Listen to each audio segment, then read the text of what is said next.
Yo, yo, yo, yo, yo, yo.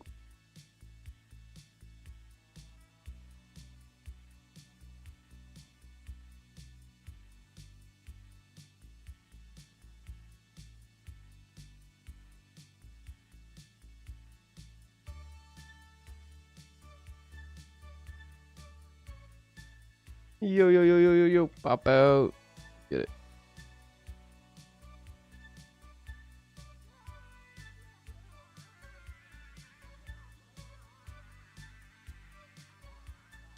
The fuck?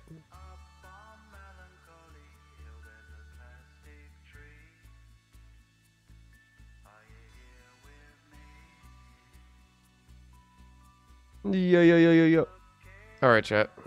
We're gonna play some fills.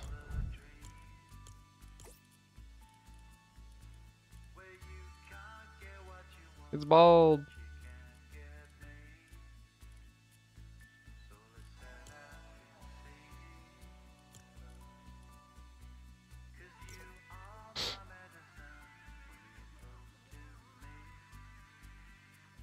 Charles, what up?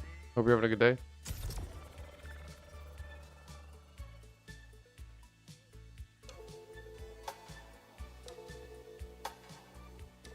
I guess for now you've got the last laugh. Welcome into the YouTube chat. Appreciate it.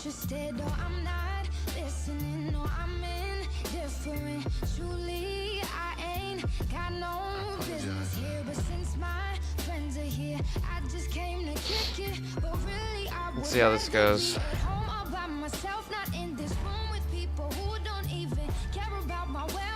Sure. What up, dude? Been a minute. How you been? Having a great day? That's good to hear, man. That's good to hear. That's good to hear. So today the plan is to just play. Oh yeah, 2 new sprites come out. New sprites hit the island. Wait, did they hit the island already? Grants a chance at a weapon upgrades from ammo boxes while Kiki Peely marks nearby rare sprites, but reveals location. Like my location? Why would I ever want that? That sounds awful. That sounds awful.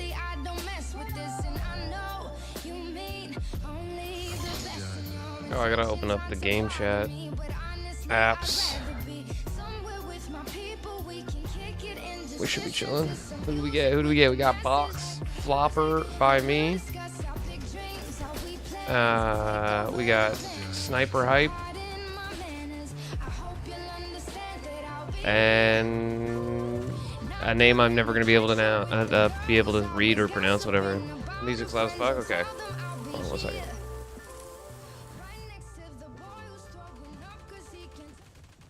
I plan to turn it on and off just like when I'm in the lobby. I don't listen to music while I'm actually in a match. Something new. Just to, you know, if people got song suggestions or whatever.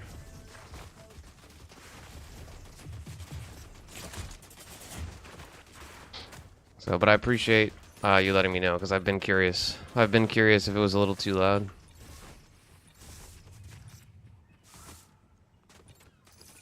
Fancy. Yeah. I mean, it's it's just hooked up. It's like Spotify just hooked up to like a Stream Deck. It's like it's honestly pretty basic. Kind of, dude, you're always doing stuff that's interesting. Like especially when it comes to the gaming world. I don't know if you gave up on Fortnite. I know there was a brief moment where you were like, I can't remember exactly what happened, but you stopped playing Fortnite for some reason.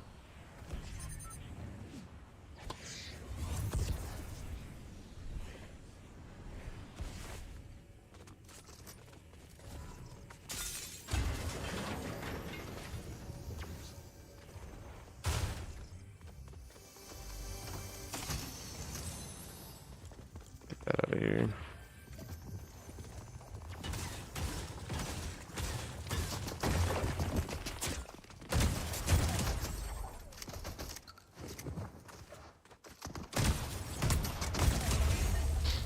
Bots.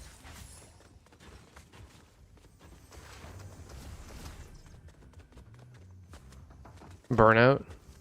Like a burnout of Fortnite? Chapter 2. I feel it. I mean, that's kind of like I didn't play for like a month. I was a little burnt out and a little just life stress and stuff, so I hadn't been on for like a month. I started playing like again like a week. It's been about a week since I started playing again. I'm enjoying it. I think the season's kind of ass, but it is what it is, you know?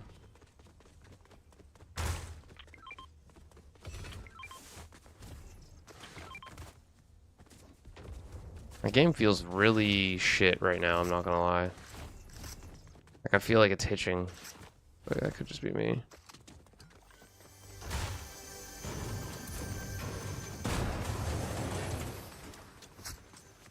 Dude, how does Steel say he likes the burst? Gun is trash. It's the best AR. The Warforged actually wouldn't be bad if it shot faster. But it does not, so...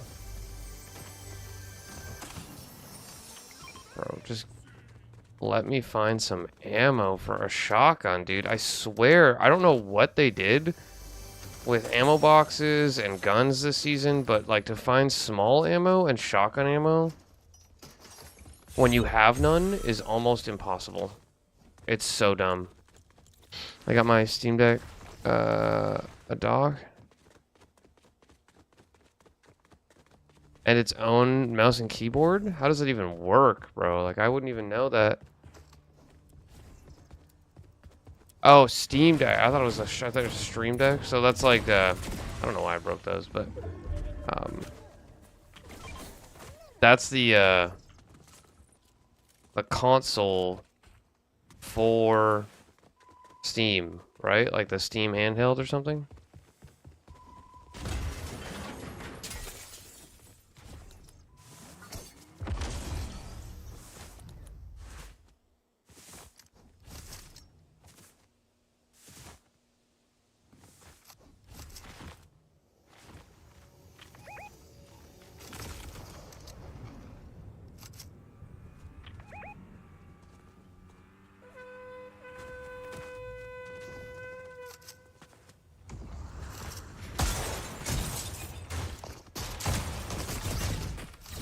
Nice.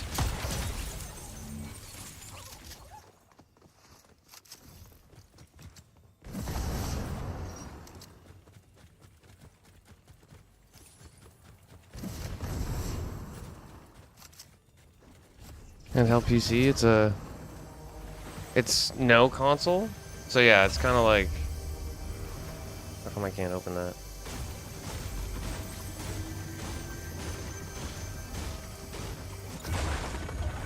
Sometimes this game's so frustrating to me. I've never had trouble opening that ever. And then out of nowhere, it's like today's like, nah, never mind. You don't get to do that. Not today.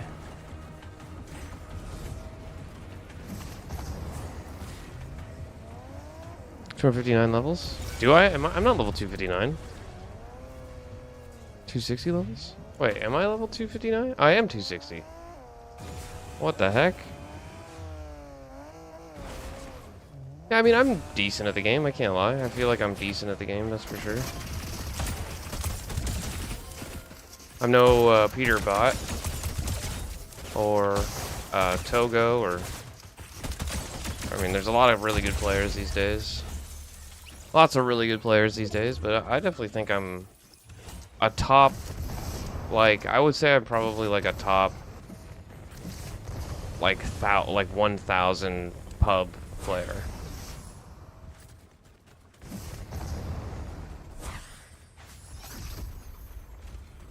Using a mouse and keyboard. Spare laying around. Ooh.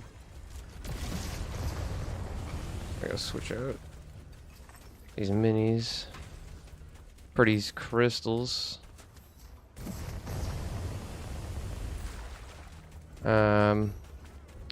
But I'm thinking I'll buy mouse and keyboard. Keyboard's beat up. And the cords are short. That is unfortunate. That is definitely unfortunate. But at the same time, I have used really cheap mouse and keyboards when I started playing on PC. I definitely think it's worth.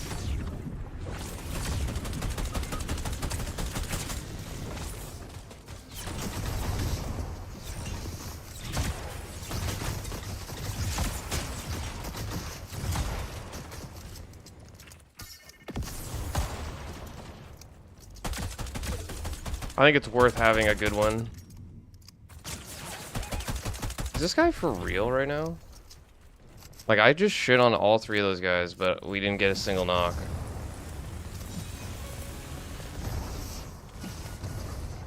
He doesn't take that boss fight? I'm definitely taking that boss fight.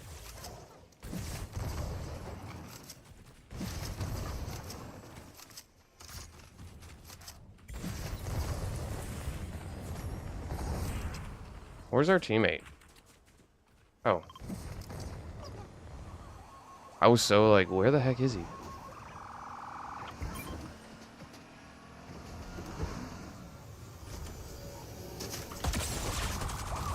Holy shit.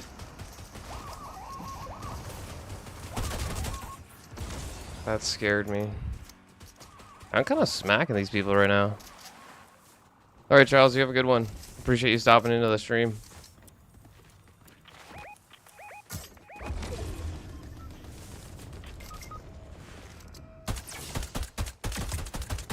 That guy's so weak every time I shoot him. Like, holy crap.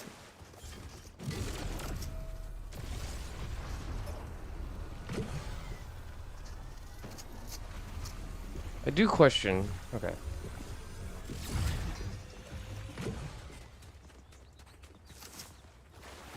I was literally just about to be like, I'm questioning why I am the only one using the res button. They came in, they came in. Challenge accepted, Hunter. I don't even know what that means. Challenge accepted. I played with Steel a little bit yesterday. He was not having it.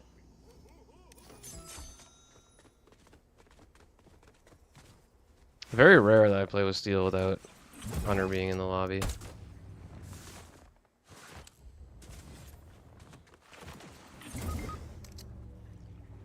What just happened? Did he get sniped? Yeah, I'm not. I'm not double pushing that. Hell no. Oh, he's going in.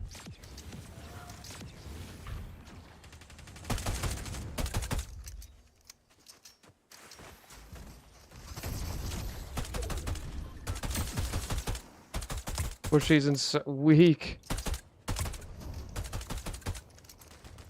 Nice.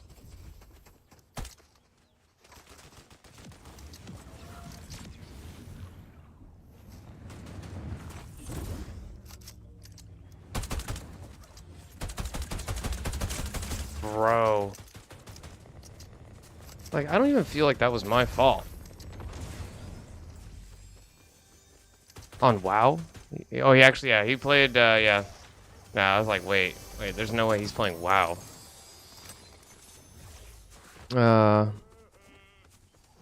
35. Yeah, I mean, honestly, like, the first keyboard I ever used on PC was $15. And it worked fine. It worked fine. Like, I prefer having, like, a nice keyboard. But, like, literally a $15 keyboard worked fine for me. For, like, the first, like, year on PC, I was using, like, a $15 keyboard. I got a really, really cheap keyboard with the PC that I'm playing on right now, and that one was ass. I'm assuming, like, if it was actually sold, it would not be worth more than $5.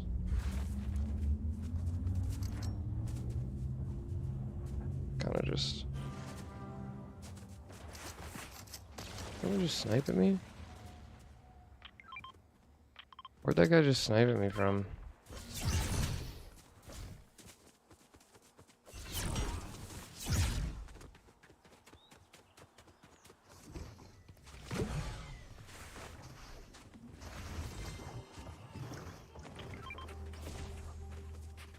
Bruno. Can I get some shotgun ammo?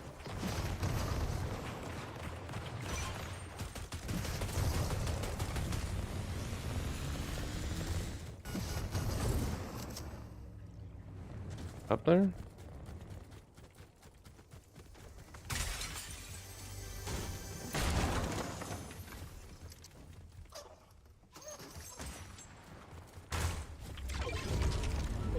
Like, how many are up there? Oh, it's a bus ending. Bro. I can't with these stupid bus endings.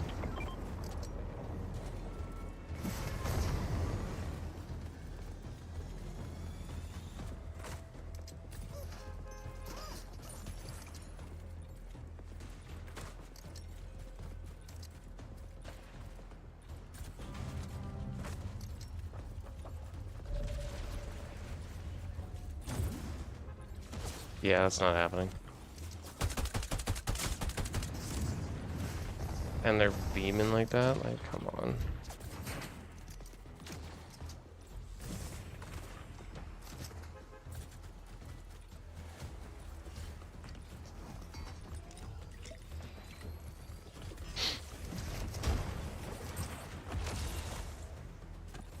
Yeah, I mean, any keyboard kind of works. Oh, shit. It switched my shield. It switched my shield. Nobody in here.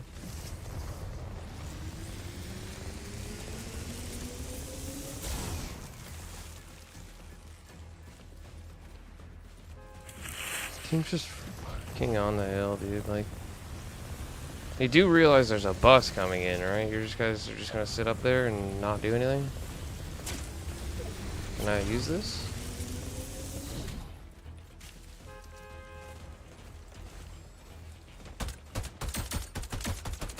$109. Sure that guy's pumped. There's still 16 people left.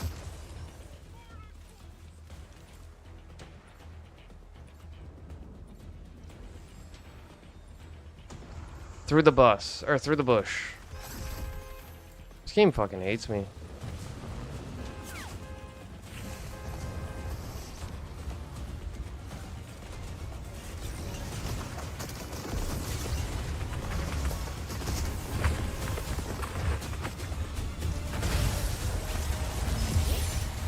So dumb. 4 teams won. And it could have been more than 4, actually. They don't let you open up the map anymore because they know people were probably getting pissed when they saw like 8 teams winning. So dumb. It's so dumb. It's so dumb. Who thought of that shit? Alright, hopefully the music's not too loud anymore.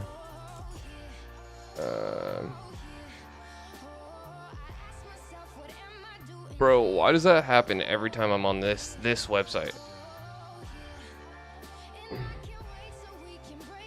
Controller, but some games were 100% made for mouse and keyboard. Like,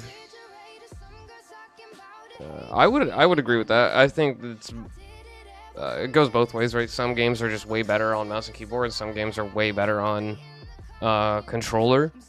I think it's slowly switching over time. It's like a lot of people are like, mouse and keyboard's like broken, it's not fair, blah blah blah blah, and it's like now 99% of pros play Call of Duty with controller. Fortnite, like 80% of the player base is controller. Rainbow Six is debatable. Like Counter-Strike, Rainbow Six, and Valorant are like all debatable as to whether it's way easier to play those on a keyboard and mouse, which I would agree with that. I think those games are probably better for keyboard and mouse with the util and stuff that's in those games and the way that people move. But like Assassin's Creed games and the Batman games are like way better on controller.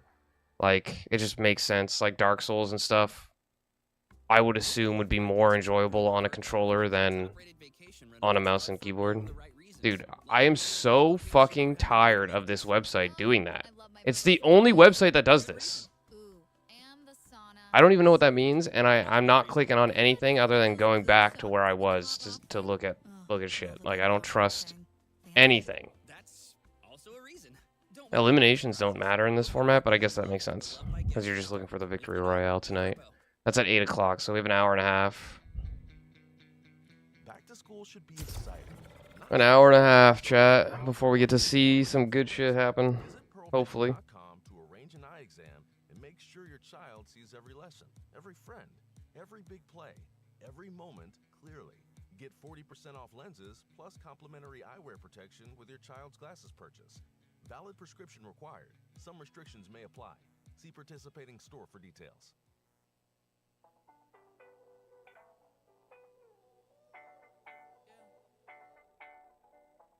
Under review. How long does it take to review some photos? All of these dreams that you done made true. All of these things that you done gave to. Call on me, I'll carry you. There ain't no thing I wouldn't do. Flying tigers, bears, and all of these things. Okay. They could never come between. Want it a little louder. A little louder. I would never play a JRPG on mouse and keyboard. No, yeah, exactly, yeah, 100%, 100% agree with that.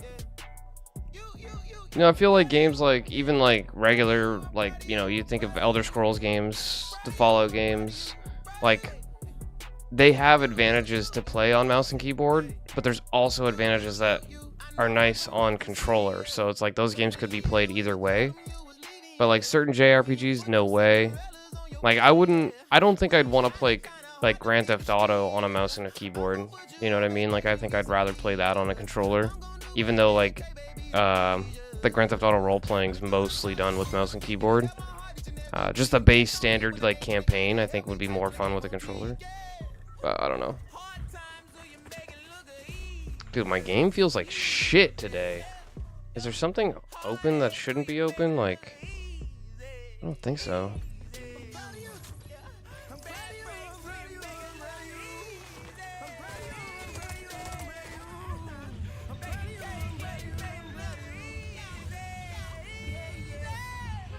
Where to?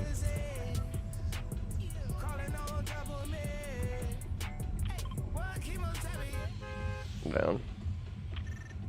I find it so funny, like, fills tend to always pick the hottest drops on the map, and they expect good results from it. It would not surprise me if at least two of us die before, like, almost the second we land. Calamari is blue, and it's one of the most popular drops in the entire map. So it's like, okay, let's do this, I guess.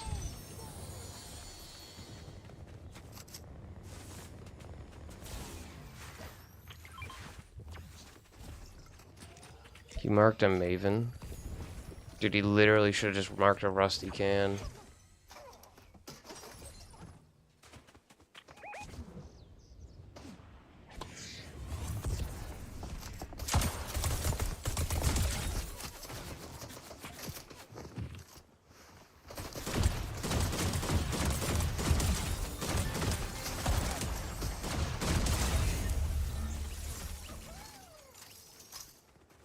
Like, I'm not even kidding. You're better off marking a rusty can.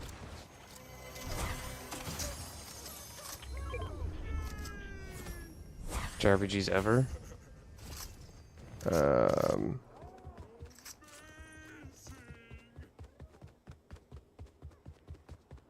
Never work good on PC. Honestly, yeah, they kind of. I mean, Japan kind of does their own thing, right? Like they want everything to be the way that they want it.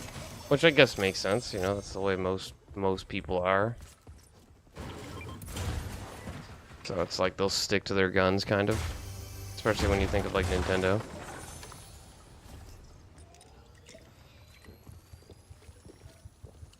Oh, I just... Oh. Wasted a health.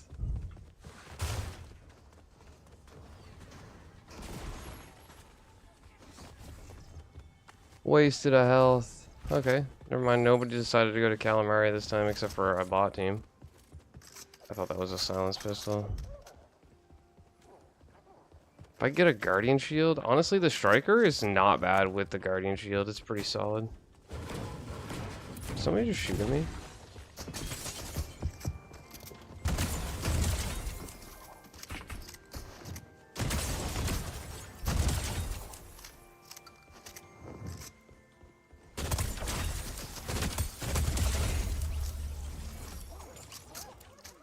That was FORTNITE's team.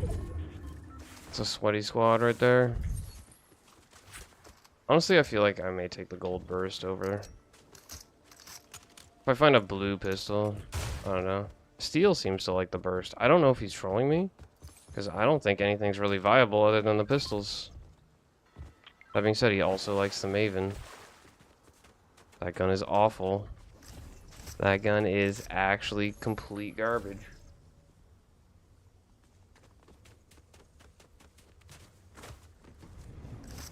Green pistol.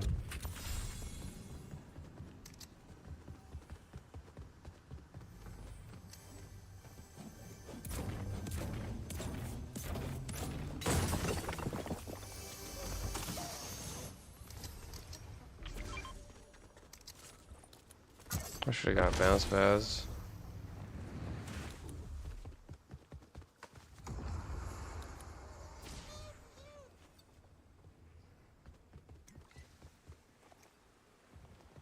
Just don't have movement.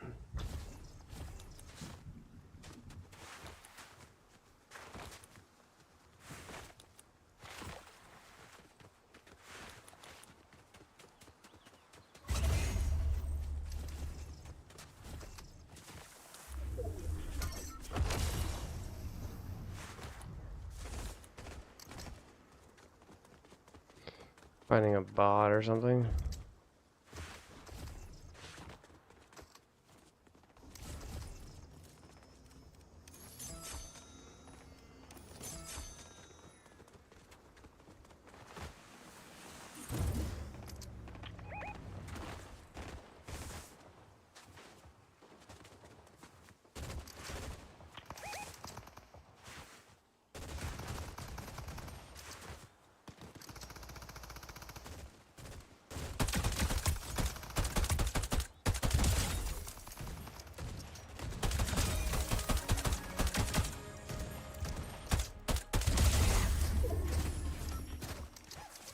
You want a visual novel?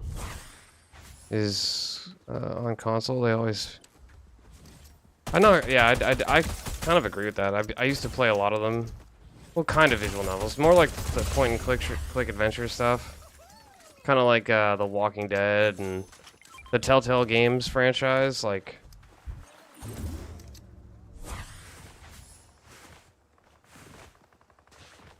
I'm gonna rush over here and die. R9.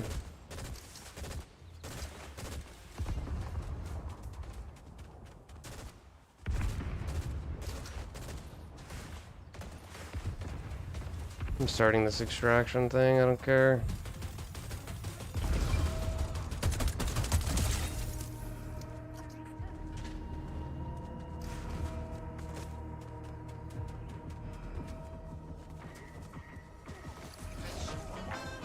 It's because the genre was originally PC. Of course, yeah. When you think about like the Monkey Island stuff.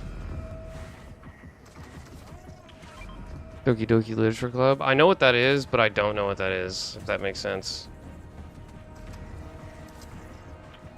I think I had a buddy that was really into that.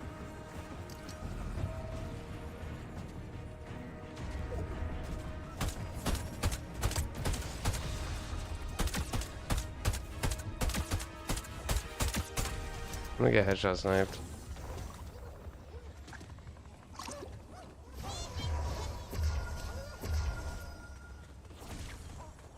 My whole inventory was sprites, bro.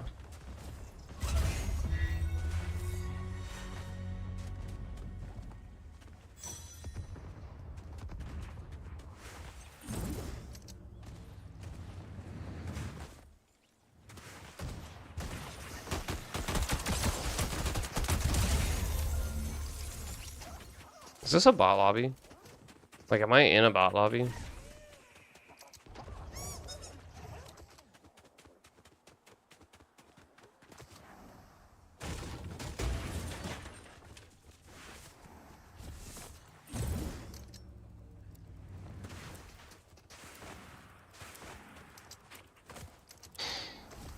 Honestly, that should never... Statistically, yes. What?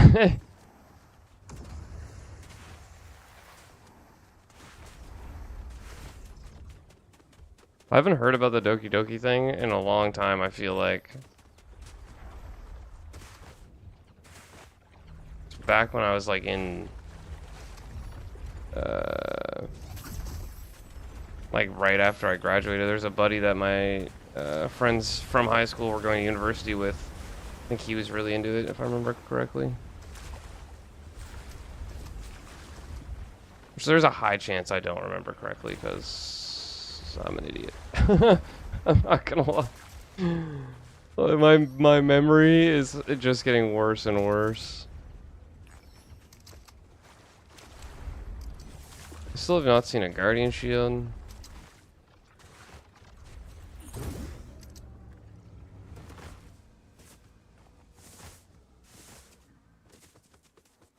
Haven't seen a Guardian Shield. See, I didn't lose momentum on that jump. I just don't understand. What the heck? I thought that was my teammate.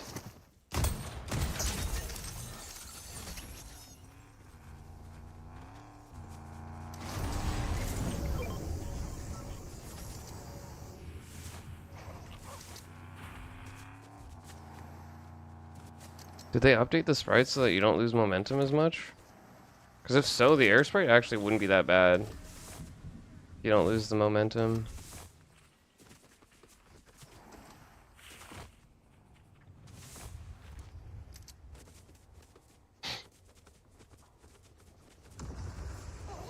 Screw it, I'm dropping this sprite. Taking extra crystals. They're more worth it. I lost momentum right there.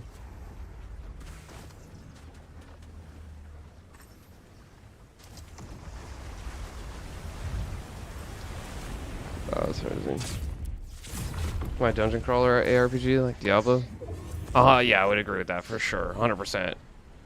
Like, I've played Diablo on PC and I've played it on console, and it definitely feels way better on mouse and keyboard.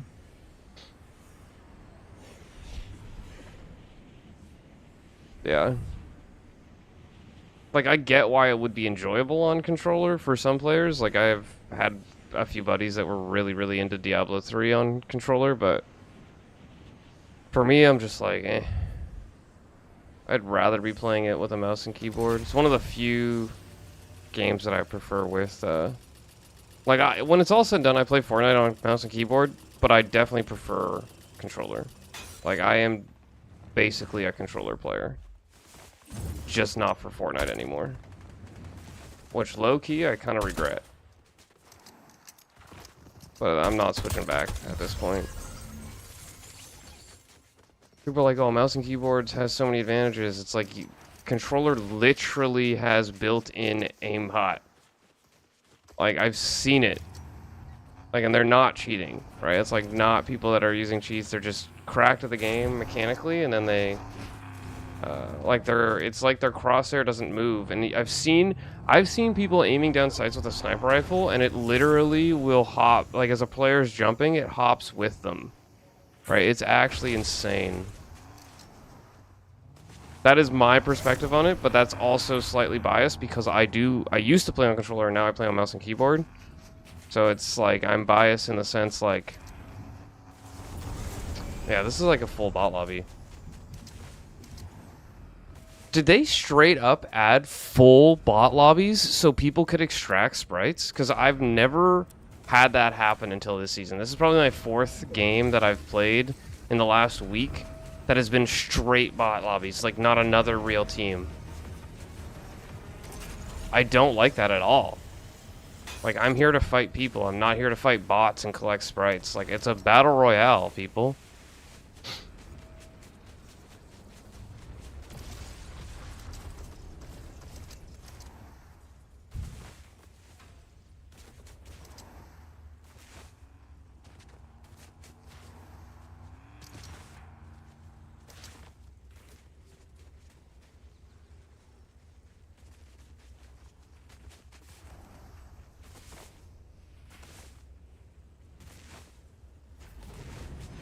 The most broken Call of Duty is not aimbot. No, I mean, I'm exaggerating 100%. Like, I've seen what aimbot actually is.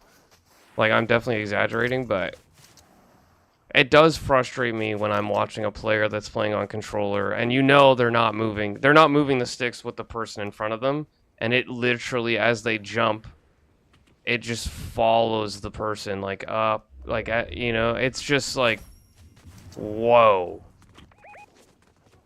It's just crazy to me.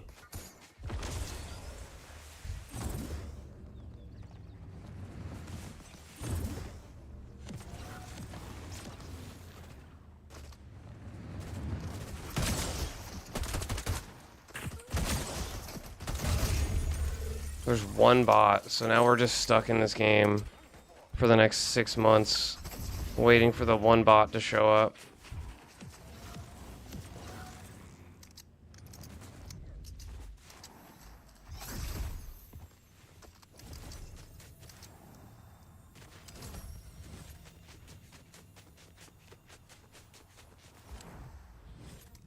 And he died. GG's.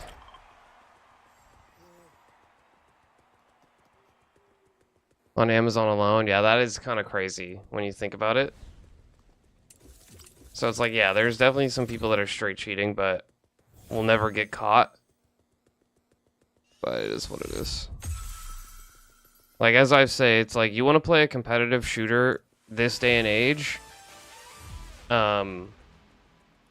and not run into cheaters, there's only one solution.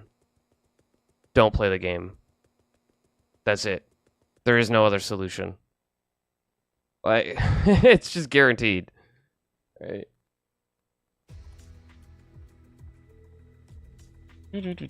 So are those on these sprites on the board?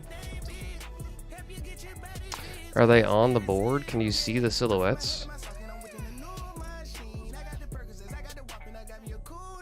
You can't see the silhouettes, so I don't think they're out yet. I don't think they come out until Thursday.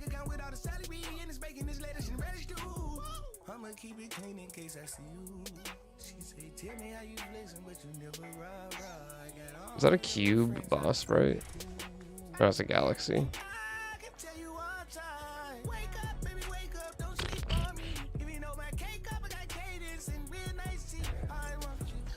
Maybe I'll rock this guy.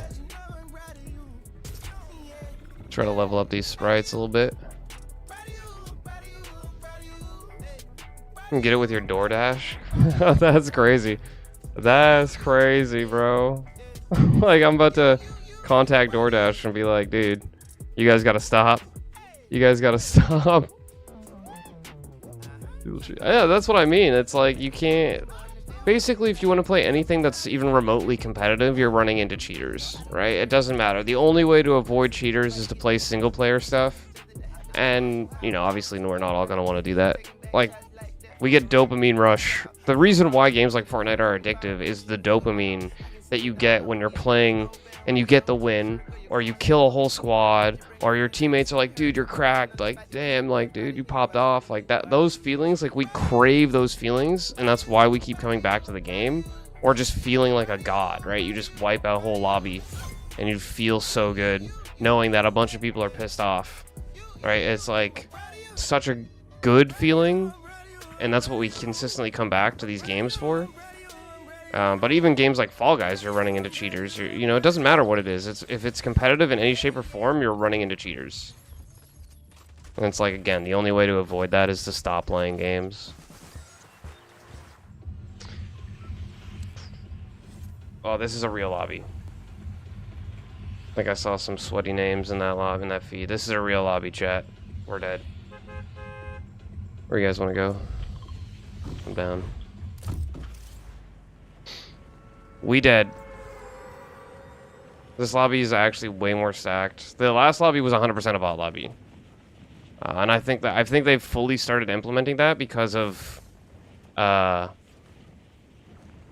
bunch of grown-ass adults are complaining on social media about not being able to collect their sprites.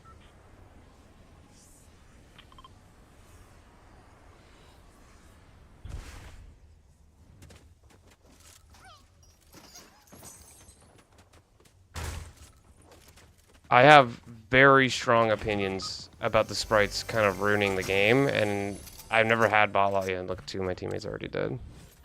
Why am I like, you think I'd be surprised, but I'm really not.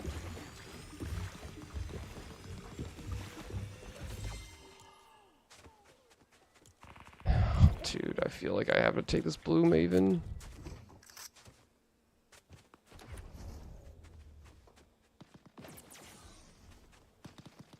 The heck?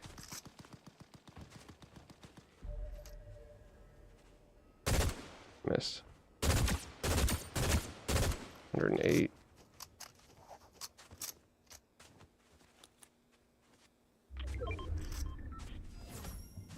It's like we probably should just get out.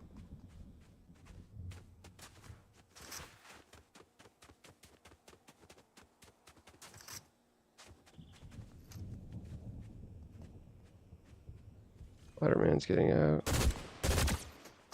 50.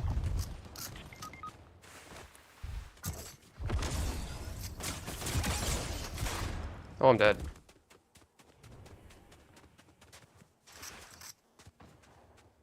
I thought I was dead for a second.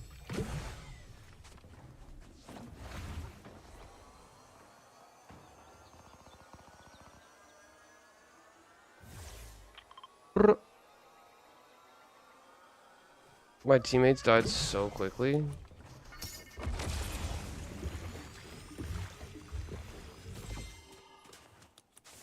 I don't have gold for reboot.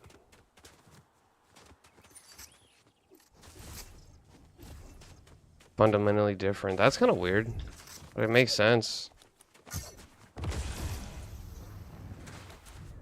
That's gold. I need that gold. Somebody was here. Somebody was here.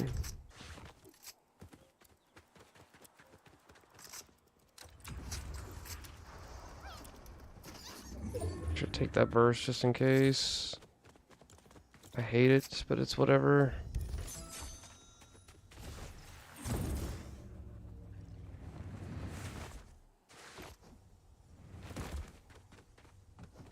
No. Chests. No gold. Did you get the res? Oh, you got the res.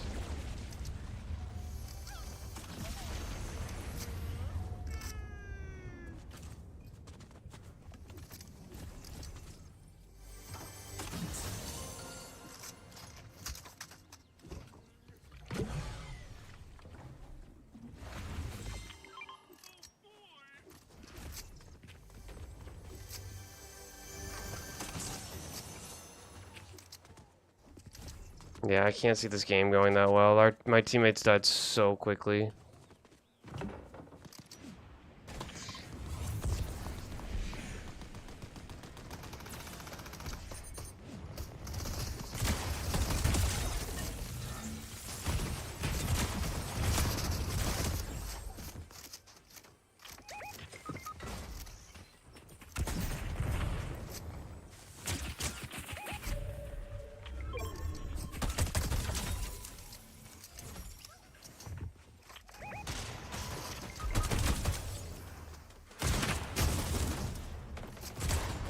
I'm dead.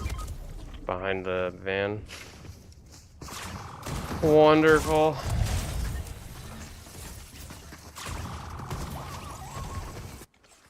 Kind of what I expected.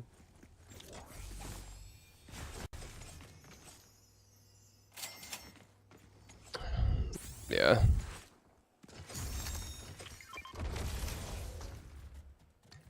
This is just gonna be a... This game is going to be a run. We don't have loot, so we lose a fight against the team that's actually really stacked and pretty decent players. So we run, we reboot, we die. We run, we reboot, we die. We run, we reboot, we die. It's like... Honestly, if we'd all just been in that fight, like, there's a high chance we knock the Terminator skin. We have a chance to win it. But now we're just gonna be running, looking for gold, waiting for reboots. It's kind of like a You know, the chances of winning are very low, except for if we get a bus ending, which is like, did we even win if we get a bus ending? You know what I mean?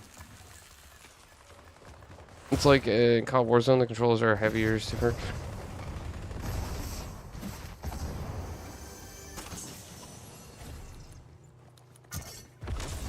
Slide cancels, tapping B once. So he's gonna go for the reboot. We get rebooted. It's not gonna matter because that team is playing together, and we're running, right? Like we're consistently separated and running. But we'll still go for it. We'll still try. Doesn't really affect me. You know what I mean?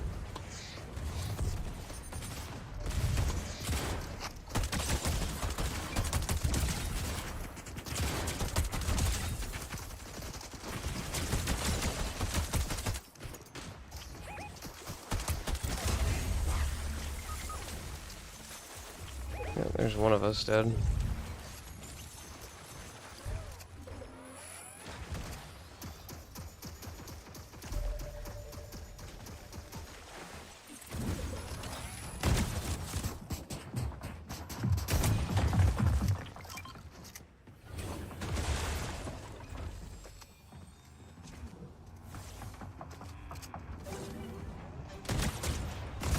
I'm dead, yeah.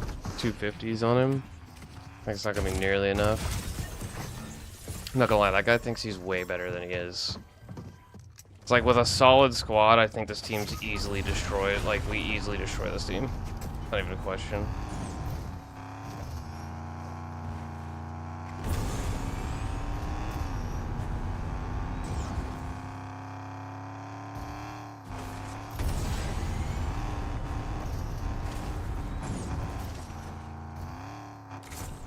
It's like, why are we running, bro? Like, this is one of the few times that I've kind of been like, should I just fucking quit? Because these guys are gonna keep doing this.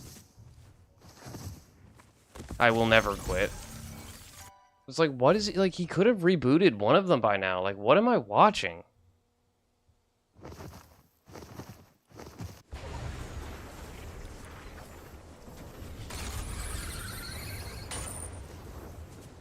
Like, he has no greenhouse, so he's gonna have to shock in. Player's right in front of him. At this point, it's like way too late. And GG's, thank God. Holy shit. I'm not trying to be negative, but it's like, at a certain point, it's like you die to the same team 3 times. Why do we keep running? Because you're gonna die again, right? Like, just stand and fight, bro. Yeah, I mean, it is kind of fascinating. It's definitely something that I've never considered doing myself. I get the fascination with wanting to try and cheat in these games, but I just, you know, I just play. I play way too much. I'll be right back. Water. When I'm furthest from myself, feeling closer to the stars, I've been invaded by the dark,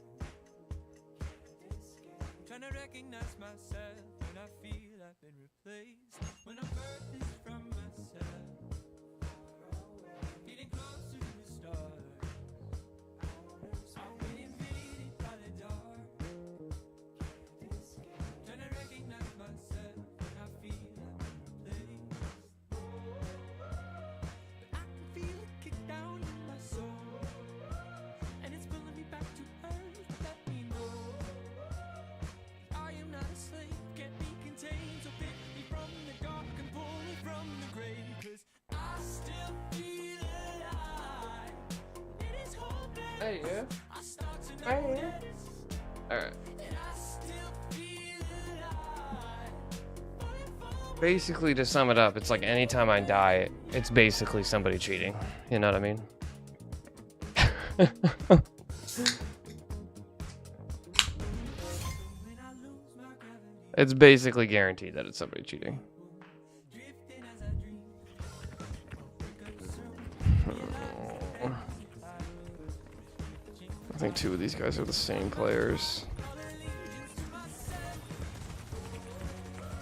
Yeah, how long does it take for something to verify?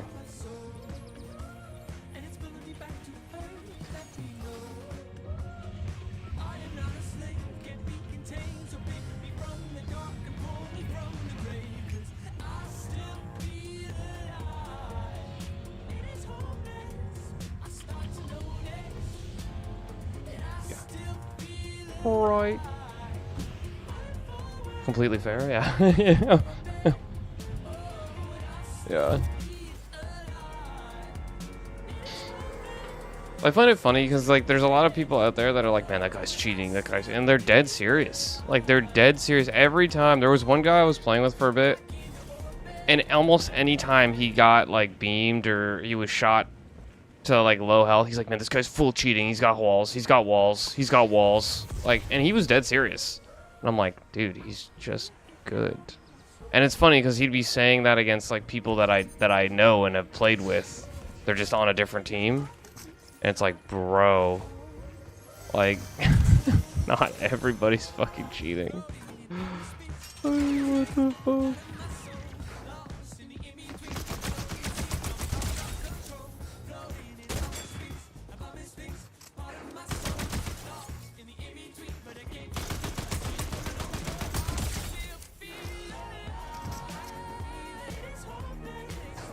Playing HD mod, that sounds awesome, actually.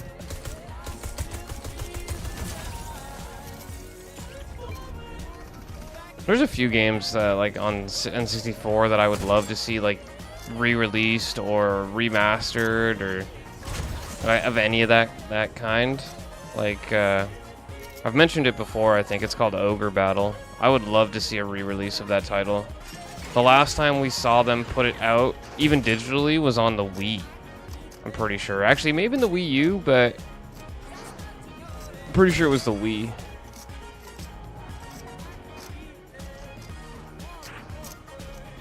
And it was just a port. It wasn't even a...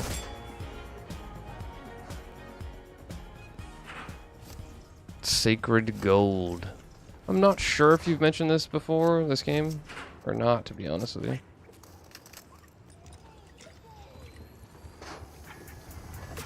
Oh, I fucking clicked when I shouldn't have.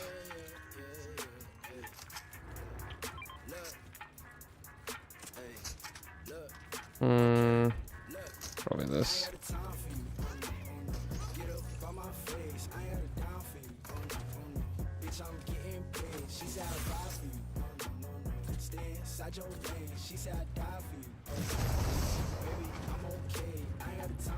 I should switch out my bounce page.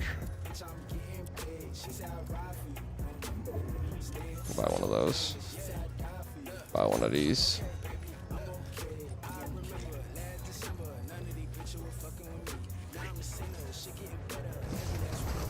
The gold part means it's got all the DLC expansions, so it's sacred. Okay, yeah. I think you've mentioned this game for sure.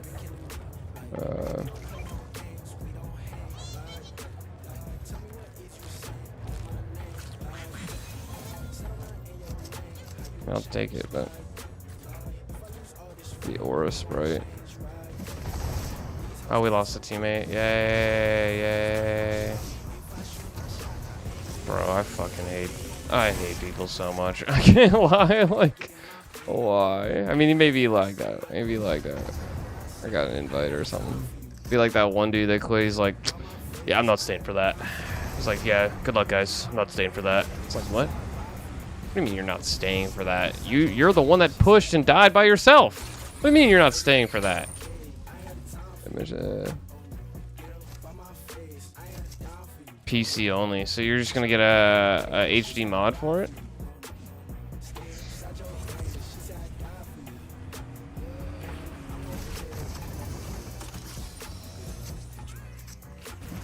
Dude, this guy's a purple Skull Trooper. I feel like he should be better.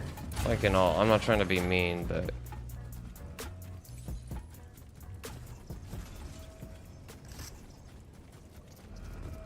I would not mind a Guardian Shield right about now. Too bad you've coached a bunch of girls.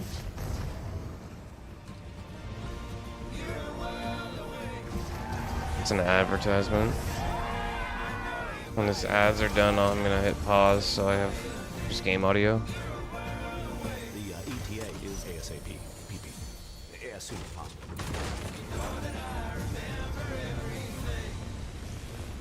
First is definitely better. Honestly, I feel like that's the case with most franchises. I'm Dale Fox. Ready to elevate your next fighting experience? I'm proud to invite you to the world-class all-new... There's a few exceptions. Like, I think Assassin's Creed is a great franchise, but I think number 2 is kind of what made the franchise what it is. BioShock is a game where it's like the first game was goated. Second game was still good, but not as good. And the third game is good if you don't play it with the same expectations that you have from BioShock 1 or 2.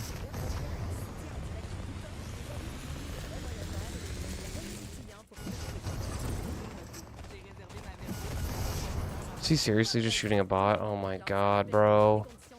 Oh no, he's shooting bots. Okay. Oh no, he's not him.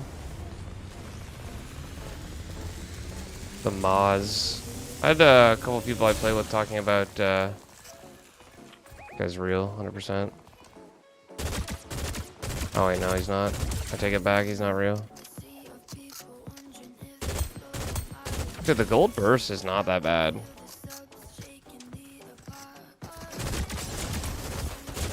I'm dead.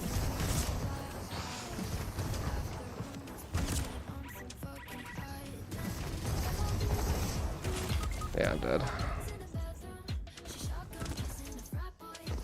Fighting bots just to die. To some real player, of course. That's probably Renegade Rainster as well.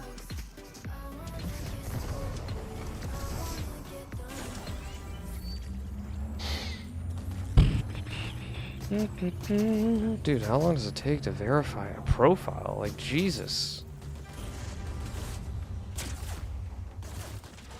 Nice, take all the loot.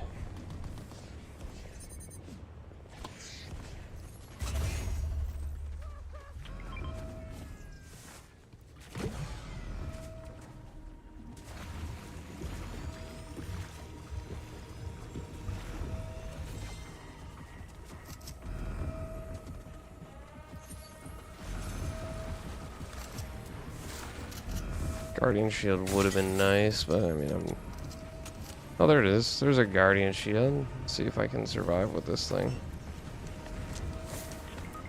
He's dead. That's most likely the same guy.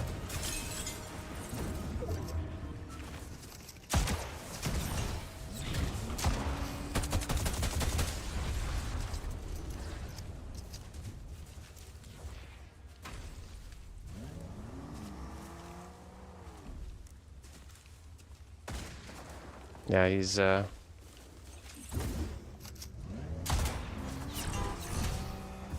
it's 100% Renegade Rainster. Trying to snipe like that and stuff.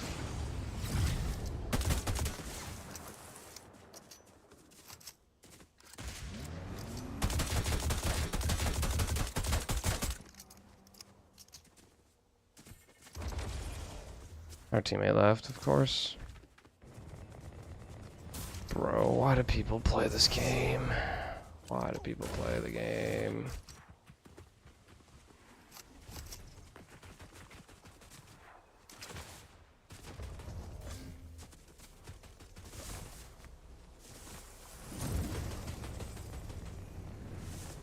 Where'd he go?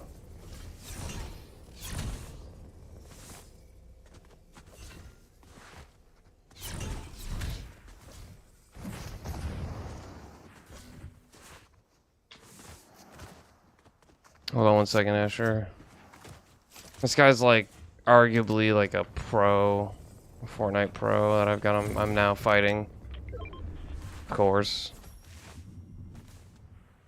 I think my teammate fried him. He backed out. He was able to get out. Second. Well, that adds better textures and adds 1080p and 1440p, 4K support to a game that's... That is kind of wild. Ooh, I'm about to fall to my death.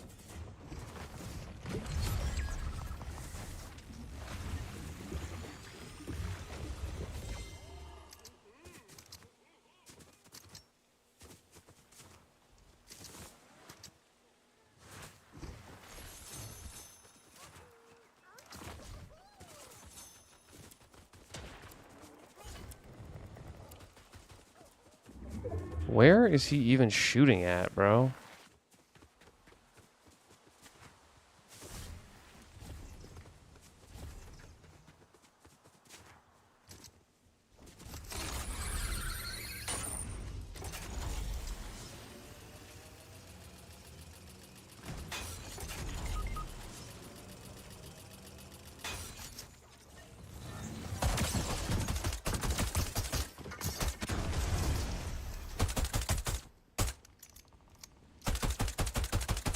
Dude, come on. I had him so low.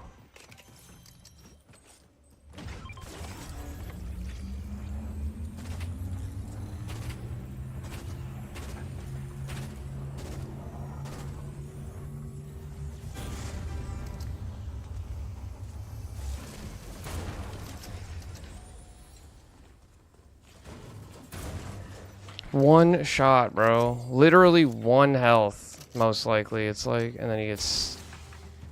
Honestly. It's gonna be us and him.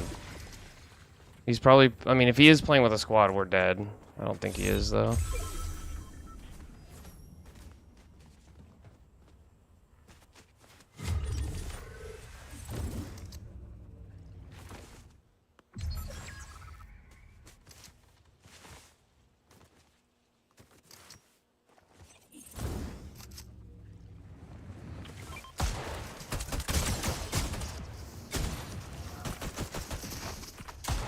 Nice. That's actually so awesome. Oops. Why'd he break that? Why would he break that bush?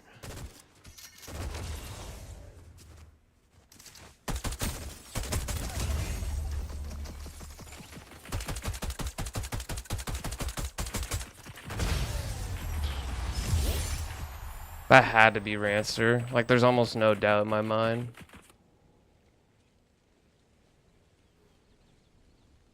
He's probably solo squatting right now. He's streaming? Yeah, the easiest way to do this is actually just go into replays. He was playing on Anonymous.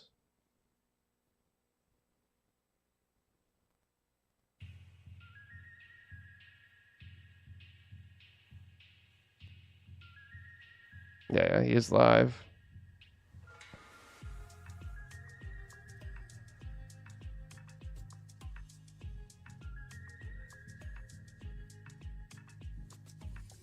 Yeah, it was totally him. 100%. Let's see his reaction. Let's hear his reaction. He played it so well, though. I was lucky that my teammate... I'm lucky my teammate was a beam. Pain, bro. GG's, man. Pain. Yeah, he's cracked. Like, he's honestly a good matchmaker. He's currently experiencing issues, and we are working to resolve that. That's awesome. Dude, I love that for me. Matchmaking issues right before last LCQ is kind of crazy.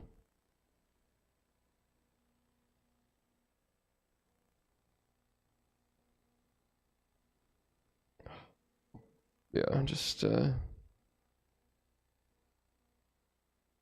unlimited during the Spider-Man Power Hour on the 31st. Spider-Man Brand New Day and Punisher. So they're adding was it John Barenthal as the Punisher into Fortnite as well? Like, that's cool. I don't see myself buying that skin. That is cool. Ben 10 returns after 3 months.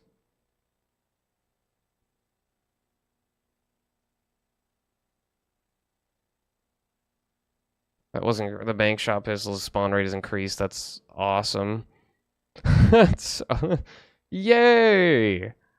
Over into a Titan 2. What is a Titan 2? I'm not too sure what that is. It sounds kind of familiar, but I'm not sure what that is. Little Tekka Fortnite skin? I don't know who that is either. I'm assuming it's a musician.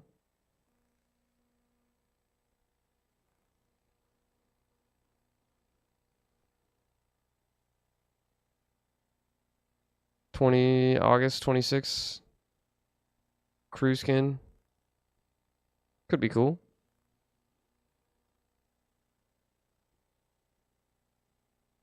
Meaning AI aimbot on console. Titan 2. So what is Titan 2? Is it like a program?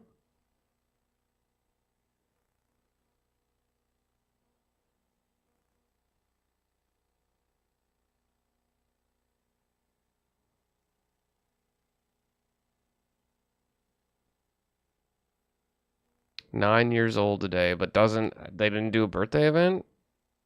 Crazy.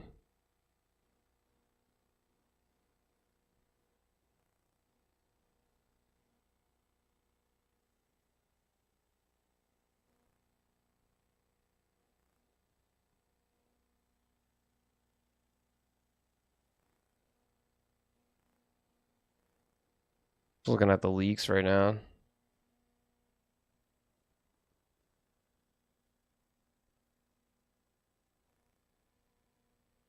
Upcoming skins. So we got a fire umbrella and a water umbrella. I'm sure you got to collect a lot of sprites for those.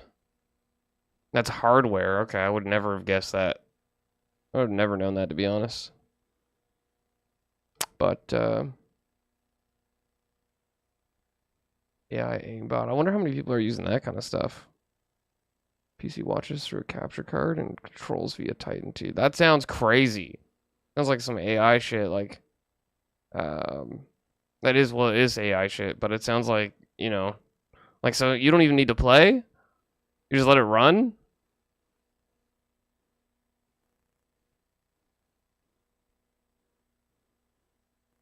That sounds absolutely ridiculous. Goodyear tires. Never put those out. We've got an hour before LCQ.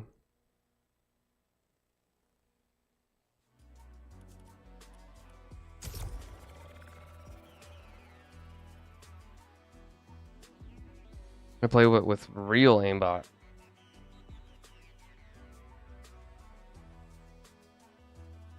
Bro, just verify the profile. This one girl I'm talking to on Tinder has requested that I verify my account, and I can't talk to her anymore unless I re-verify my account, which is kind of weird.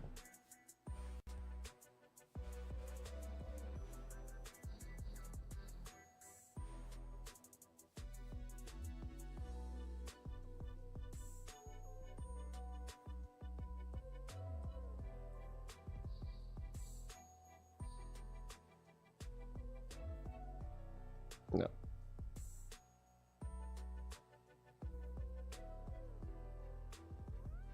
Nope.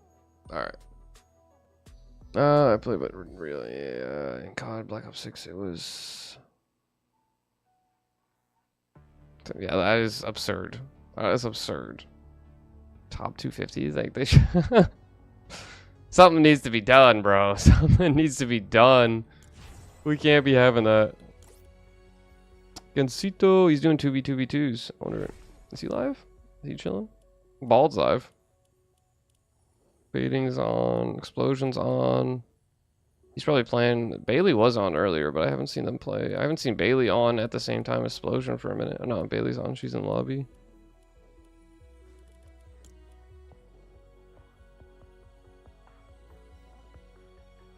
Yeah, I feel like so many people that were grinding last season really aren't this season. It's interesting. Interesting. Where's this? Most of the top 50. That's just so ridiculous. That's honestly ridiculous. Let's see.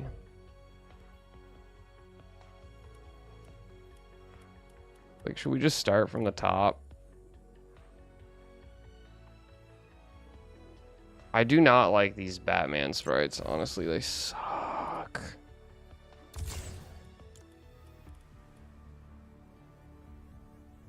I feel like the mythic sprites in general are not nearly as good as they should be. It's like the peanut sprite is shit.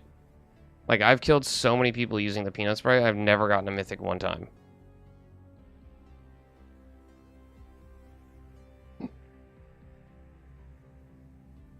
Okay.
Strange people on those apps, I tell you.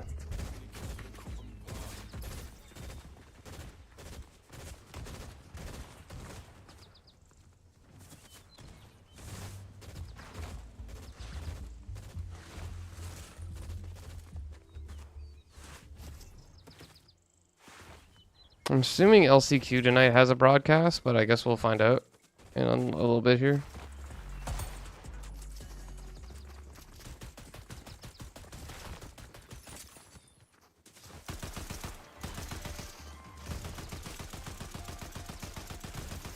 It's Polo, but not Polo. It's a fake Polo. It's a fake Polo.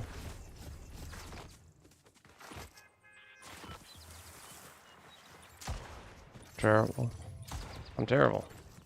I feel like the sensitivity with the striker is a little different than the other shotguns, but maybe I'm wrong. Probably I'm wrong. Where do you guys want to go?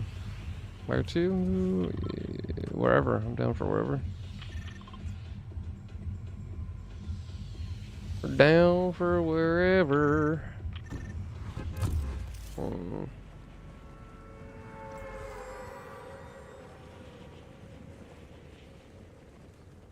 I do not like this Batman sprite at all. It's so stupid. Why would I ever want that as a feature? Like, as I'm falling to the ground, it boosts me up, which makes it so that I have a worse drop than most of the rest of the lobby, right? Like, who thought of that?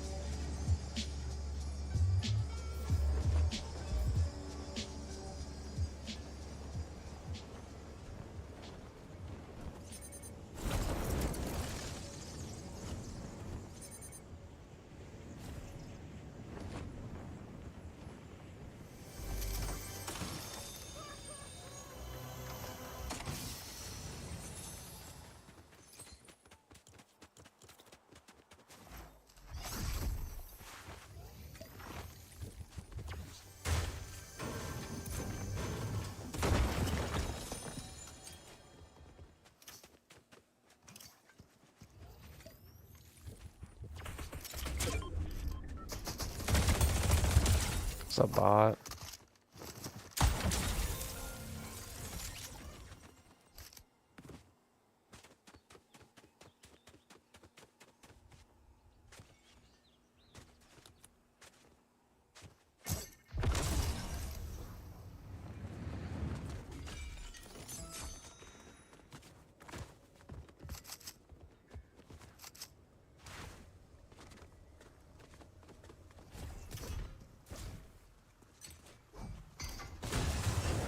that.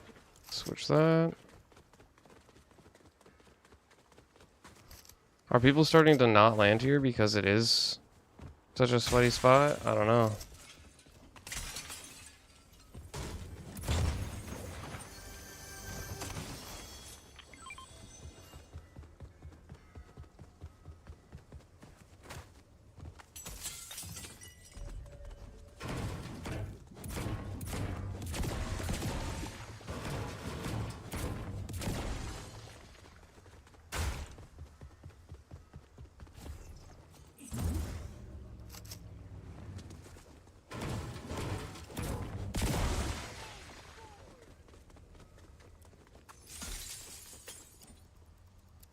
Can I open this? Thank you.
Dude, I can't hit shit with the shotgun right now.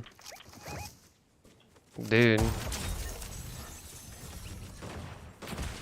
Feel like that's too much of a challenge. I take back what I said earlier. I'm not taking up that challenge, Hunter.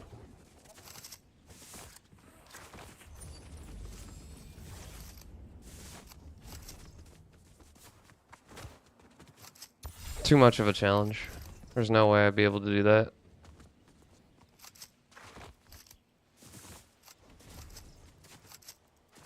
What the I don't even know what to say anymore when you come in. I never know what to say. Like, what the fuck?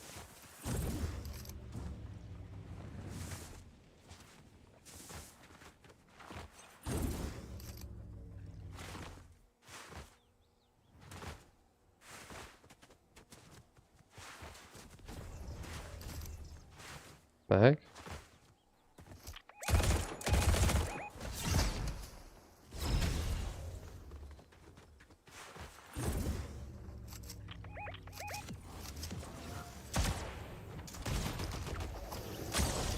I just fucking flew, like I hit him with a clip mid-air. Like literally a clip of the gun.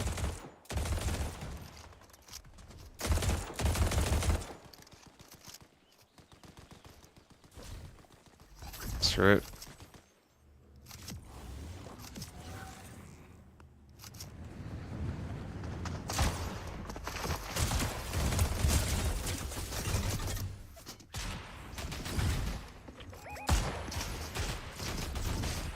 Of course he roofs.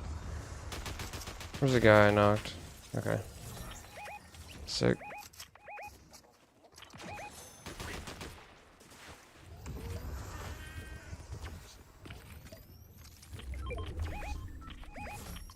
Dude, I could just double level this right now.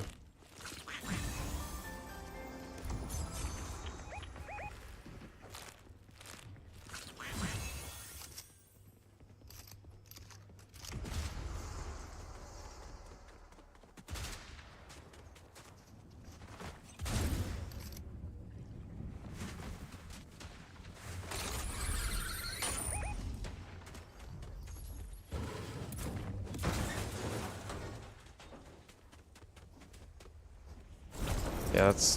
Why would I ever want that? That is so frustrating.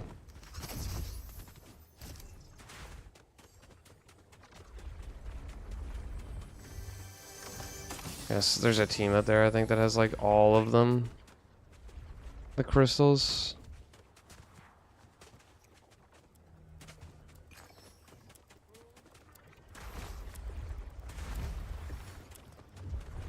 They should have nerfed it to 3, dude. Like, again, because you're just going to end up against teams that all are carrying, like, 8 each.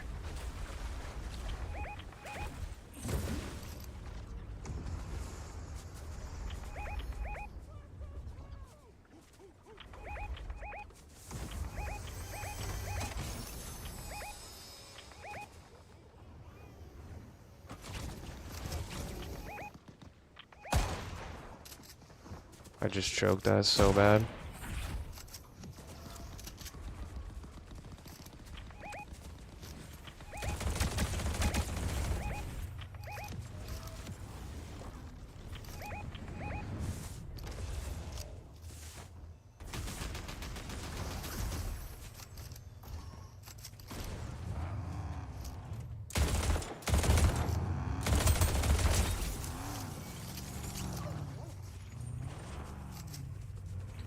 Bingo, what up?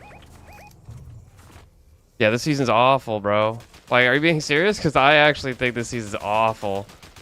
I think this season's absolute garbage.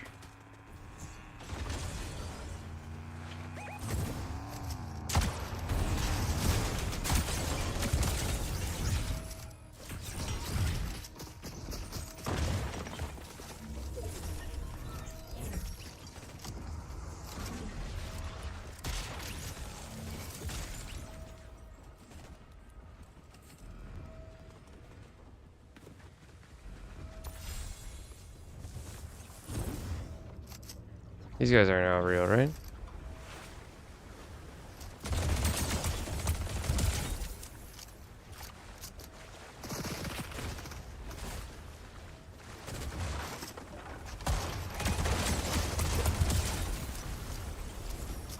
I think the same thing. I've been literally saying that, like, they buffed Amethyst last season, they buffed it this season, they had that whole new tweak aiming or whatever it is. I just feel like they've completely buffed controller players this season.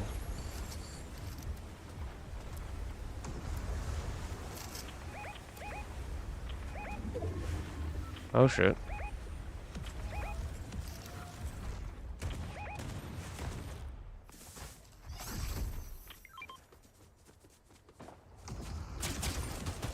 What?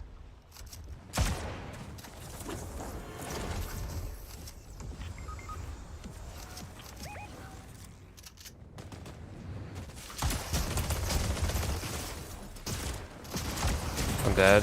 Yeah, there's no way.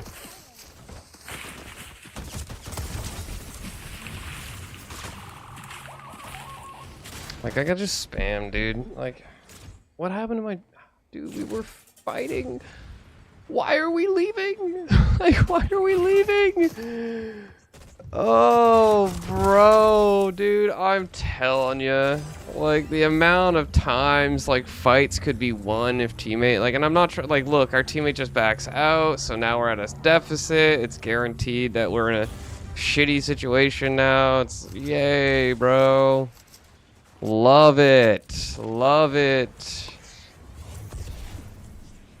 Like, he backed out the second he got finished. Like, literally, as he was being finished, he backed out.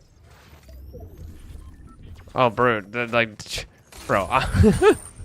I am not worried about it. I am, like, the king of the negative vibes when it comes to Fortnite seasons. Like, the dude, the fucking... Like, honestly, I think this season's trash. Like, I think it's by far the worst season that we've had in quite a while. Like, without debate. But, you know, obviously some people will debate. It's so much fun. We get to collect sprites. There's a bus that guarantees everybody a victory. It's, yay, Fortnite, yay. It's like, oh my god, bro. Like, that is not my vibe. My vibe is I play, you know... Nice. Legendary.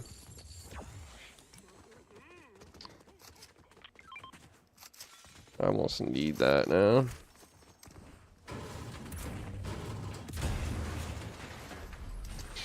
That's us versus with a solo versus a full squad, and I killed 2 people in that squad, and then I get jumped on, and yeah, that is what it is.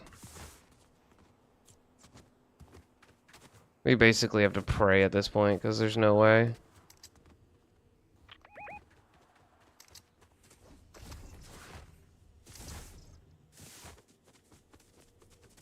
I had a max level Batman spray. Like, I was guaranteed to. I shouldn't have pushed in alone. It honestly is more my fault than anything because I shouldn't have gone in alone, but definitely annoyed that we didn't fight that together.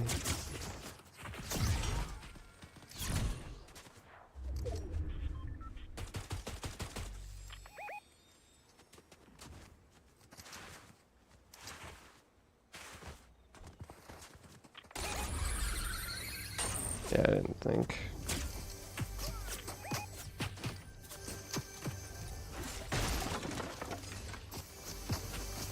Hey, my pistol.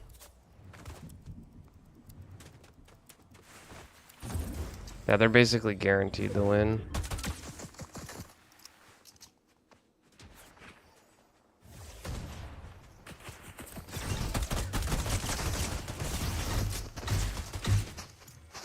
Like, this would have been the perfect time for my teammates to shoot at these guys, but they're nowhere to be seen. Like, that's what I'm talking about. Like, we just need us to play together, and they're about to get jumped on super heavy by that 4-man. GG's. Like, we had 2 of them knocked. Where were they, bro? Like, that's so frustrating. Like, that team is not very good either. Like, they're decent players by far. Probably on the same level as I am, but at the same time, it's like we had 2 of them knocked. It should have been an easy cleanup. But I don't know what the fuck happened to the, like, it's like the second that guy saw our health leaving, like draining from our body, he just beelined it for a reboot van instead of being a part of the fight. And that's like, if he had hopped in on that fight, like I did 60 or 70 damage to the guy that killed me. Somehow he manages to kill the fluffy dude as well. But if we didn't go for that reboot, honestly, I'd rather die in that situation than get rebooted knowing that we're gonna die now as a 3-man squad. It's like, it's just such a frustrating experience when you're playing with people that don't realize being aggressive is the play. I get it. Sometimes, like, you start to panic, so you back out, like you want to get the res. But it's like, if you're going up against a decent squad, which we were, and we're at a deficit loot-wise, we're basically going to die. Over and over and over and over again. No, Hunter, this season sucks, dude. This season sucks. I love aim assist, but I'm corner shooter. Of course, yeah, no, I get that, but it's like, you know, it does make you wonder, like, if so many of those things are being sold, like, how many people are actually cheating in this? I feel like Hunter's been cheating this whole time that we've been playing. He must be. He must be.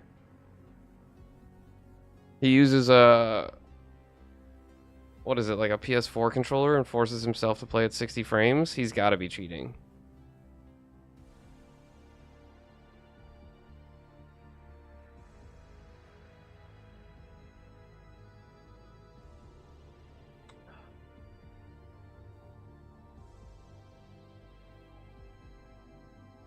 It's so unfortunate losing to squads. It's like, you know that if you have like even one person like on the mic or one other decent player on your team, that team does not win that. Shockwaves also should be rare or removed. Like the overdrive grenades? I barely find overdrive grenades. The shock rocks should be taken out. I would say the shock rocks need to get fucking out of this game. Take the rocks out. Caesar, what up? Dude, you can't be throwing wieners at my face like that. That's crazy. The second he comes in, he's throwing wieners at my face. What the fuck? What the fuck?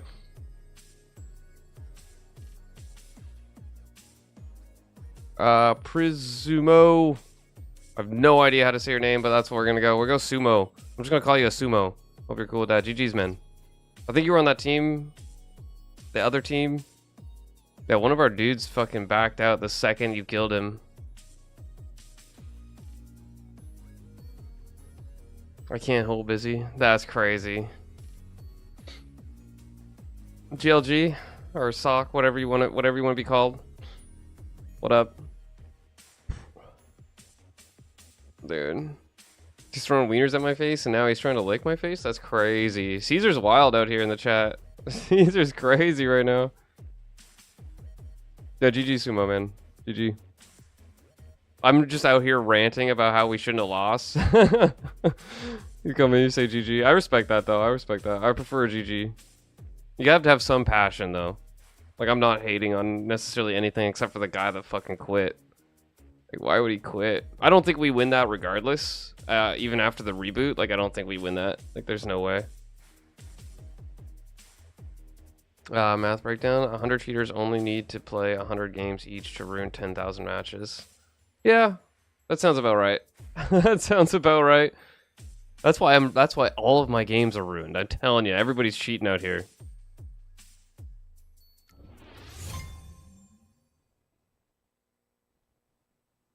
I appreciate it. Good luck to you in the games as well. Good luck to you in the games. GG's.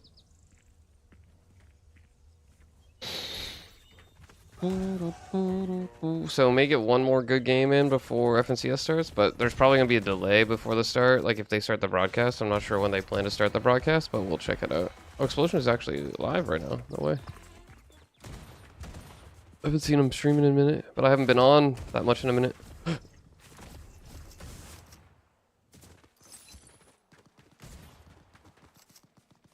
Might be in the same lobby again. Are you playing with a full squad? I hope not. Yeah, I'll follow back.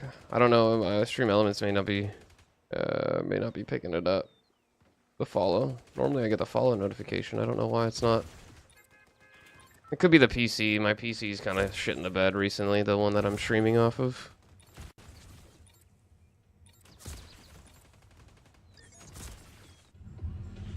Yeah, the shock rocks. Are you talking about the shock rocks, Bingo, or the like the overdrive grenades?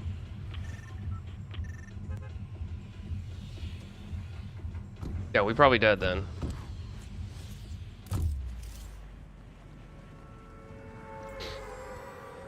Any of them?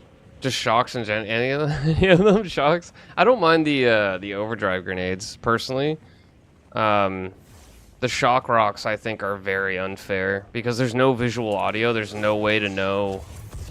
Like somebody literally is 800 meters above your head and they're just falling down, waiting with a shotgun in their hands to just one pump you in the face. Like,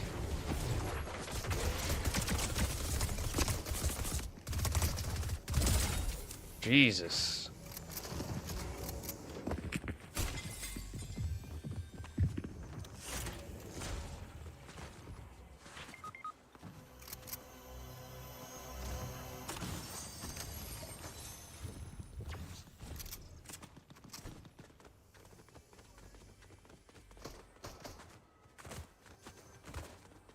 Dude, I picked up that stupid fucking where we drop. I wish that wasn't a thing. Like, I'm just gonna start dropping that more frequently because I don't even use it. Like, I almost died right there because of it. Probably end up dying because the guy I just knocked is getting rebooted.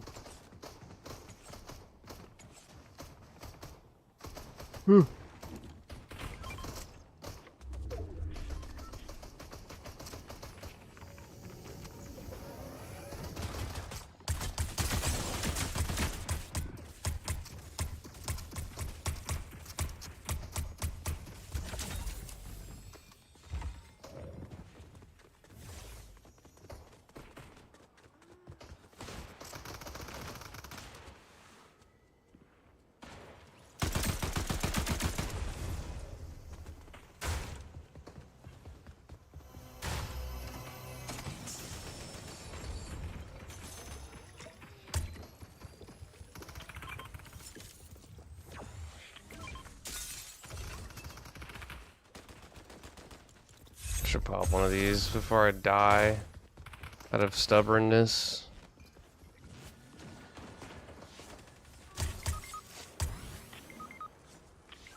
Screw it.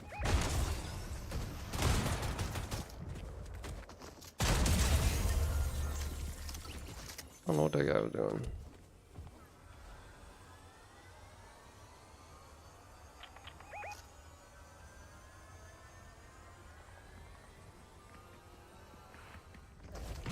You don't want that? I'll take that.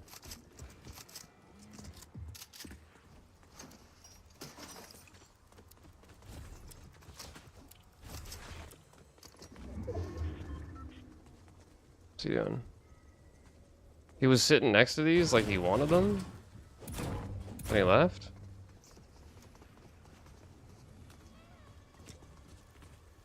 I swear to God, if he leaves these again.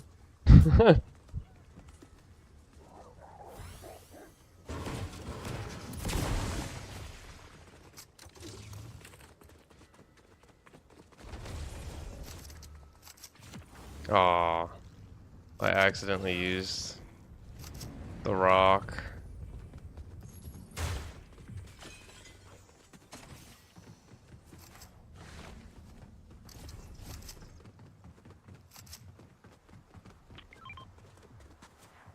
Medkit. Can I jump through this window? Probably not. Let me in.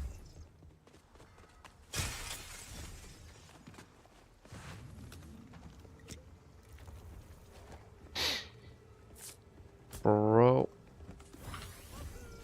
So yeah, one more good game. I haven't seen them get in the feed. I haven't seen Sumo in the feed. Sumo in the feed. I don't know if they're popping off or not. I saw their teammate. But if they died, that means there's an even better squad. Or they just got unlucky, which is possible.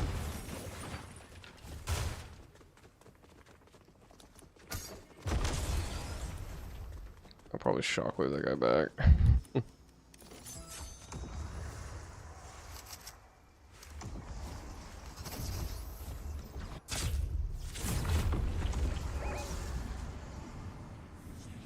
No, they're still alive. Yeah, that's one of their teammates right there, I think.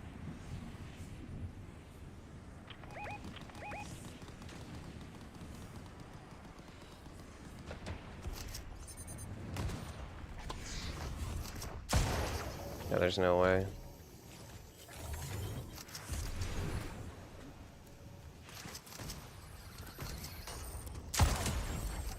That's one of them.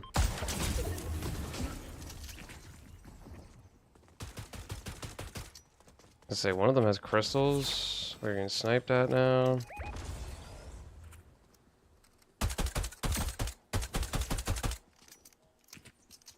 They're gonna go for a reboot, I think.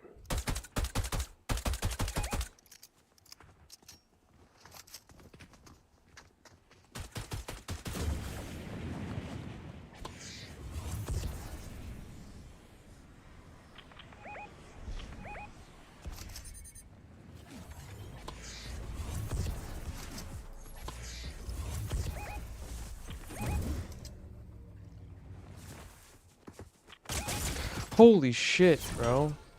That actually scared the bejeebus out of me.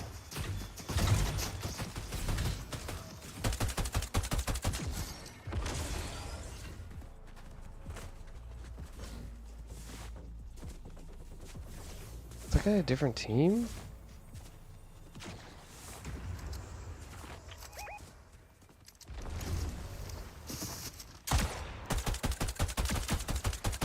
Dude, look at how many fucking shock rocks this team is using. Bro.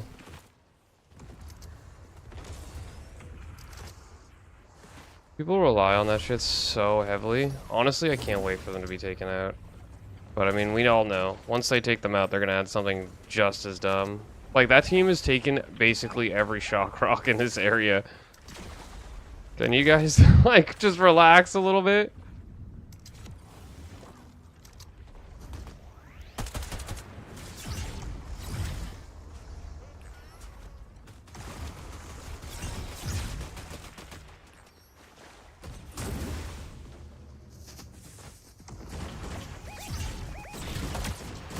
I don't even think this guy's for real.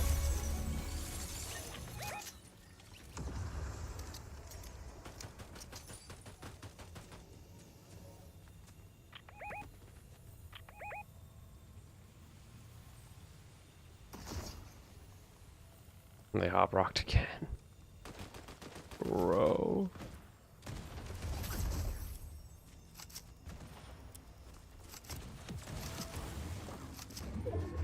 That guy just rifted.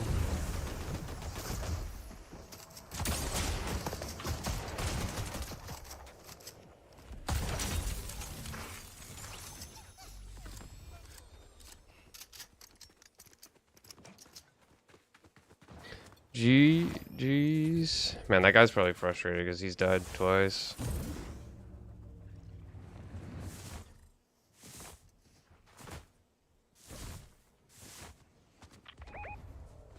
Oh, he's up here.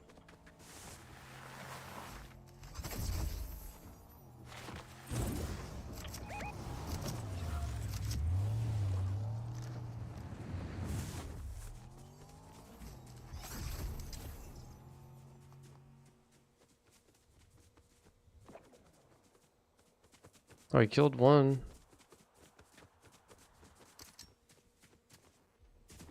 He full. There's no way that team was full dead, right? There's no way.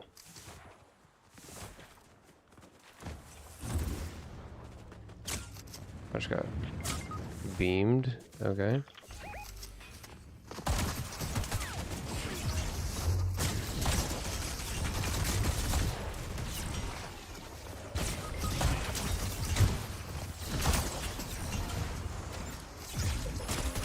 I'm dead. Yeah, there's no way. Dude, no scope? He no scoped somebody? What the fuck?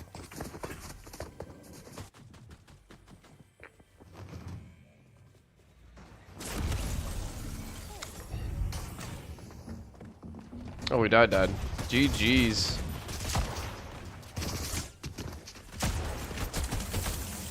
Let's spectate. Let's go see if we can find him. Yeah, the full team's up again. See, it doesn't even matter. We kill one. We kill this guy. We kill this guy. It doesn't matter. GG's, brother. GG's. Dude, we were low-key frying them that game. And then we ran into a completely other team. A complete other team, right? Dude, can we just verify the account already? Oh my god, bro. See, we got maybe time for one more game. I don't know. I'm not seeing a broadcast have started yet for LCQ, so maybe they won't be doing a broadcast. Oh no, they're there. They're live. They're live.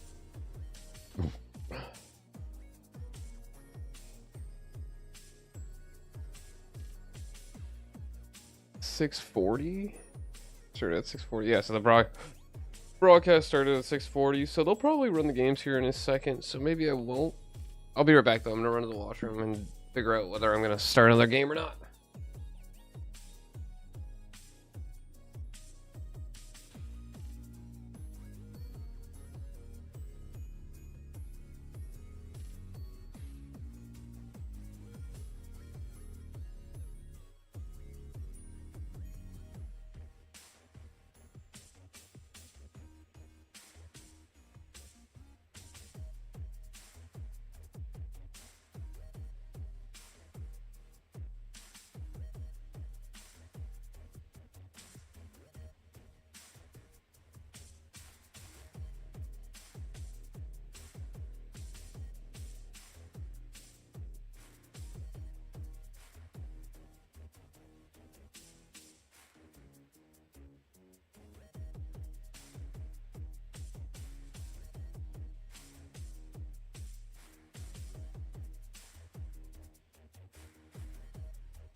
Okay.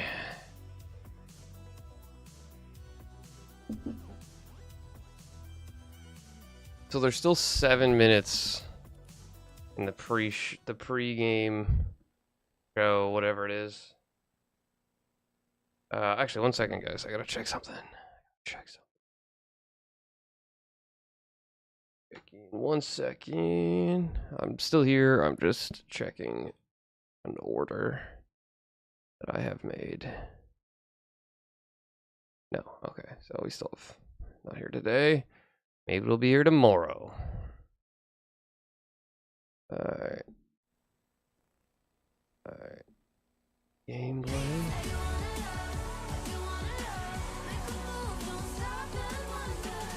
Got 7 minutes. Alright, 1 more second. I'll be right back. I'm still here. I'm just checking something out.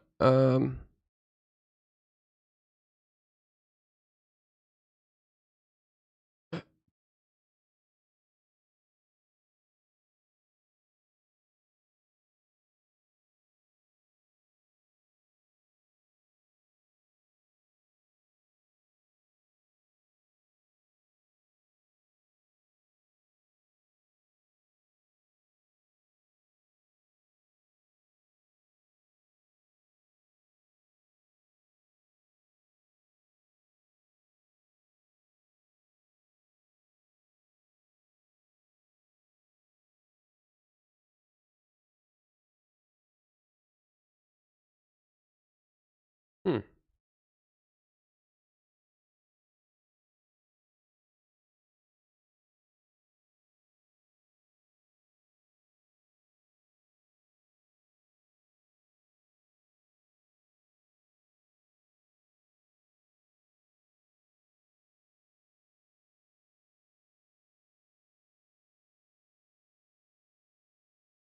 Here we are.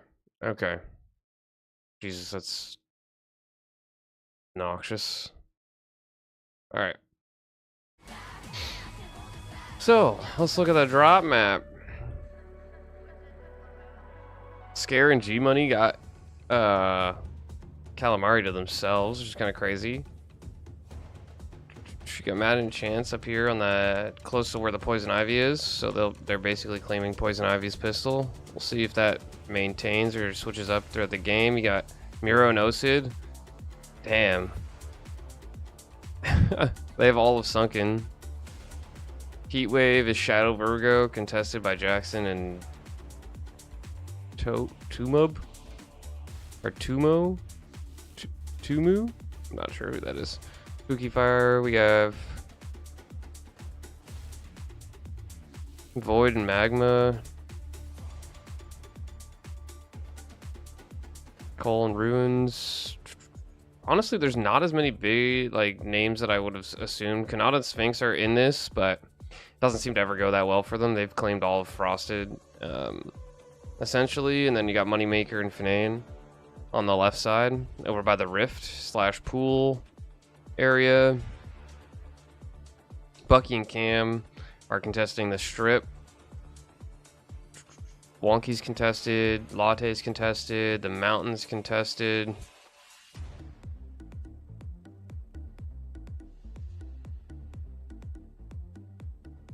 Creon is contested by Kix and Zemo.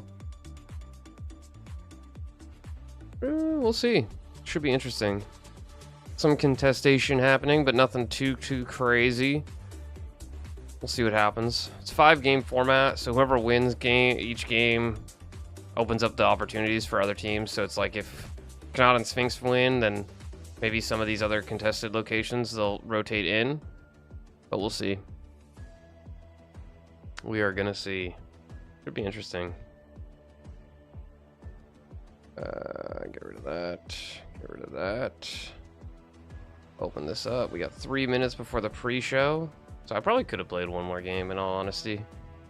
Probably should have. It is what it is. Let's see what Aussie Antics is saying. He's always got some good info before any of this stuff starts. If you click the subscribe button, see our free Prime available. It costs you nothing. You don't even get a discount. It's free, and you get no ads for a month. Just saying. He's doing an Amazon Twitch Prime ad. And again, if I'm not your favorite Fortnite streamer, then use this as a reminder to go use your Prime sub on your favorite Fortnite streamer, please. Or any it's gonna be a streamer. big month of content. The NW. Oh my god, it's working. The NW with the 5 gifted. You left click with the 5 gifted. Thank you, chat. Appreciate y'all. Thank you. Holy T-Roy. Okay, T-Roy, this didn't include you. You already gifted 25 subs today. Fight. You already contributed. But thank you for contributing again with 20 gifted, my fucking goat. Now you comfy with the tier 1. Hey, Waffles of the Prime. Thank you, chat. Appreciate y'all. Doing the Arclue plug? No, that's too sellouty even for me as a joke, bro. I'm not gonna lie. We'll save that shit. We'll save that. Thank you, Splather. 109 on him. Thank you, chat. It's Higgs, Reed, You're getting gifted a sub, chat. Please. Liam, Please and give the Curve. person who gives you a big thank you. It is very generous, but it is also make sure they know it's very well appreciated. Bolts, Jace. I don't know who the other anonymouses are. Chat, you guys ready to watch the broadcast now? I kind of want to see how this ends. We've also watched so many rounds of it. Thank you, Dan, with the Prime. Thank you, chat. Appreciate the treasure train. Cheers, chat. Chat, do you like the mug? Chat, rate the mug. It's Osaka. Okay, chat, I'm not a big fan of yellow. Is that just me? It's a cool mug. It's got some cool, like, illustrations on it. And Osaka was a cool-ass place we went to. But I'm just not a big fan of, like... It's like browns, reds, yellows, and oranges. I swear it's a pretty shitty color palette, I'll be honest. Why did Cool he? mug, though. Why did he buy it? What? Did somebody gift it to him? Like, why the fuck did he have it if he doesn't like it? Broadcast, yeah, we'll go to broadcast once they actually start. I mean, they'll start doing like the interviews and stuff soon. I wonder if they change the casting teams today, though, chat. Think they're going to change the casting teams? It's hard to This say. morning, Levin was on analysis and not casting, and I'm a bit like, I didn't. Yeah, I mind- appreciate the don't- tab, I don't wanna man. say Mini Miner was a Appreciate bad it. Yeah, caster. GG's again, He was for good. real. I just really like Levin casting.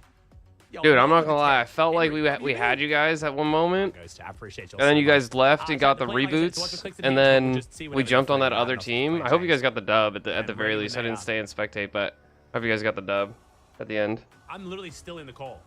I just realized that I've been in the whole time. But yeah, I appreciate the tab. Jeez Louise. Did we get Yeah. a Jeez Louise today? Chat? Nice, All dude. casting? I actually didn't even hear. I don't know how I heard Tribulations for the dub, you know? that. I don't know if I heard You that. know? Wait, what level hype trace is this? Like level 8? Oh my god. Holy shit. Okay, even by... Okay, you guys usually go crazy for the fucking scam trains, but like... Dude, damn, just eight? give me the verification on this app, bro. It is what it is. You hate It You is see what me? it Congrats. is. Jeff got one. Let's go. Yeah. Frankie did a Jeez Louise. I know she did something that she said was I had a like mini decent minor fill reference. team in that game, but we Oh shit. I mean, oh frick. honestly, yeah. I feel like Any high ground, any unsings? Thank you, bro. realistically, in Fortnite right now, it's like you can do pretty well if you just have like one other decent player on your team. My squad that last game that you guys ended up winning wasn't bad. Are we ready? We Let's just go. weren't really like NJC. none of us were talking. There was no So, communication NJC, happening. is your passion We were kind of for just Rugen flying and around the transfer map, over to Bila? doing Is our this own coaching? thing while pinging. You know, which pings work, but nothing will beat like if you have two solid players that are making comms, and as long as your teammates can either hear or understand what's going on, you'll have a pretty solid team. They don't even need to say anything, you know. Like I play a lot of duo fills or like squad fills with a duo. Yes. Okay. If And you're a Rugen it's not fan, that bad. You're now cheering for Bila. It has been decided.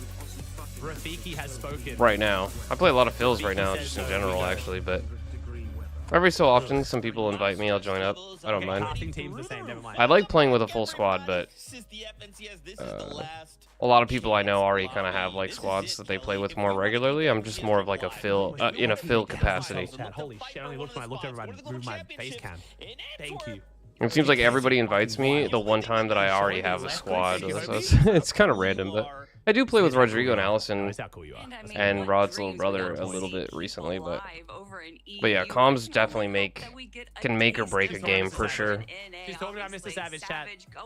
Yes. No, I don't mind. I don't mind. Obviously, there's some big storylines As long as like of personalities big mesh, like players there's no over like NA that are also on the edge of barely qualifying. like I was ranting earlier. There was one guy I was playing with for a little bit that almost every time he died, he was saying that people were cheating, and there's no doubt in my mind he was dead serious. And it was like, dude, We like will be clenched, Vivid. We will be clenched. he's getting like visibly angry. Yeah, no worries, man. You enjoy the game. Good luck. Good luck in the games. Hey, you see that? Hey, slime? Good luck in the games. Appreciate the tab. Oh. Wait, what happened to the broadcast? Okay, thank God. Bro, if you guys weren't here earlier, my internet went out, my PC fully died, and I got banished this weird world of Twitch where I had to restart everything. And I just had a heart attack. Thank you, Mystic. Thank you, YX. The LCL.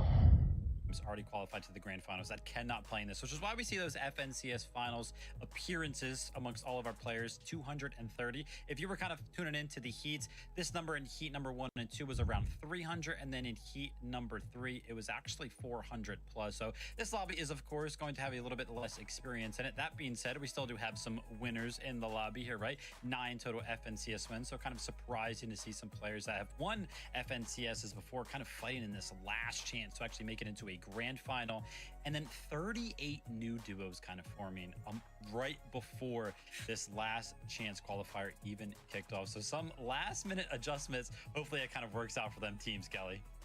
Yeah, I'm excited to talk about some of these last minute adjustments. It should be interesting because it's like you see Shadow and Virgo are a pretty solid team, and Sphinx and Kanata are a pretty solid team. But it's like it really is anybody's game because you need a win in order to qualify. And I can't, like, as much as I want to see Kanata win today to qual, I just don't think he's going to be able to do it. I think he's going to choke under the pressure.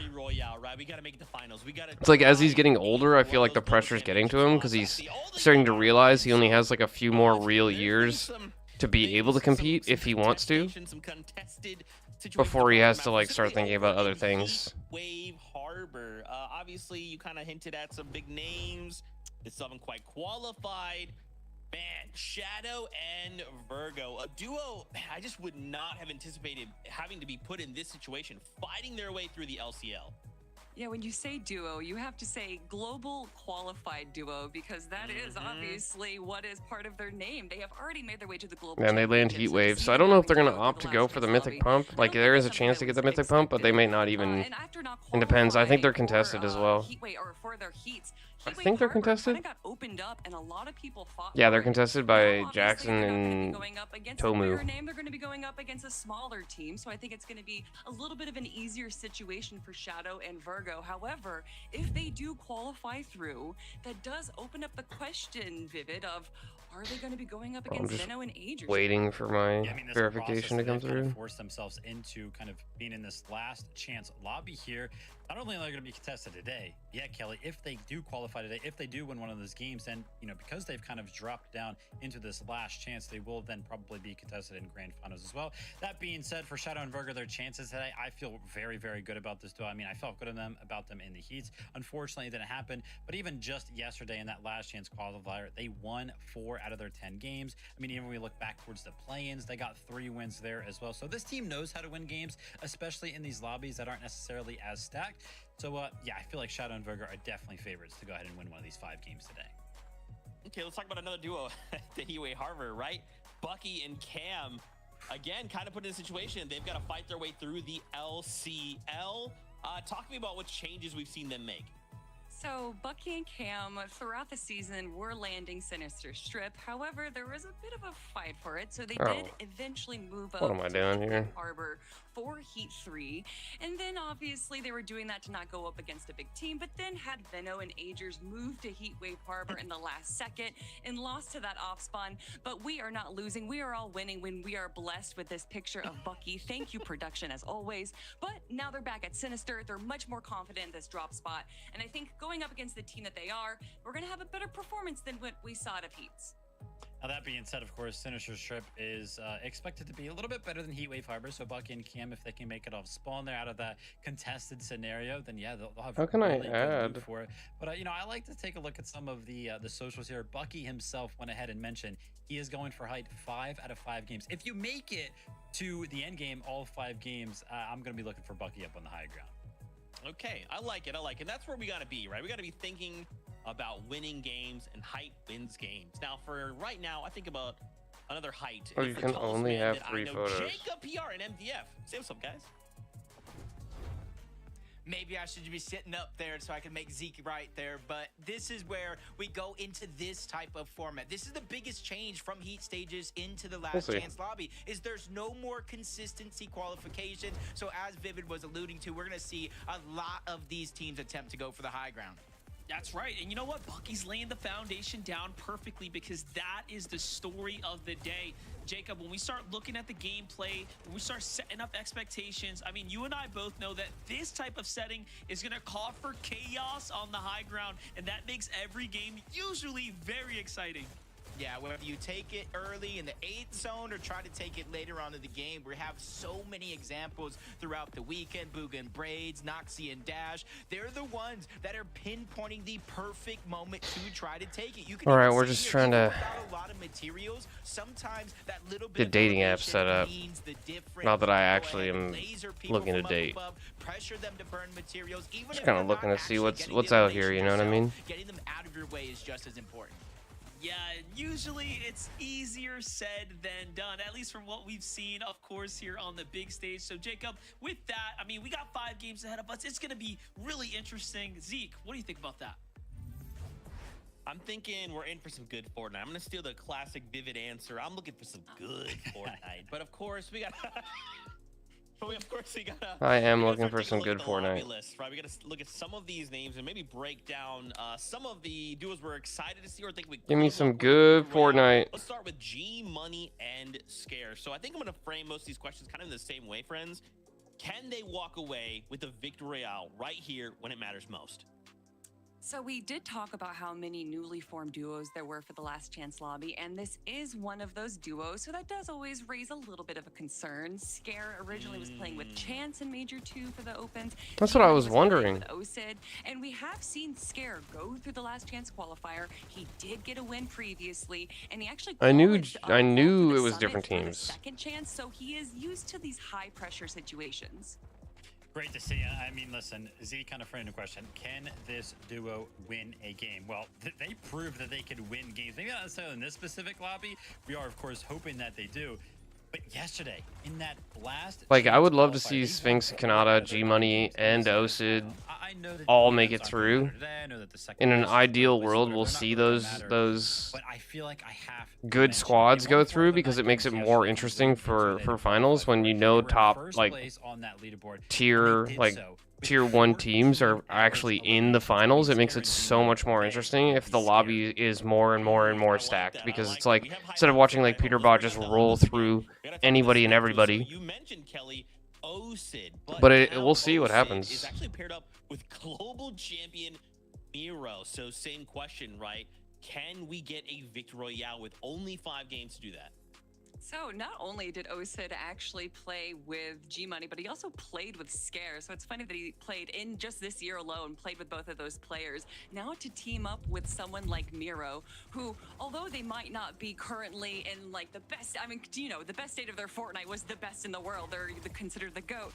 So I think bringing someone like OSID along with Miro, who has that experience, they have that knowledge, is going to be a great pairing, and definitely that potential to kind of read what the meta is for this. Because you never can really predict what an LCL is going to be like. And I think Miro's the perfect mind to bring into this combination and potentially pull out a win. Oh, they had a 30-kill game yesterday. That's crazy. Into a lobby like this, I mean, the guy has won 6 FNCSs. Remember when we took a look at that Cess and Submarine? We were like, hey, listen, we have 9 total FNCS wins kind of playing in this lobby. Yeah, Miro has 6 as them, as a little reminder there. So yeah, the experience is going to be there. But I also remember kind of talking to Kelly before the show kicked off today, and she was like, listen, I don't think Miro's going to win the first game, but I think he's going to pick up on some things as we go deeper and deeper into the competition today, as we go deeper and deeper into these games. And I really, really like that call out, Kelly, because I think Miro, if he does go ahead and win it, it'll be one of the later games. I was so scared that I was talking trash and you were about to expose me for a second, but thank you. I'm glad it was a good thing. Kelly, you say nothing but good things all the time. But let's bring up that lobby list. Let's talk about the next set of duos and see more names. We got to talk about Moneymaker and F9. EU plants coming on over, wanting to hang out in NAC, but we're kind of put in a situation we have to fight our way through the LCL. Had they learned enough, taken enough experience on NAC that we can maybe translate that to a win? Well, you say plants, and immediately I think of little, like, you know, buds of flowers, and maybe they just needed a little bit of watering, maybe they needed a little bit of sun, and now they're ready to blossom and kind of compete. We actually saw in game number 3 for Heat 1 that they got 2nd place, and then even after that, they got 4th, so they are able to make it to the end game, just barely missing out on that win. I think, honestly, between, you know, we have multiple EU players now, what's a couple more for NAC? Listen, for Moneymaker and F9, obviously, we talked about it in Heats. They had to prove the investment worth it over in Heats, right? You have to qualify to the Grand Finals to go ahead and justify the move over from EU to NAC. They are now on their last leg here. Only 5 games to make that move worth it. I am really, really hoping for these guys. But listen, Kelly, we have talked about 5 teams already, and there is one team that we have not talked about yet. We're only playing 5 games today. Only 5 teams can actually go through the Grand Finals, and I feel like the one team that we haven't talked about yet so far is the one team that everybody at home is thinking about. Hell no. It's Canada. It's Sphinx. Whew, Canada and Sphinx. Can you imagine after a 6-year Hell run no.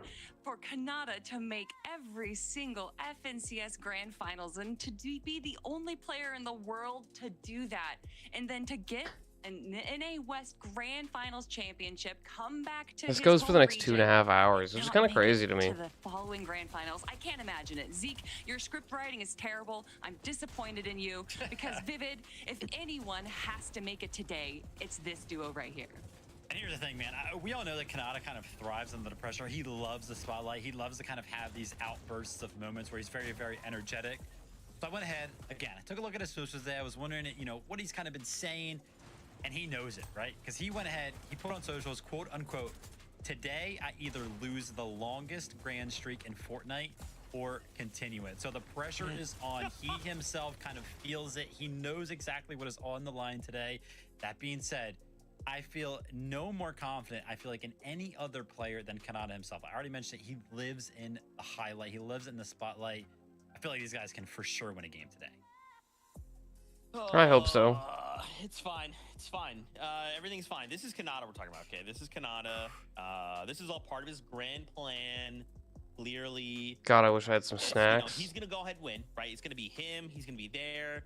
Maybe he's going to, I feel like it's going to be like a game 3 win. Maybe, maybe he's going to go crazy, Kelly, get a game 5 win. It's Canada, Kelly. It's Canada.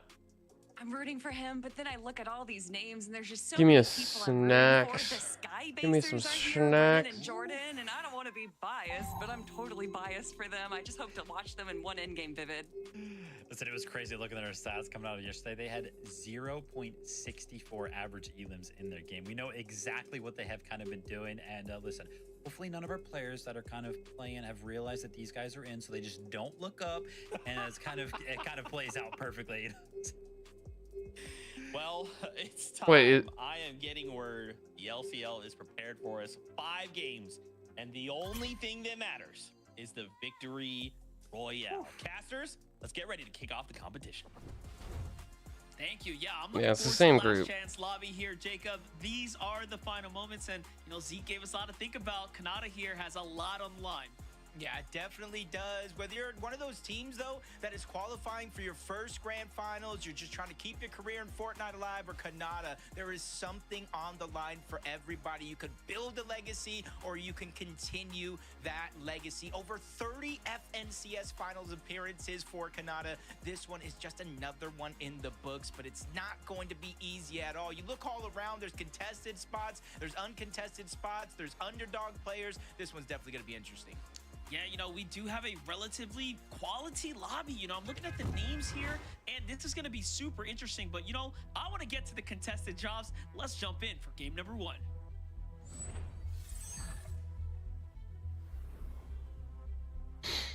Yeah, I want to get to the contested drops too. That are going into this with the thought of being contested. We know Bucky and Cam over at Sinister Strip. We know Shadow and Virgo over at the Heatwave Harbor. But we also got Latte landing. Dago Plays and Ultra going up against Kara and Cam. I want to see something good happen. And this is where it's going to get interesting because Latte landings, unless it's a certain I don't think Canada's Canada's gonna qual today. The drop. So instead of just I'd taking love like to a see him qual, but I 50-50 just don't see it happening. you kind of get as much of a full loadout as possible before you essentially butt heads. Yeah, but it's a small POI, right? There's really not much to work with after you get those few buildings there. Jumping over to Canada and Sphinx. This is what everybody wants to see. About the duo of the hour, if you will.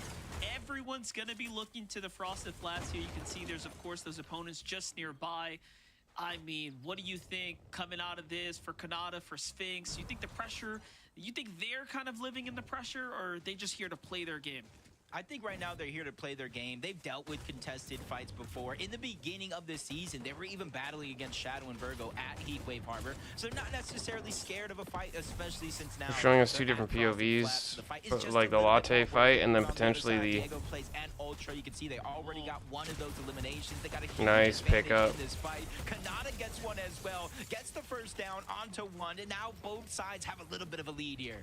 That's right, Diego winning his fight. Kanata and Sphinx initiating. It's Kanata who, of course, gets that first elimination. What a way to kick this one off. And you know what? The best thing that they can do is actually dominate this drop. Really show the other duo, hey, if you stick around here, you won't stand a chance against us. But we all know being contested for any professional duo is tough to turn into a victory royale.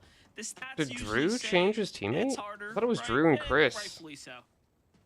It's definitely never easy. You just got to be able to kind of take those opportunities, just like Kanata and Sphinx. Bacon, kind of egg, and drop peas. And be able to run with Yo, it, Chris turn is it into a dead. win, 'cause Oh, nothing okay. is Okay. guaranteed. That is not looking good for Drew and Chris already going into game number 1. They're already dead. Is a team that at moments have captured the community. Are they next up? But they've run into struggles and back-to-back heat lobbies. Hopefully he can keep himself alive, get them back into the game. It's just he's being put behind the pacing here of the rest of the lobby. Yeah, most definitely. Well, enjoying things here at the Sanctuary for now. Magma Void do, again, have that elimination lead at the moment. Just opting to kind of hang out here, take advantage. Happy to see that. I thought Kanata was going to sell in that first fight and die to that guy when he got full boxed in there. Happy to see that did not happen. Pretty hot start. We, of course, saw when you came into the drop map, there were fairly Game number 1 is going to be a stacked end game. Like, there's going to be... Storm Surge is definitely something they need to be worried about. Jumping to Virgo in Shadow, a team that no one expected. Well, they were trying to get the shotgun. What I really love about this duo here is the support coming out from Nikov and, of course, the French community as they are cheering on for the M8 brother. But look at this here. Back to the coast we go. Yeah, you're seeing just kind of a lot of contested fights here early on, kind of stall out. It kind of gives you a little bit of deja vu of game 1. If either one of those heat stages kind of shows what's on the line, where eliminations really don't mean much, other than maybe you that he just sold that shot so bad, but it didn't matter. Wow. Sometimes that patience actually does pay off for Blue Very and lucky. the contested fight that The golden they turned their apple. way perfectly with that first elimination. But the thing He's is, got the duck for the vault. has the key card to the vault underneath Cluster Coast. So if he disengages, he has a chance to get the reboot card, get his teammate back in the game, and then maybe later on revisit Cluster Coast for a huge reboost back in the game. Did they kill? Oh no. Won't be a play in the And Drew goes down. here, finishing up the opponents. Very nicely done. Yeah, Moneymaker and Fanayn chilling over at the pool. They're gonna box up. Throwing it on here with the Moneymaker and F9. Okay, so they're just setting up this huge base here, the Surge Tower, if you will, on top of the mini machine. Do like that. They have nice, clear lines of sights on all the opponents here. Then you kind of add in the fact that the mending machine down below them, teams do tend to lurk in that direction of mending machines. Maybe they'll be scared away of the big surge base there. Bucky and Cam chilling at Strip. Did they win a fight or? No, no, they haven't fought yet. Sinister Strip. We thought they would be contested, whether they were or not. It seems like they either went their separate ways or Bucky and Cam are easily able to position themselves up on top of Sinister Strip. Again, another one of those positions where depending on where the zone goes, whether it pulls far away or pulls to them, all they have to do is be patient here because Surge, I think those opportunities will naturally present And Sinister's like dead center of the map, so they should have some relatively easy rotates from that position. Jordan, I love that. After they showed us that they can make high ground and the heats, now we're like, all right, let's tune in a little early. Let's see what the strategy is looking like. Of course, These are the guys that Sky-based in Heat 2. Prepare, but it's also getting the extra heals, right, to really go the distance. You start playing the Storm. Yeah, whether it's the small fry, actual floppers, or slurpfish there, anything for this type of strategy is definitely going to work on it. And I kind of like what they're doing here too. Instead of kind of doing it on the outskirts of Wonky Land, on the outskirts of Latte Landing, they're trying to minimize the amount of early game damage that they're going to take because they haven't even started their base project yet. They are going to spend a lot of time inside of the zone, so you want to minimize. If they win a game today using a Sky base, like, that would be mind-boggling. Like, there's no way. Like, I'm telling you. Another team towards the outskirts, so you definitely have to be careful with how long this one goes. Yeah, this It one would right here actually is be a insane. pretty tough fight to I'm kind of locked in today in this broadcast. Like, I want to see some good stuff happen. Getting that first knock there. Not too sure where the opponent went, so you can see him sort of hesitating not to get snuck up on, but the enemy's right under the ramp here next door. Just looking on by. He ends up Damn, bro. and Pluto gets one pump there. Well played. So they wrap things up here.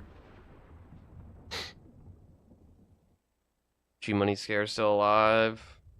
Kanata's still alive. Shadow Virgo's still alive. Cam and Bucky's still alive. Around the map that kind of have a decent amount of metal, that have the vending machine in terms of Golden Grove. Just makes you wonder, like, how many, like, no-name teams are going to win today against, like, some decently solid, well-known teams. Like, it should be interesting. Maybe somebody will follow their death again in this spot. The possibility of storm surge tags is definitely going to be high, and then it obviously does help that it's basically in the center of zone. Yeah, this go around here, I mean, the map is surely giving us a lot of activity in this general area. Not bad for, of course, pulling the zone.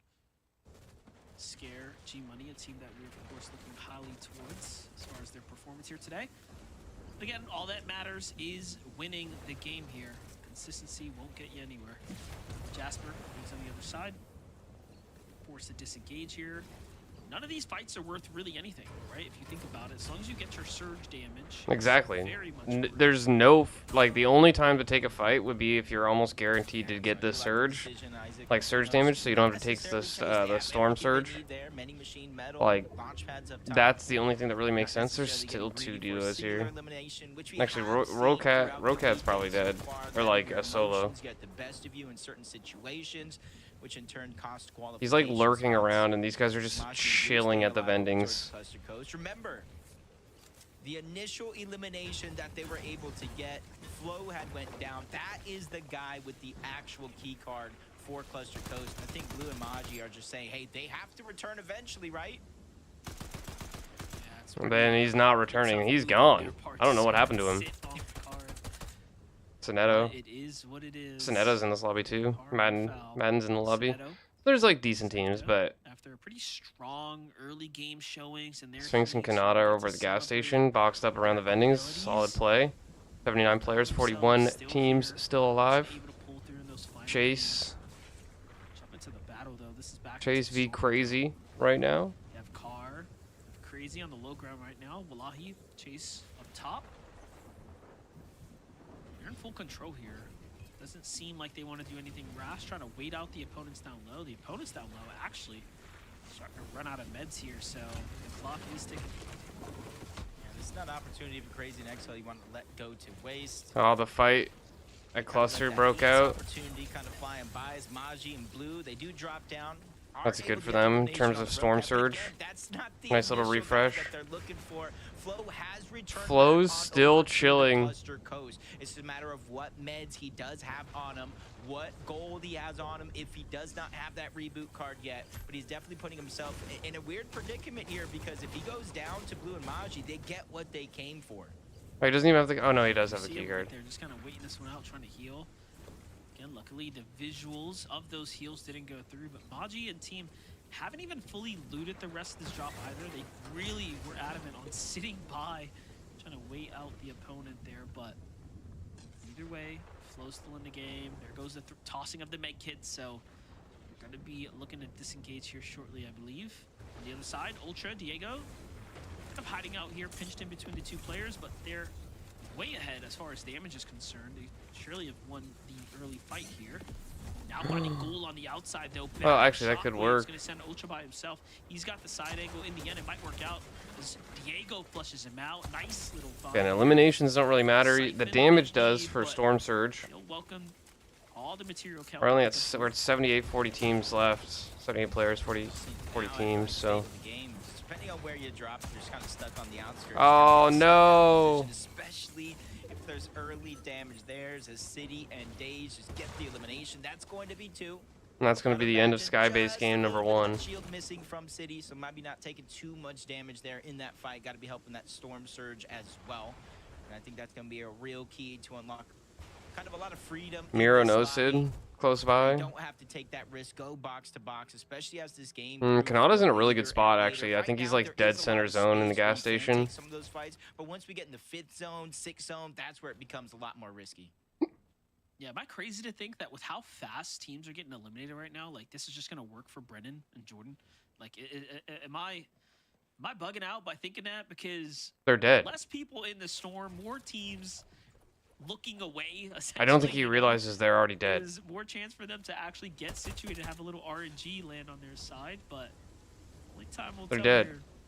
I'm 99% sure that they're dead. I could be wrong though. There is that chance that I'm wrong. I was about to say, as your resident Skybase aficionado, but as we jump on board Kanata and Sphinx, I think there's a little bit more important things to talk about. You see the loadout here. Purple shotgun, Warforged AR, full and max minis, or I should say big pots and the most important thing to talk about is the Skybase. Everybody wants to see a Skybase win, although nobody wants to see a Skybase win. If that makes any sense. As high as you see G Money and Scare in the distance, they know multiple teams are going to have to rotate to them, and while others are going to have to worry about those Skybases. They're pulled right of the gas, so we'll see if they are able to make this rotate. They're 239 above. But if they get tagged, like a big beam comes through, then they're gonna be looking not so good. Some pretty serious gamers. You got Void, you got Magma, saw F9 there, kind of positioned up. You literally can't stay on players like in the broadcast, because the broadcast, like, they're way ahead in the game, but at the same time, if players are just chilling, like it is still. You're still able to stream snipe, essentially. Outside of it pulling all the way towards the south, this could be a decent pull for Brennan. So it's like Kanata and Sphinx were at that gas station for so long, so players could have known that and stream sniped them, but that didn't actually end up happening. I'm not sure what the delay is exactly between the game, like the actual game, and the stream, like the broadcast. Max chug jugs, they got med kits for when they make it in towards the zone. They just got to be able to dodge some of this damage, but even if they do take shots like you saw there, it's not really going to affect them too much. Diego's flying in from the side. Bacon and eggs now basically by themselves. They're probably going to get fried. They're going to take full advantage, look for the refresh right now. Meanwhile, Northern Siphon comes through. On the move here, 137 damage above the threshold. Still have maximum shockwaves as well. The zone will be landing right on top of them, so they're just trying to hold this key positioning here while the storm slowly moves in. There they go, hugging up there to the outer edge. Maji Blue managed to find themselves into a safe spot. This is all in all looking pretty decent. For definitely curious to see. But there's a lot going on, right? You see Northern, of course, has that elimination. It was picked up in the storm as they were rotating. Makes sense now why they would have wanted to kind of stay up here, right? Absorb that material and base up around it. Yeah, you never know where the zone is going to go, and it kind of helps a lot to siphon. That way you can save that med kit for later. Kicks Zemo only 38 above the damage threshold. At least they're above that damage threshold, though. There's going to be the positive. Just no bad peaks here in this situation. Even though they're above this threshold now, though, Monster, they're going to have to look for Surge in the next. Where is Kanata and Sphinx? As that threshold changes. It's just a matter about how you handle that pressure, and that's where I always think preemptive strikes may be the best for that scenario instead of just simply trying to out-heal it. And now with that, they are full healed up. They're going to have open windows here of opportunity to try to get some damage. Yeah, Zemon kicks only 29 above the damage right now. Threshold is starting to go back and forth here. Why did he destroy a staircase that he placed to place another staircase? Shoot the team that had the open edit right there. That might prove to be a misplay. We'll end up seeing how their damage fares in the coming moments. Chance, Madden on the other side, a very skilled duo. Again, there are teams that we very much recognize that have made multiple finals. They are the scary ones to look out for. Kanata Sphinx, they're in the distance, starting to set up. Kanata finding himself with a lack of shield, using the first of his few big pots here. Yeah, still 119 above, but you're going to want to at least get another tag here. Move around just a little bit, depending on the activity of the rest of the lobby.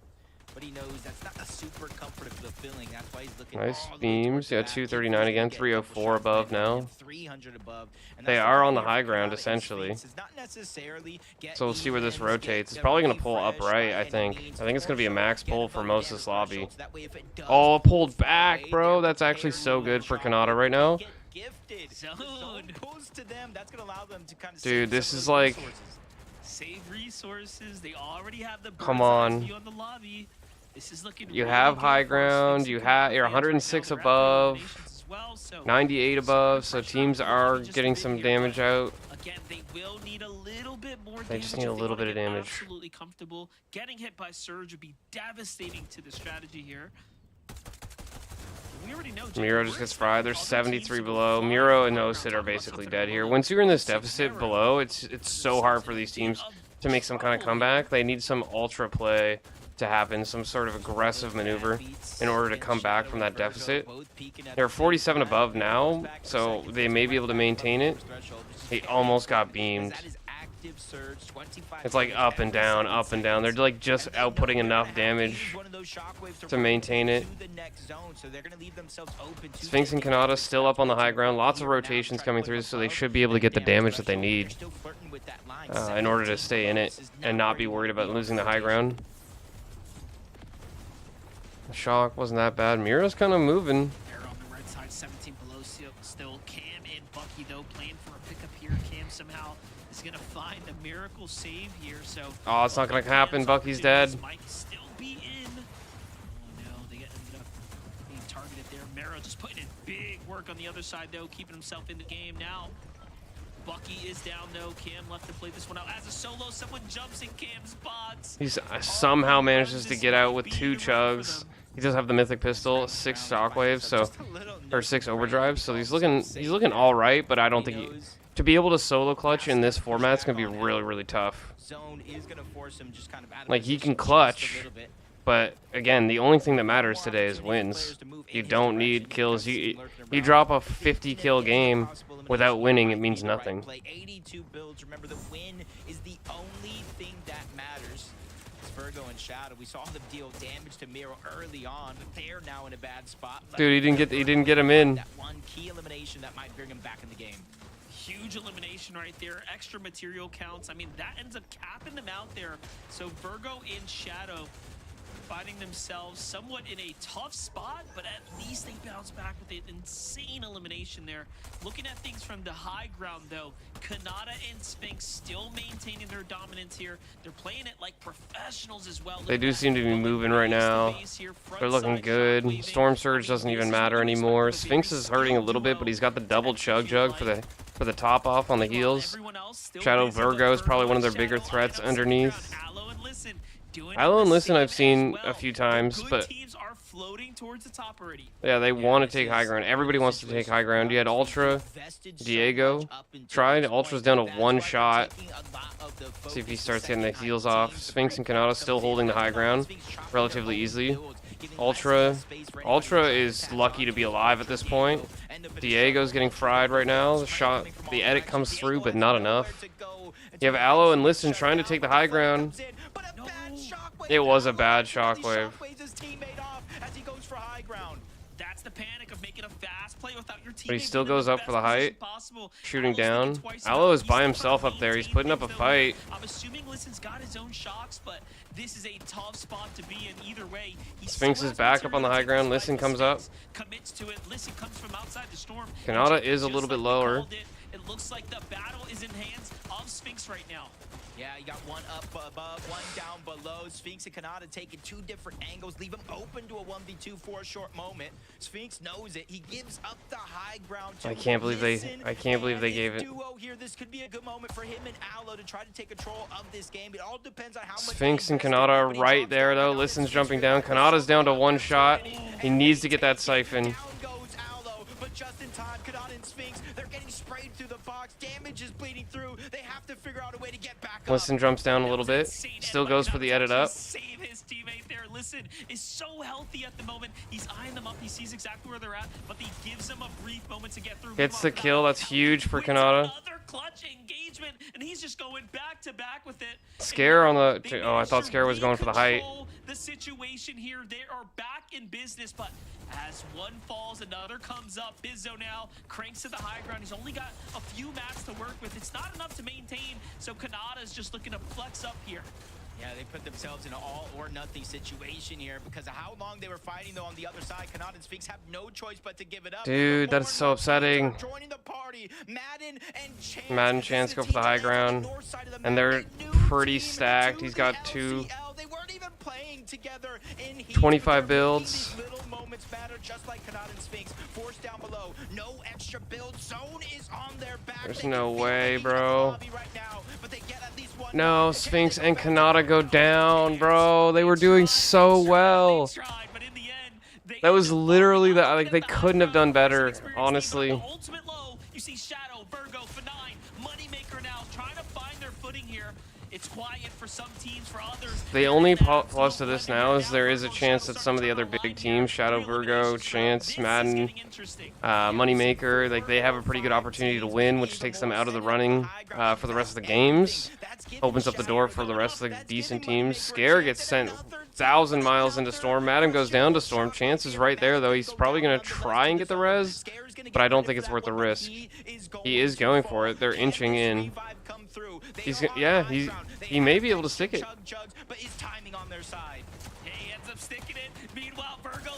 Comes up, takes down Madden, gets the siphon. It's Moneymaker and Fanayan on the low ground.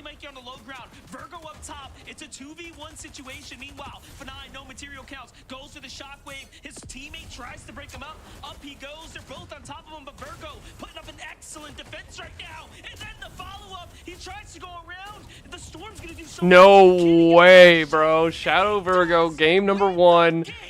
Huge clutch from Virgo. That was crazy. That was Moneymaker and Fanayan's chance right there. They just sold. They just sold. In my opinion, Fanayan sold really hard because he just kept taking storm damage. There's no way, bro. It's happening! Ah! It's Shadow Virgo. Vivid, they did it. Oh my god. Oh, Shadow and Virgo, Vivid. Ah! I mean, listen, who would have thought any different? All right, hold on one second, chat. I gotta be right back. I gotta check something on my email.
Hell no.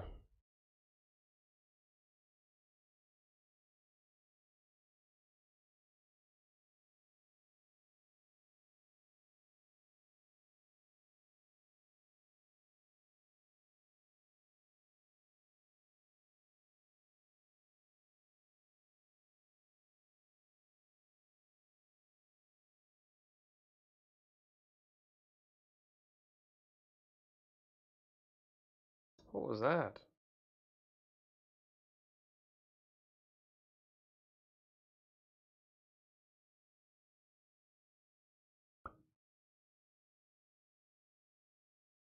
All right, 1 second. I am actually going to be right back. I'm going to turn this off, though, so you guys can see it. I'll be right back.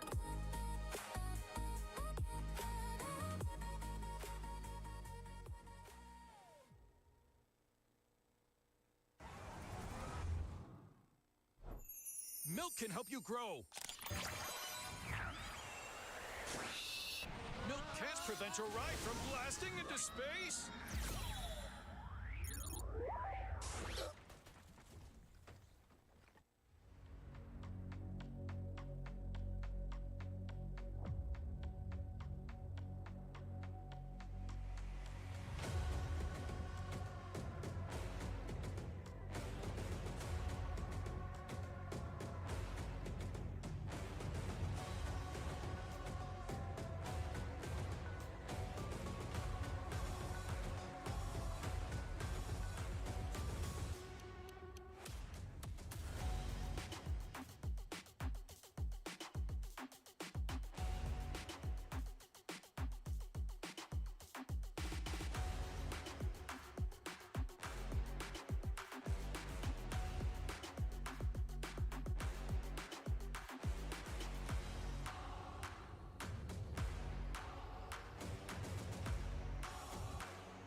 Fortnite fam, welcome back to the Last Chance Lobby. Me and Viv, on that break, we were celebrating. We were high-fiving each other. We were jumping. We were screaming like Shadow Virgo, game 1.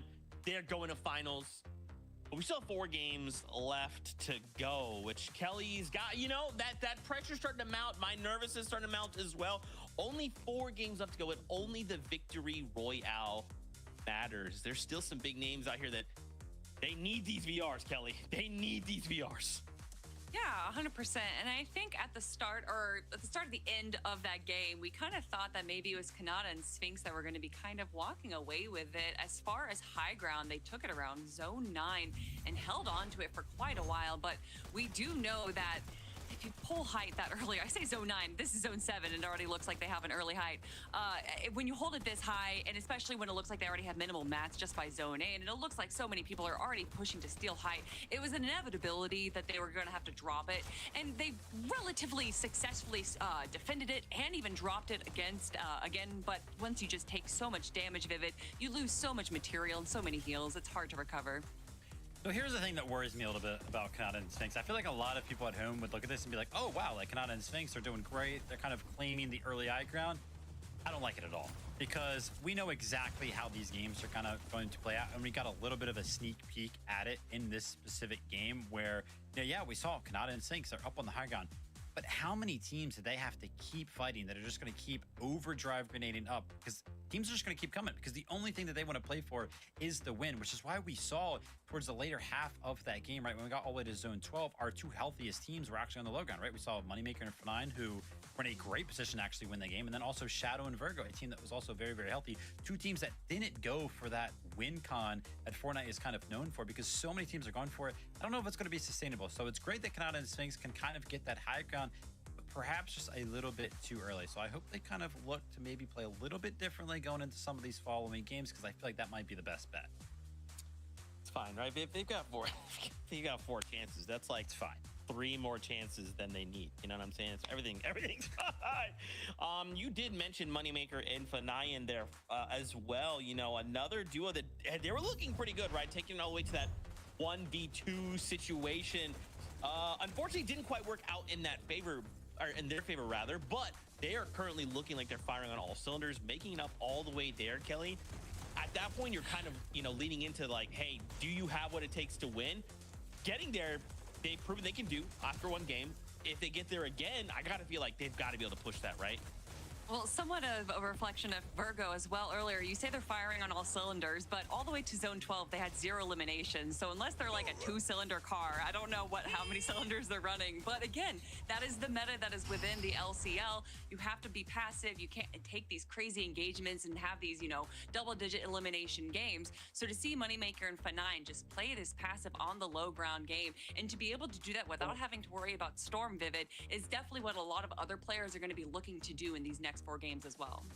I mean, Moneymaker and Fine just played game number 1 so well. If they can do that exact same thing again, kind of get themselves in a situation where they're on the low ground, a healthy duo, then yeah, their chances to go ahead and win for sure go up. Let's go ahead and talk about one of those other teams that is kind of sending the high ground right now, right? Madden and Chance were kind of up there, kind of overdriving up, getting themselves into the mix, and these type of play styles, like sometimes they work out if you are kind of timing it very well. Take a look at their position, right? They're on the high ground. They've got the weaponry. They got some of the resources to go ahead and win this one out. But again, I got a bagel, chat. Getting a taste of their own medicine. When they kind of look up, there's a team above them that just does so much damage, and we kind of saw it right there again. Scares starts to go up as well. So even Madden and Chance kind of taking a late opportunity. What was it in like zone 11, maybe zone 12? Again, they get themselves put into a situation that even though they took it late, it still feels like too early. Like maybe high ground is just not sustainable from any point in the game, but exciting to kind of see them gain control over it for at least a little bit of time. Look for these guys to go ahead and probably send high ground again. Butter. You do have to wonder in that moment for the revive, it definitely made them vulnerable. I wonder if maybe he just went to kind of hold high ground, would have been a different story. But regardless, to do that and even pull it off was pretty impressive. So they're looking good after game number 1, and I can expect more good things coming in out of the following games. Yeah, props for sure, right? That's a very risky play, but again, Kelly used the word earlier, pandemonium. That's what the LCL is all about. So let's see if another duo can find a calm in that storm. Game number 2 is ready. So let's jump back on that battle bus. Zeke, I might be calm now. I might be calm as we stand, but let these games continue in that same trajectory. I cannot say the same thing later on in the day. But what Vivid's basically saying is let Game 1 Monster be a wake-up call to anybody that looks towards high ground. Yeah, definitely. I mean, we got a sample of what it's going to take, and more importantly, grabbing it early was working until you eased up the pressure. Once the other team saw an opportunity, bam, the shockwaves came up, and it was just a matter of time there, Jacob. Yeah, so you just really got to be careful. You take it too early. You got to expect team after team to use those shockwaves to send it towards high ground. So you really have to have that mental math in your mind. Kanata, like when he's locked in, is arguably the best player in all of this, right? Like he is so good and so consistently good. He just tends to choke in a high pressure situation.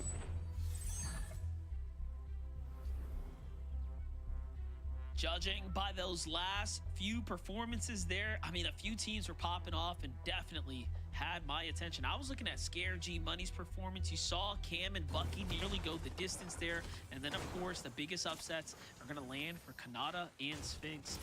Even though they're contested at the drop, they had a good time last time around, keying the opponents here. So I think that's going to be a surge of confidence. But coming up as short as they did, man, that's going to be a setback too. Especially since they were one of those teams on the high ground trying to hold it, but you just invest so much, whether you're taking it early or team after team looking to kind of fight them off. And now they have to do it yet again with the same circumstances. Contested drop, half the loot from Frosted Flats being stolen away. As we go back on over towards Latte landing again, we know this one kind of starts off a little slow between the teams that do land here, one side for each of them, and then they kind of go from there. But it looks like this time around, Ultra and Diego plays have Latte landing relatively uncontested. Yeah, this is definitely going to work out well for them. They managed to, of course, kind of have a bit of a showing there towards the end, but still need a little bit more to push it across the finish line. Cole Ruins on the other side, just trying to go ahead and win their wonky land battle here.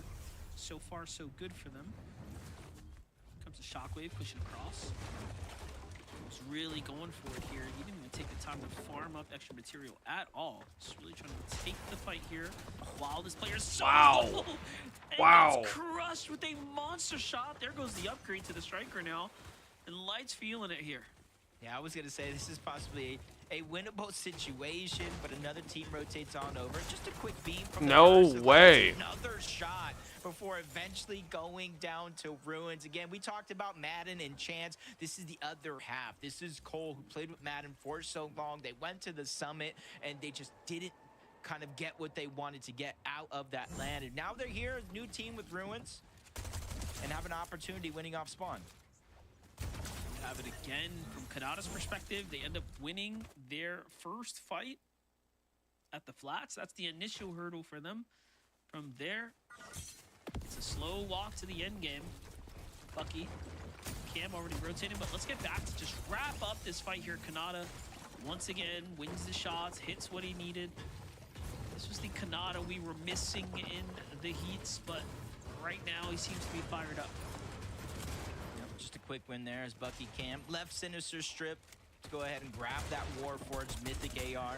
And that's going to help them a lot in a fight like this, being able to burn through the other team's materials. Cam needs to be careful not to get caught off guard as Bucky continues to go to work on the whole other angle. So we did try to peek to land a sneaky shot, but not going to be able to land it up until now. Damien trying to go ahead and push Bucky back, which kind of brings it into a relatively fair fight. Bucky Cam with a little bit of damage. One of them taking all the damage while Damien is full HP and shield. Yeah, they seem to be kind of losing the plot Yep. here. Damien and Snowy are putting up a good counter fight, but all sides are out of material, running low on the builds now as well. It seems like the disengage is at play for Bucky and Cam. This might not be the worst opportunity either for them to go ahead and get back onto the material route. Also, look at Bucky's overall ammo. Definitely looking light. Yeah, you can kind of see what they prioritize for the most part, getting their hands on the Warforged, and they can kind of fill out their loadout later.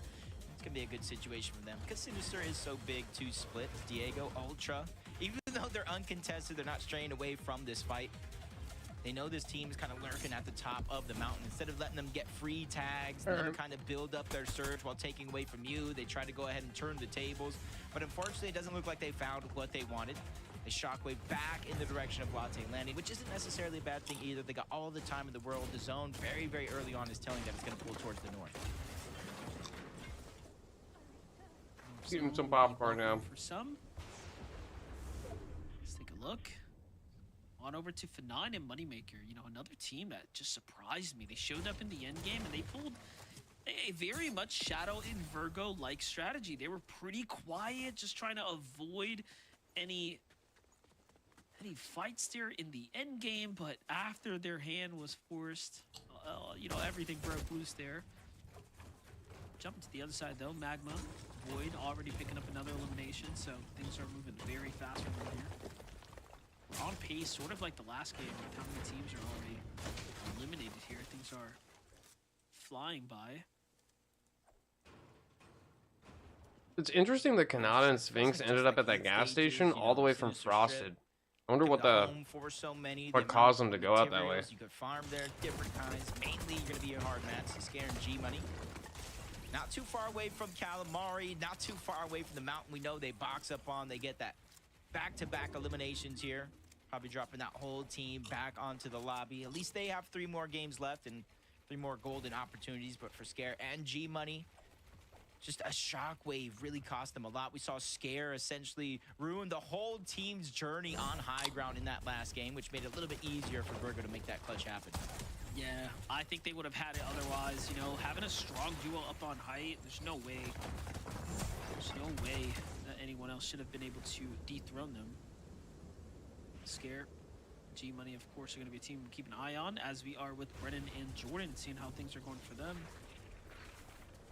We're just waiting for this team to really get things to align for them. They only need one opportunity, and we'll see them up top. They need more materials. They're playing scared right now. Just thinking right now, what would be the strategy for some of the Skyberry? Because they're looking over towards Wonky Land. And the thing about Wonky Land is for not just this season, but last season as well, you know, teams do stay up towards that wheel. They get early game surge, and they kind of let other teams kind of bypass them in a zone just like this, and they kind of late rotate with the shockwave and the wonky wheel effect. So that's what Brennan and Jordan have in the back of their mind. They're trying to be very, very careful, calculated, continuously looking off in that direction. But little do they know, it's Cole and Ruins inside of Wonky Land, continuously lurking around, not necessarily in the base above. Yeah, they're pretty far out there too. Like they're trying to find themselves a position to go ahead and set up their strategy here, if you will. Oh, look at that map knowledge, though. Knowing exactly where to go here, but Cole, Ruins might have spotted them out. Yep, Jordan's a little cautious here.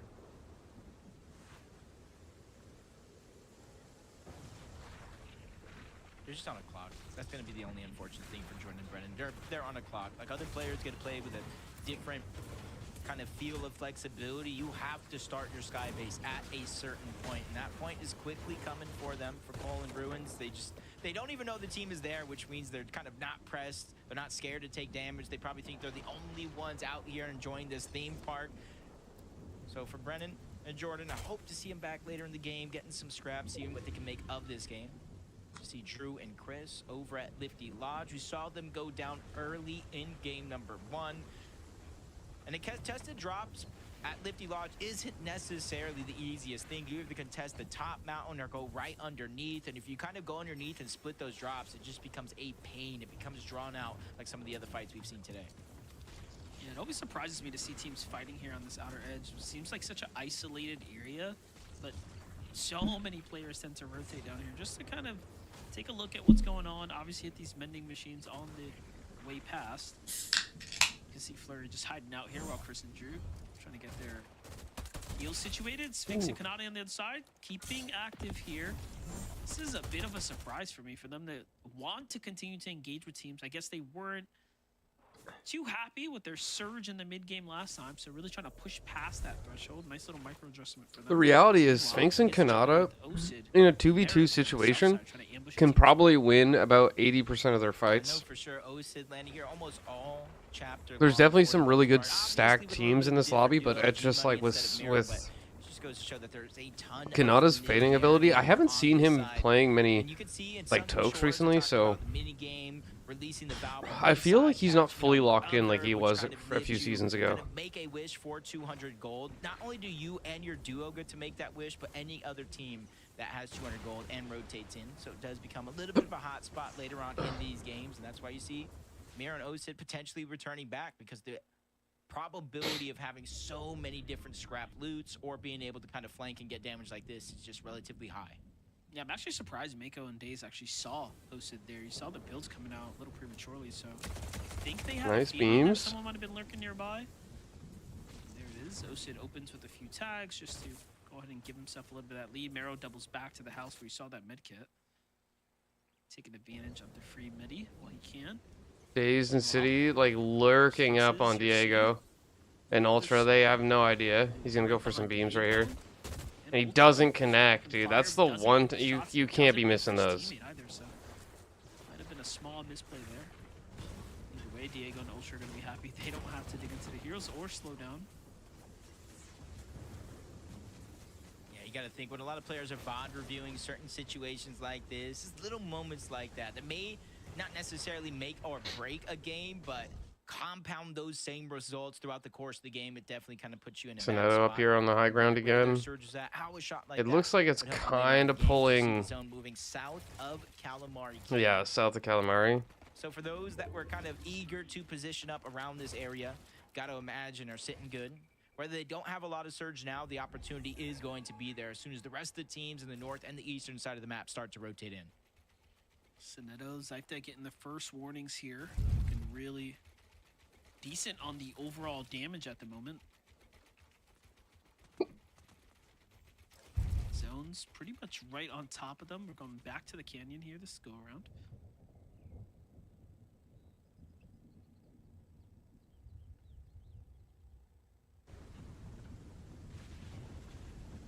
This is where it gets a little bit more stacked. Avoid Magma, you got Fanane and Moneymaker, Dazed. Not that far away. A lot of teams over on this little side of the map. Where more and more teams are going to have to slowly but surely begin to rotate in. Kanata and Sphinx, you see the That's like 12 teams. 12 of the 39 teams are on the mini-map right there. Outside of that bubble consistency, 11th place in the last chance qualifier to make it here into this last chance lobby. Just got to be able to win one of these 5 games today. Just like Civ and Hari's Even though they're below the damage threshold, Ari's they do and have yeah. some extra heals to Honestly, try I to feel pick like themselves Pluto back up, could have and won they that have if he was some more on the run. aggressive. Even with 2 elims right now, they seem to be struggling here and now. Teammate down, barely making it to the storm. Not much to work with. Pulls even further south down on the map. Cost them a fair bit, but clearly they are much more end ahead. I don't think there's any named POIs like in this area. Extra whites to work with. They have to go fast and now. Like no vendings or anything, so. Kind of keeping an eye out here. Sid wastes no time, playing very, very safe here. Like Sunken's not that far, but. Gathered the attention of the lobby though. This is more personal for Pluto here. Or is that Heat Wave? I think maybe Heat Wave. I do like that Harbor. little peek from Pluto. Immediately, Aries and Civ make it in towards zone. He already has 2 full boxes built, and he tries to put out pressure, saying essentially, "Don't look in my direction. If you peek, it's going to be a risk." Oh, G Money's getting lobbied. He is able to hold it. On the other. They're going to be 300 or so. Oh, we're not above the full damage screen. My bad. threshold, but G Money gets his shields cracked. My just bad, like chat. that. Couple more Apologies. moves, and that same Apologies. direction is going to be hard for them as we get an update on my favorite team in the lobby. Dude. Using somebody else's surge base to start their own sky base. You know what they say, you know, one man's trash is another man's treasure. This could be the treasure they're looking for. Think about this. This is like just insane to me. The way that they have such a sound strategy. They know exactly when to kind of take off. They ride it out all the way to the 2-tick. There's They no. use the boots to glide and get in so fast. I mean, it's just impressive, right? Okay, so I might be out of date. I may be as not of aficionado. I forgot about the sliders being utilized in these situations. Not ready. And You're honestly, not this is ready. looking good. They make it to the edge of zone. They know it's going to open up a little bit more, and that's why they switch from the floors Dude. to the walls. There is no way. A lot of those floors being paced out. When you build a wall and then you edit the top 3 tiles, just And it's not even that far of a pull for them. kind of the right eyes, you don't look up at the right time, or you even have a clear field. If I was them, my hands would be sweating like crazy. Oh, they have no storm surge. And now they're taking active surge. No. Well, here's the thing, right? If they're gonna survive, they can't both stay alive. Like that doesn't make sense. So someone's gonna sacrifice themselves here. Surely they have to, like they need to. But if one of them, There's no way they survive this. to, like, catch all the loot, I don't know. I don't see it, but we'll have to keep a close eye on it. It looks like Jordan's gonna be the first to likely sacrifice himself here. They're trying to wait this one out. Brennan's gonna be the one med kitting up. Well, they're both gonna try to stay in. I cannot believe they qual into LCQ. Might be a little bit too early, but Jordan's like, bro, I got you. Like, they I have got to be you." On good the other players. side, while one team's just probably having the time of their life. Down below, you see one going down. Lalu just kind of fighting for everything that he has, gets another shockwave, the siphon materials. He has a lot of builds to protect himself once he gets there. It's about closing the gap, and that's why he's digging into his chug jugs. 100 plus below the damage threshold. Not only is he taking Storm, he's taking Storm Surge ticks. You're watching the left. I'm still staring at the right. They ended up above Jordan and Brennan there. Lolo's gonna fall. And Jordan and They don't even want to take their eyes off them because they're like, man, if they manage to survive through Storm Surge, like, there's just no way. There's literally no way that like they can survive that. Moneymaker for name. Moneymaker just got beamed. It looks like he got full boxed. He gets a huge shot on the Haris. But he finishes him off with a monster shot there. Well played for them. Bucky Cam starting to position up for a little bit of the high ground lurk. They're eyeing things up. They didn't quite pull the zone. No one did, in fact. But they are going to be one of the first to rotate to it. Actually, there's one team that's got a really good pull on that zone. All the way through. Tough rotate to make, but they're off. Yeah, literally one of the farthest pulls in this lobby for Mero. That's why he's quick to the punch. Ultra, Diego, they have to rotate, but they're also worried about their lack of materials and barely being above that damage threshold. They're trying to get something before they Who's go. that? That is definitely something Not a Dazed. for sure. It may not be maximum material by any means, but it's way better than they were just Big at. fight. And now they got Coming through. out. It's Diego goes down. Ultra's now by himself. Diego's the one with a lot of experience. If somehow Ultra wins this game, this could be his first FNCS Grand Finals appearance. Yeah, definitely. Well, looking at what Ultra's doing here, he's popping off, but now he's 66 below. The threshold there. A lot of teams rotating across. This is what happens when no one pulls the zone. Everyone's forced to kind of hop on over and the fights break out. If you're sitting up top with some visuals on this, you're feeling pretty good about the activity happening right now, but the Surge is still very much active here. Meanwhile, Moneymaker for 9 trying to fight for a little bit more territory. He gets hit with a huge shot. They're seeing that damage number fluctuate back and forth, so you know. Are Sphinx and Kanata dead? Oh no, here they are. I was literally like, are they dead? I have not been able to see them. Still thinking about going for high ground this time though. You don't want to commit too early. They're 354 above, so they're looking really good. I don't think they'll have any worries with Storm Surge. There's 47 players. Storm Surge ends at 40, so they just need 7 players to die. They're 400 above with that tag that he just got, looking real good. It's very hard to hit those half walls, so I'm not sure the amount of time they're going to have to be able to look up a 200 below the damage threshold. 2 extra medkits in the inventory. He's in desperate need of a little bit more action down below. 5 players need to fall. He's gonna die. Be safe. I'm not even sure he's taking the medkit. He gets the medkit off. Bro, you're just gonna have to slide. You're just gonna have to slide, bro. Brennan tried. He tried his best. He made it far, but not far enough. In the end, we jump back into the action here. Oh, Bucky and Cam on the high ground. I think it's a little bit early with 40 players still up, 22 teams. They do have really good loot though, and Cam has this pistol which absolutely fries. The shockwave comes through. Are they going for height still? Yeah, they're okay. They're gonna maintain height. We have Osid right underneath. And Moneymaker pick up an elimination onto Sonetto. Sphinx and Kanata both really healthy. They have decent loot. Chug Jugs in both players' inventories. This is the team that everybody wants to see win. A lot of players want to see Bucky and Cam win. I don't give a fuck. I want to see Kanata win. Like, I'm rooting for Kanata. Osid gets chopped out a little bit. Moneymaker and Finane. There's a lot of big teams up on this high ground layer. Right now, they're trying to push onto Cole, who seems to be by himself, but they're going to have to abandon ship. It's too risky with more and more teams shockwaving their direction. So many teams playing second height right now. Like, there is just a lot going on here. Bucky, of course, Nero's still up. Idea, but everyone wants a piece of the action. Cam gets knocked, so Bucky's left as a solo. You have Madden trying to get height. Chance goes up for the high ground. He's now fighting for his life, taking Storm Sickness, but he's got the Siphon, so he must have picked up an elimination. Madden's up there on the high ground by himself. Chance is going to be able to get up there. Looking really good, Moneymaker as a solo now with the double Chug Jug and the double med kit. Looking pretty solid as a solo. Kanata is down, so it looks like Sphinx is going to have to clutch this up as a solo, which is going to be really, really hard. He does have the double Chug, but he's going to end up using most of that right now to stay alive. Osid, Miro are alive and well. Osid gets big shot in the back. Miro going down. G-Money was in the back there, but also gets taken down by Runes. Osid and Miro down. Sphinx is a solo, still clutching up. He's got 3 chugs though. Madden and Chance looking really healthy on the high ground though. Yeah, it's going to be really hard to take that. Big shots onto Cole, which is nice. That missed shot was extremely lucky.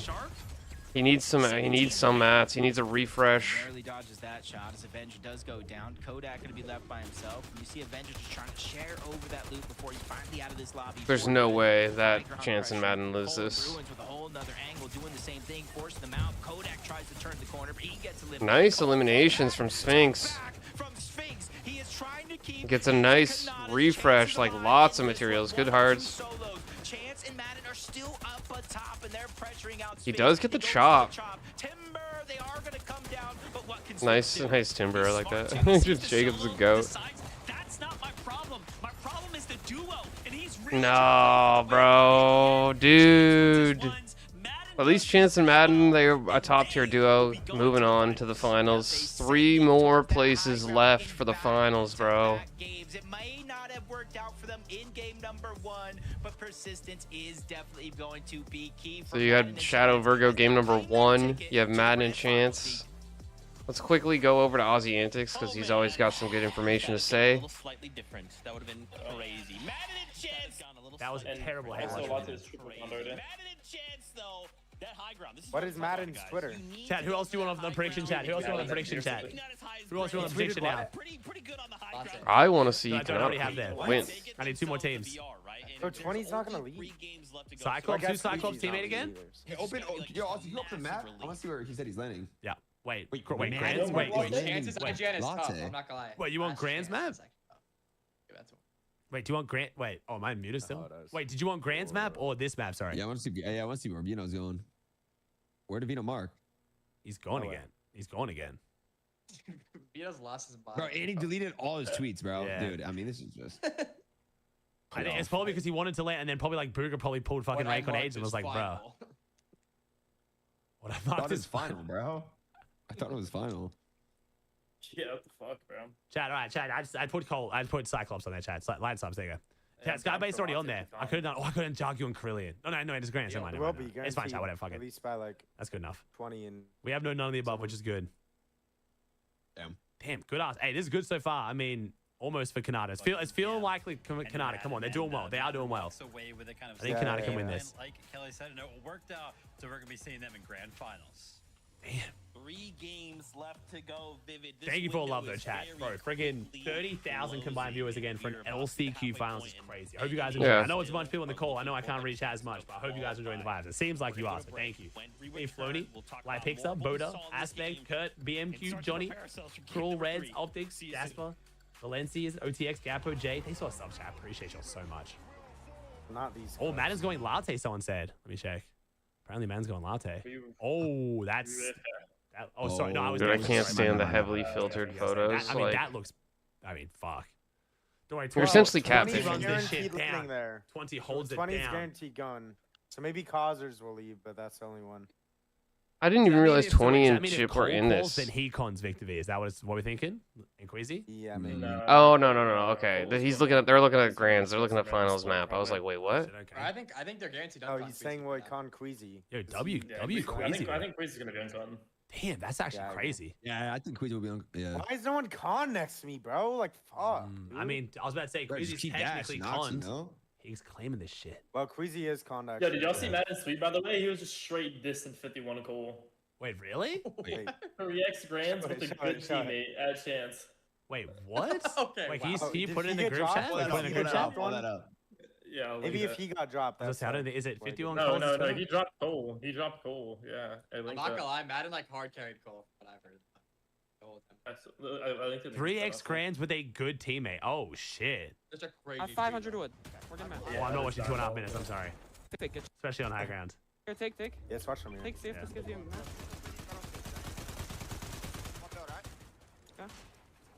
Yeah. Layer us down. Oh my God. Go. I do not know the voices, bro.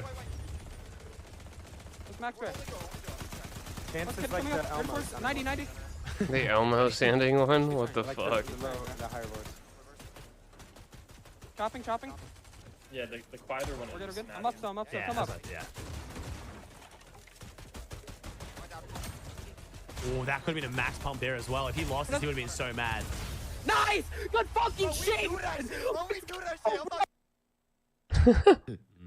do that shit, dude. We do that shit. Hey. Holy aura. Like they would do that. Guys are him. Why are they making like they're like low key making fun of them, and I really feel like that's poor taste. Every time. Oh, savage! They know whatever Bro, like, they to had see, man. Bro, you know they had Hydra season on the broadcast the other day? Oh. Yeah, macroing They a had a, chest. yeah, they had a Oh. Hydra season 50-50 to chest and killed the guy. Oh, damn. Dude's banned from Lands and they're showing him on the broadcast. I mean, that's just getting crazy. I don't know. Jeffrey Chong. Dead to Peterbot. Who's won so far? So we had Shadow Virgo, and then now Chance and Madden. No, he's in this. He Wait, hasn't no. qualled since Wait, is like, he playing right now? vacation era. Wait, Asian Jeff?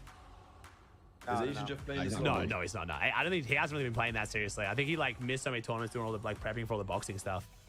Welcome back, FORTNITE fam, to the FNCS. This is the LCL. Ooh, The welcome back, last FORTNITE chance fam. Michelson. lobby, the only way. Game 2, though, whenever the Madden and Chance, congrats to them. They are moving on. But still, many names need to find their way onto that battle bus, Kelly. And with 3 games left to go, it's looking pretty tough.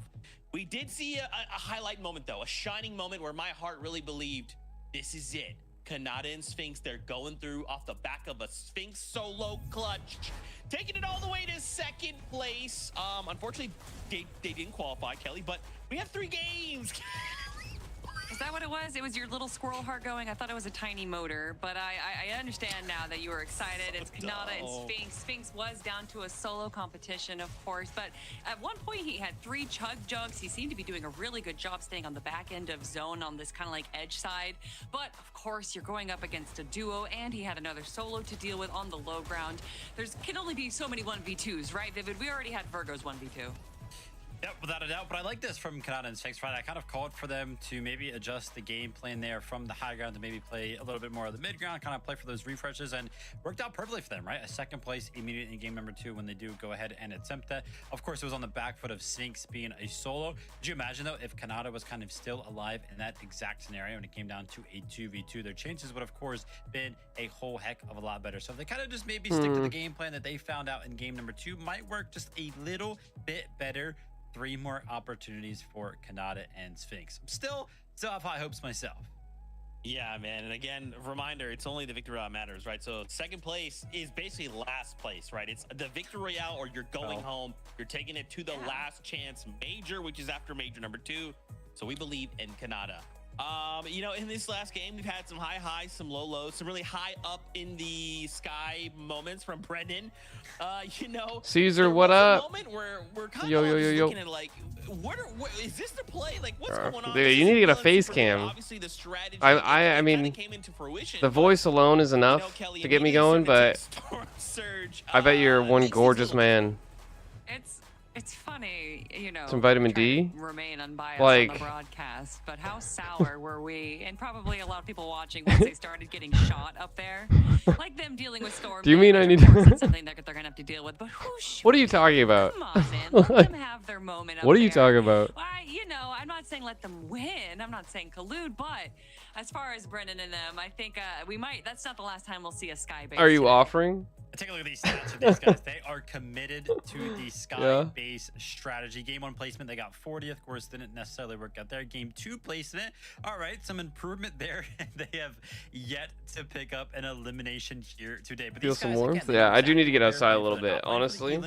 I was outside quite a bit a couple weeks ago, but now I haven't really been outside last week or so. So I need to get up a little bit earlier and go like longboarding or something, like figure something out. Get outside a little bit. Done so far, so not a lot of damage done for these guys. And listen, I mean, it's super tough for them because I think they know it as well. They're not necessarily shooters. That's why they're kind of playing for this type of a strategy. And listen, it's worked out before for them, but maybe in these set lobbies where the storm surge is a little bit more. Yeah, I was looking at myself in the mirror earlier. I was like, man, I'm getting really pale really quick. Like, I mean, it's only been a week since I haven't worked, but it's like, come on. We'll have to see if they have the setup for the last 3 games. We did see a moment there, Bucky and Cam up on high ground right before Matt and a chance decided, hey, this is ours. You can keep the seat warm, but we're gonna go ahead and take this back for now. But honestly, seeing them in a situation where they had that high ground, it looks really good, right?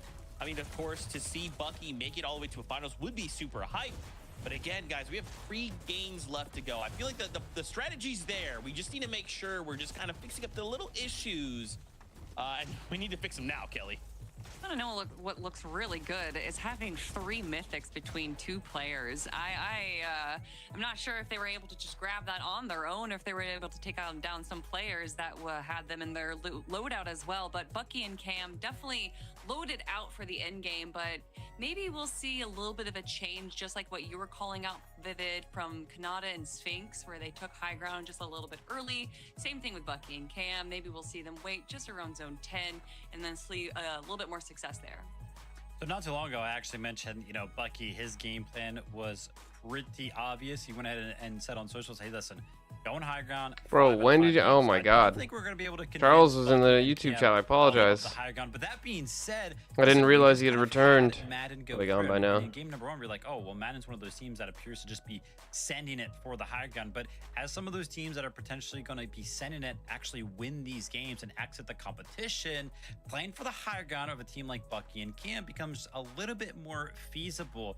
So the fact that they're kind of going for the high ground in every single game, seemingly as welcome the back either way. goes on, Welcome back either way. this high ground strategy just My God. at the start of the day. And I mean, not to mention in game number 2, nobody really actually seemed to contest it outside of just 2 teams. So maybe Bucky and Cam, they just got to stick to their game plan. Okay, I like it. I like that. I vibe with that.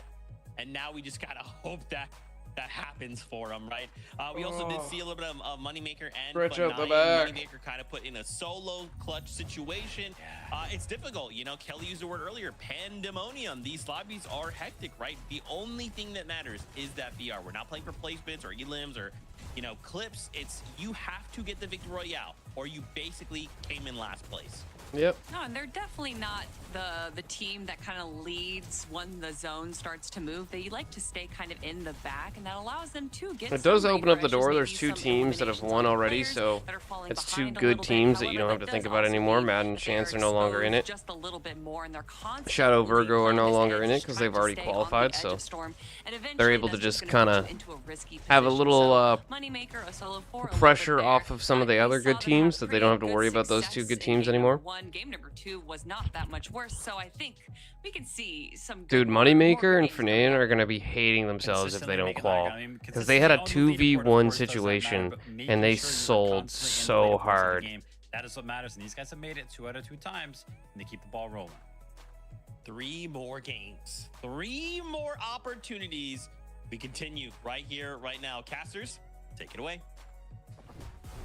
Thank you, Zeke. I can't help but keep thinking about how Zeke was talking about game 3 was going to be Kanata's game. So I'm thinking that he might have talked it into reality, but Jacob, only time will tell. Yeah, definitely. Getting second place kind of. Man, I'm telling you guys, like, we live in a simulation, and it seems like anytime somebody that I really want to do well is in these environments, it's the opposite. It's like a curse. Like I curse them. It's like I want Sphinx and Kanata to qual so badly, but I don't know if it's gonna happen. You know, although they're contested, the team contesting them has tried to sort of split the drop, play their own side, but they keep getting caught off guard. The difference might be they're gonna end up adjusting, and it's only gonna go 1 or 2 ways. They're either gonna land on them or move away. So we'll just have to see.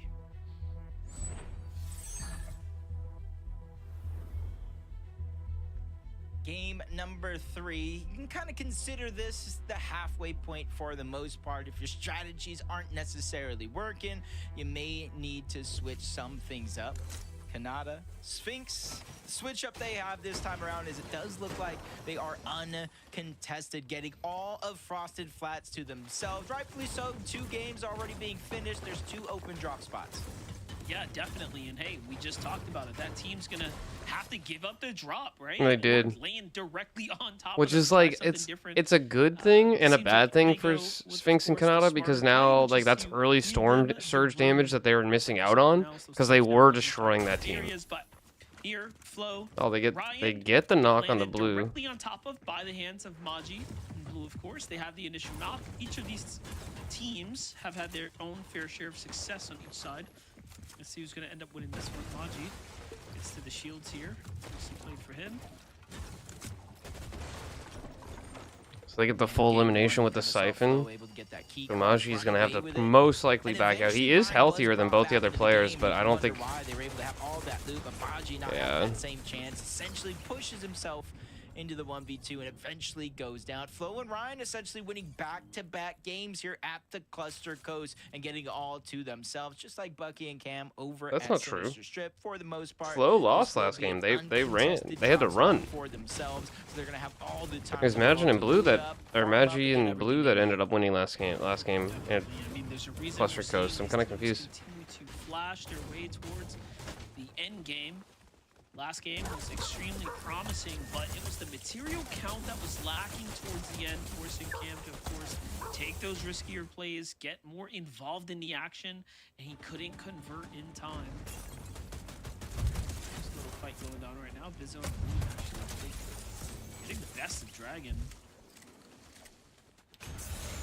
It's gotta hurt if you're Dragon and Creon. Dragon and Creon, we're kind of landing somewhere else for the first 2 games, and they go back to this familiar territory. This is where they were landing in their Heat 3, where they were kind of on the line. They just made that decision to chase Veno and Angels around the map. Now, Creon finds himself as a solo. No choice but to go north, try to get some loot, gold, and your teammate back in the game. Northern, Caliper.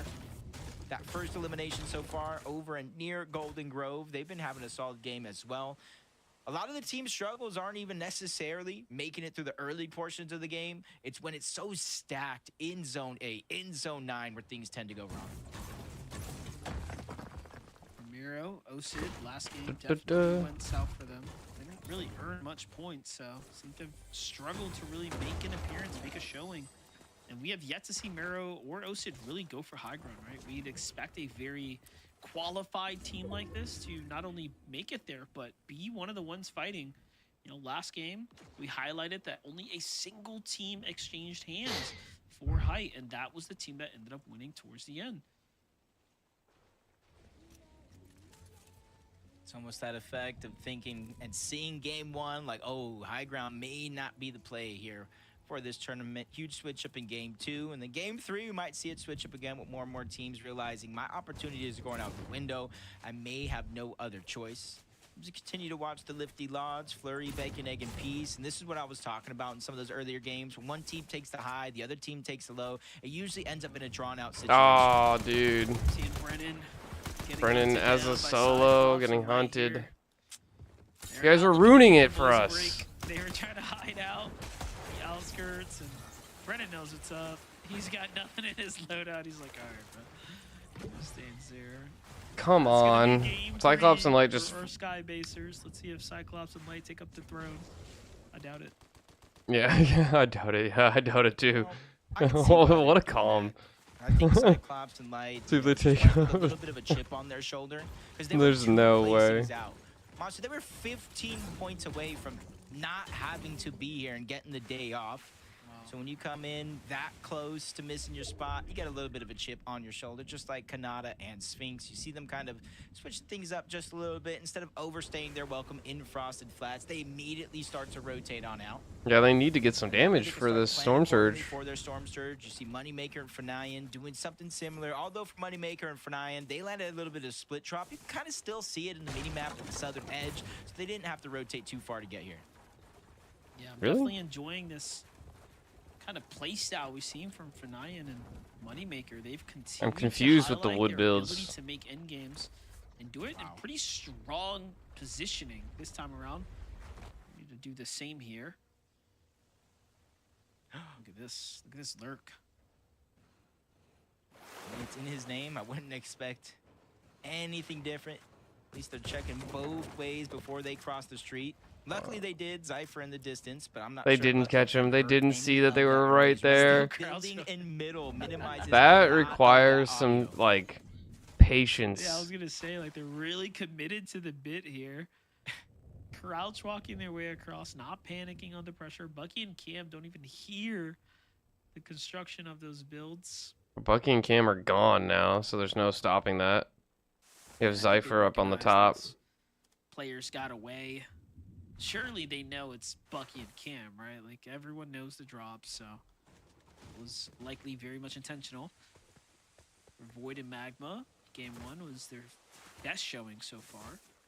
Trying to see if we can see some more glimpses of that end game out of them. Dude's Polo. Polo doing in here. Kind of literally seeing just two different sides. One team Right. rotating in. You even see in the mini-map, not too many players there. And then you see on the other side, Ghoul kind of getting targeted out, separated from his teammate. His teammate was able to at least get it down onto Moon. Bezo's just trying to push the 1v1 while he can, but the second one comes in, and there goes the 2v1. Misses such a crucial shot. Which Wow. leads to his demise. Another team. Here, you can see them trying to use those extra builds, build a cushion, but only one can do Yeah. that at a time, and his teammate just gets stuck underneath, waiting for the zip line to reset. Perfectly timed, though, for Northern and Caliper, because not only able to rotate using these teleporters, but now they have a bunch of loot underneath. Yeah, super sick heads-up play just to catch the cone right there, get the player in it. Just like that, they secure themselves a great elimination here and plenty of damage as well without taking any. Meanwhile, Listen and Aloe back into the mix here against Flexes and City. This is just outside the new zone. So they've got all the time in the world to kind of entertain this battle. For Listen and Aloe, though, look at this. It's actually cost them so much. This is more of a dragged out fight than anything else. Both duos are very much wearing Listen and Aloe, Phased in City. What happened to Sphinx and Kanata? High up on the mountain as well.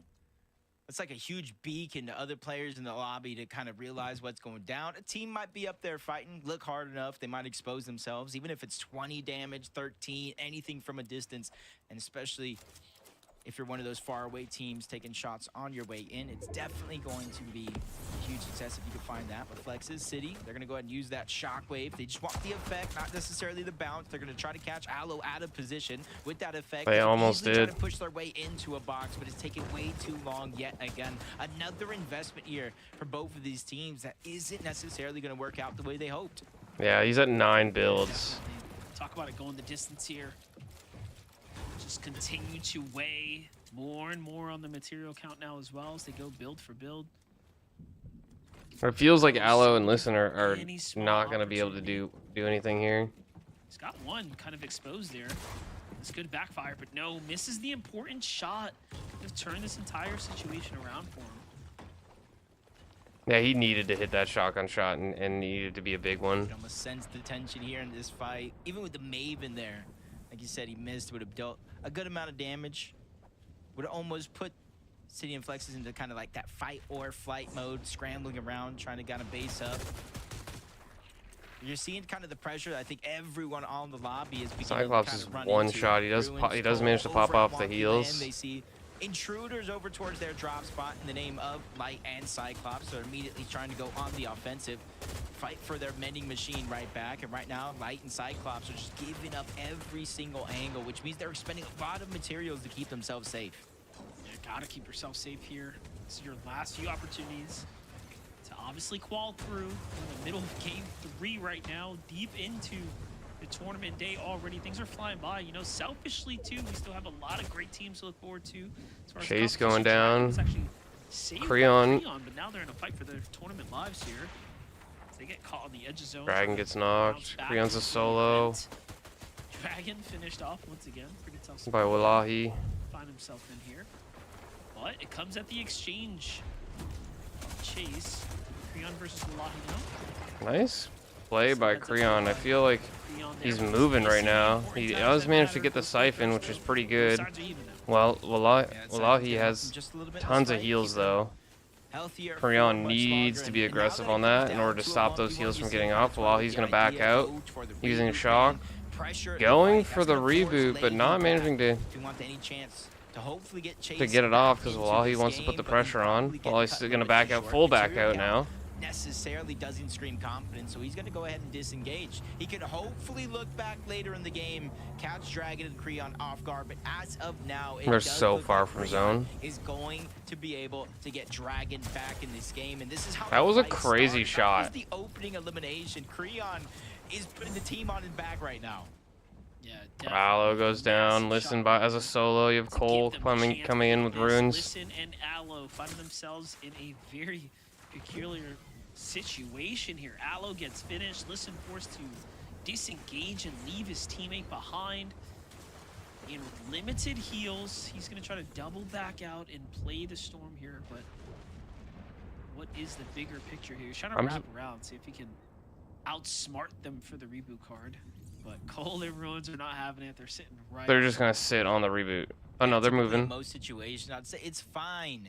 You can buy the reboot card, 500 gold. No, get your teammate I back can't in the game believe he went for elsewhere. that shot. But as you said yourself, the huge lack of actual heals. He has 4 apples. Maybe he can keep the doctor away now, but eventually he's going to end up seeing one if he doesn't find it. And that's why he's trying to make it a focal point of going back for the actual reboot card so they can save that money for heals later on in the game. And there's definitely enough time. G-Money, Scare. We are move into that 2-tick 5th zone. Let's pull into Battlewood. It's a Battlewood zone. I think it's going to pull back up to Battlewood as well.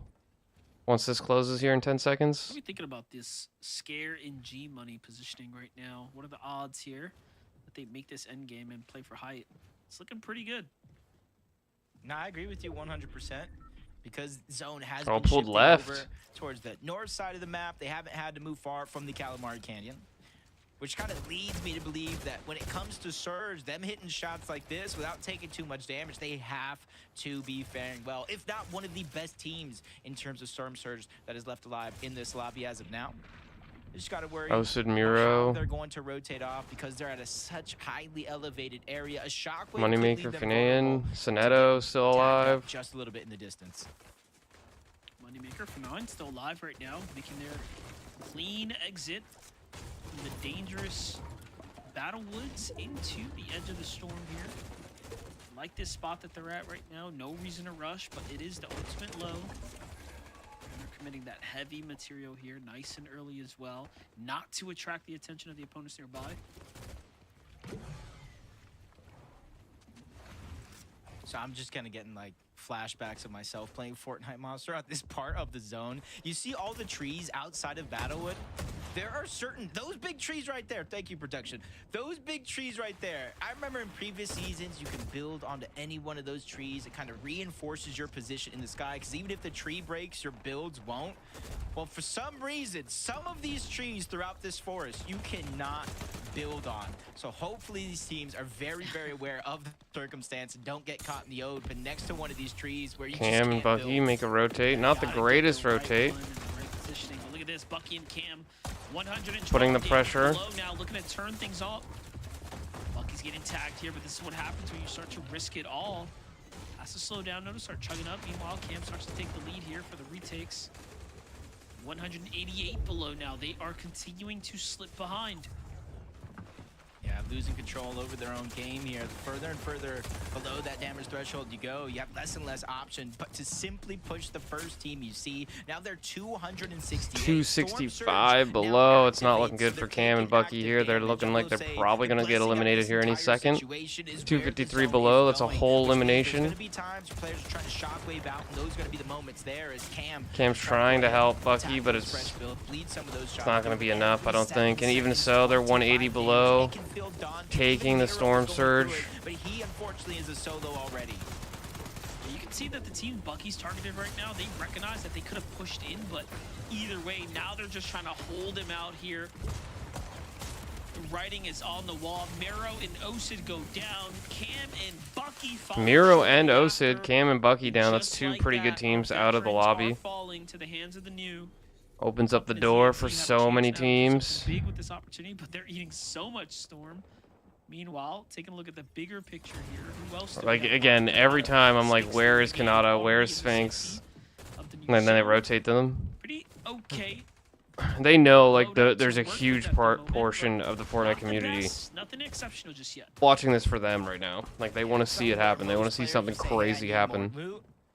But these guys are saying, hey, we possibly have just enough. The bigger thing that I'm looking at right now is 354 above the damage threshold. If this game enough wasn't telling about how hard it is to get that Storm Surge damage, I don't know what else to tell you, because a lot of our greatest players... Sphinx and Kanata are 232 above. G-Money on the other side. Kanata does get tagged, though, which is not good. Kanata, making him second guess should he have ever went for that shot. They're going for this loot drop, it looks like. Oh no, they're not going for the loot drop. Nada already rotating. I feel like, why not go for the loot drop? Who's going to be the first to get there? Calipper, Northern's there. Sphinx and Kanata still making the rotate. Find their way Both there full health. afterwards as well, but look at this. Kanata might actually find kicks. Meanwhile, Creon, Dragon. How did he save Dragon again? This is just insane play by Creon right now, putting on a highlight reel for himself as the best teammate in the lobby. Yeah, if they somehow end up with a victory royale in this game, you're looking at Creon as the MVP. Oh, 100%. Dragon, probably taking a lot of the distraction, allowing for Creon to play a little bit more free, but there's really no time to sit here in the backside of zone and get either one of these guys up to full HP. And Moneymaker still alive. Work with what they got here in this situation all the way from the far back. You can kind of see some Diego and Ultra going down. They were able to find that elimination. Does look like they made Kanata just got beamed. Some of beamed. that loot as well. Let's see what Zifta has here. 380 above, just about 300. Still alive, above, though. looking pretty good. I'm He still must have seeing managed to get Scare to light up the Sphinx. feed right now. Take a look at this for 9 Moneymaker. 74 below. Pressure is on here at the moment. They're doing what they can, trying their best here. Plenty of heals to work Kanata with. picks up an elimination of the Wallahi. They have played this so quietly. Gets up the finish, so until he now. got the This is siphon. He first most time, likely Jacob, got we're the watching them just siphon have mats as glimpses, well. Just interest for high ground here because no one else is doing it. Yeah, they realize again after watching that second game, maybe not enough teams are realizing that it is actually worth it because of what we saw, the chaos that went down in game 1, the amount of teams that went up for the high ground. But I like most of all, desperate for that storm surge. They immediately build up towards high Sonetto. ground, and FORTNITE dealt with that problem. 40 players, 20 Especially now, teams, 21 more so teams than ever, left. With 40 players left up, Storm Surge is going to be deactivated, so it's no longer in anybody's mind. Only thing here is going to be the rotation. Not a max pull by any means for anybody in the lobby. That means it's going to be relatively easy for everybody here. Relatively easy. Definitely. Kanata was just in front there. Nothing's ever easy when it comes to high ground and end games here. Let's see what's going to end up happening right now. For 9 Moneymaker. Shockwave to the front side of zone. It doesn't even look like they have to use that many materials to maintain the high ground right now either. There's no Storm Surge anymore, 37 players left, so they're looking pretty solid. Petabot and Mus. Instead, they've conceded to the ultimate low. Pentabot. Penta and Mus right now rotating across the front side. Plenty of heals to work with. Win conditions in the inventory as well. Sphinx goes down, bro. But now Sphinx is down. Kanata has to try to return the favor. Sphinx in that last game was able to get so close, a second place finish. But now with the bare minimum, he's gonna burn through this chug. One last shockwave. He has to find his way out and get an elimination. There is gonna be a couple bodies there with Spear and Cash both going down. Hopefully Kanata was able to grab something. G-Money with his back up against the wall. Pressure coming in from the backside of the zone. G-Money going down to Creon. Creon finally goes down. Dude, Penta and Mus on the high ground, they're looking really good. Kanata's a solo. There's still some really good players up, a lot of duos. It's going to be almost impossible to make a comeback here as a solo. Moneymaker picks up an elimination. That's in the ultimate low ground. Meanwhile, Kanata firing things up here as a solo. Finds Mako. Gets a nice elimination. Refresh there, doing exactly what we expect of him now. He's got some material count to work with. Oh, bro. A lot of Storm here, but he is still in the game for now. And the Storm pulled back. Hope the zone comes towards him, but does pull on the other side of that mountain. Has to figure out his way on up as Mus, Penta. Nobody's really had a chance to look up. They peek through the cone at perfect time as Moneymaker finds an Elim onto Ruins, but wow, he's down to HP, 10 one health. tick from zone from going down. He has to wait for it actually to get cleaned up as the Tick and Liam make their way on up over towards that high ground. No way. Penta, they take down Muzz, and now we have a new team with their head in the clouds. And with a very smart refresh as well, saves the body for a couple of moments. The siphon allows him to cap off. Look at who's still firing off though. Moneymaker and FORTNITE finding their way through the game, really working with scraps. They're doing here. pretty well in this game. Refreshes are coming back to back now. Kanata still holding on by a thread as well, but I'm seeing 8 teams alive here. This is a tough spot for Kanata. We've already seen the singular clutch from another player. Doing it again here is like an impossible task. Especially since He is able to get a moment to breathe to pop that shield. We have two teams going for height, which could be huge for anybody on the low ground, especially if there's a solo. Honestly. This fight here, big damage on the Avenger and Kodak though. The risk, was it worth it? It might be because Liam and the Tick gave it up. This is perfect though for everyone else because the high ground teams have now burned through so much material to try to maintain positioning. So if you're Kanata, if you're Moneymaker, you're excited, you have an opportunity now, but you gotta win these low ground fights. FORTNITE does just that. Moneymaker with the Moneymaker's a solo now though. Sees the blood in the water. He tries to jump into the And there's still 2 teams on the high ground fighting. They fall back. Kanata is still a solo. Moneymaker is going to be able to get the res. But look at that, Jacob. The save. Miracles do exist. exist. Perfectly timed as well. The zone was coming in. Kanata takes down another duo. Avengers now left by himself. He will not go down without a fight, but there's no extra shields for him to grab. He has to figure out a way to bring this to a heal up. His only real win. Nice shot on the Moneymaker. It's not going to be enough, though, to make them not push in. Fuck you, Moneymaker. Still left standing. What's insane about this? So many elims, so many exchanges, but barely any. Dude, Kanata was popping off. This game is in shambles. Here it is. Void and Magma finally look to It looks like Void and Magma may win this. They look healthier. They have a lot of chugs. Battle between what's left in the lobby, but Moneymaker and Fernian still have a little bit of hope.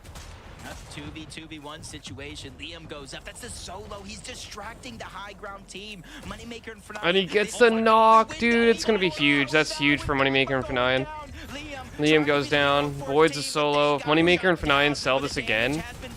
Fernian and Moneymaker, they are moments away. A 1v2 situation. Void opens up the edit. We've been here before. Wow. And we will not have the same result. Moneymaker and Fernian, the investment from EU pays off as they make their way to finals. They did it, and they finally did it in good fashion. Talk Bro. about a good old-fashioned scrap right there. Everyone had to get involved in order for that game to go their way. But my gosh, Zeke, what an exciting one. They did it. I cannot believe. Off the back of a revive, we've seen that happen twice now. Last time, earlier, it didn't quite work out, but Moneymaker and Fernian, they find themselves a seat on the battle bus in game number 3. Kelly, I'm impressed. I'm impressed. I am too, but we knew that this was not just a possibility, but a probability for Moneymaker and Fernian. They did get second place in their heats, just barely missing out when it came to the final fight. So to see them go through that, but with the more of an advantage of it being a 2v1, honestly, I love that they got to, you know, kind of avenge themselves, and now we get to see them in grand finals. Yeah, listen, I started to kind of feel bad for these guys right when they lost, and I was like, oh man, it looked like they were like the healthiest duo alive in the lobby. Like, surely, you know, they're not going to get another opportunity to kind of go ahead and win this game. And it was just on the back of them taking so much damage, but Jacob kind of called it out. A miracle revive in the end game. These are not something that happens common in Fortnite, of course, as everybody at home knows. So kind of saves the game for these guys to kind of keep themselves alive as a duo. You can get Moneymaker right here with the backup, but then kind of a little bit of a help with the way that the zone was actually pulling right there, giving them an opportunity to go ahead and res Fernian, and it just helped out so much. But second time is the charm. Whenever these guys kind of make I end up getting this job tomorrow. I'll buy myself something, but until then, I'm not buying myself shit. I need to make sure I have a job. Looks so good, man. I love getting this additional perspective, getting to kind of go back and see, you know, how they kind of operated. Nice. Kelly, being hip to hip, especially again in that situation off the back of a revive. Moneymaker and Fernian. Let's see what Aussie Antics is saying. Oh, we already have a tab, but it's fine. So intelligent, you be throwing out big words. Wait, what's up, sorry? Remember the picture I sent of Moneymaker? Oh yeah. And go like, hey, this Finding is it. risky. Yeah, find it. Yeah. Look back and go, Kelly, that's what caused us to You get should a reply with victory that, bro. out and make it the finals. It paid off big time. Yeah, Got they it. bullied that low ground. They kind of I'm gonna waited reply, for I'm gonna where it reply. looked like Nice. a lot of players were in shambles. Maybe they were boxed up in some wood bills, and they just sprayed and prayed and made sure that they got into that box and eliminated them. They actually had the most right, done. eliminations that I've seen out of any Right, team 2 more so games, far chat. out of our 3 games. So to see them go on the Oops. aggressive, on I the did not low mean to ground open and that. Yo, my Gordon would have my been boy happy. Alo's begging me to coach the dude for the last 2, so I'll see how it goes. But hey, listen to Alo, we're winning the game. All right. Good luck, bro. Be great. Be I'm great. scared, dude. Thank you. I need a break, Zeke. It's true. It's true. We got 2 games You left. buck- Semi Showdown's back, a $20,000 prize pool, 0 build Yeah, reload they should be squads. doing better, bro. Sinister Uncon, like I don't know. Yeah, the surge. I'm not sure what's going on there. Reload 0 build, July Wait, 31st what is at the 4 hobby p.m. team? Wait, what is EDT. this? Is it just straight? This guy's Shadow's playing on a cuck chat. That's a W. 31st. It's Friday. Wait, what? Oh my god. What the fuck? Yo. Wait, what? He's playing on like an actual. That has to be so uncomfortable. Wait, what? Dude, that's ass. What the Dude, fuck? what? Is that? It's like a whole ass, like, yeah, it's like a chair. It's like that chair you have in your bedroom and no one knows what to use it for. Yeah, Well, that it's the boy cuck didn't even chair. clean up after himself. What the fuck? There's mad trash. Yeah, there's like Bad. garbage Shit, everywhere, it's not bro. that fucking bad, dude. Bro, Come this is on. the average Dallas Pro house. Bro, Fortnite Pro's rooms definitely look worse than that. I'm not gonna lie, chat. That's not even close to that. It bad. really isn't as bad. Honestly, my room looks worse sometimes. I can't Dude, lie. that chair looks mad uncomfortable. It's cool to see the perspective of the winners, though. Shadow Virgo. No, dated in 27 months. Mods, replace it with like Miro Noxy. All right.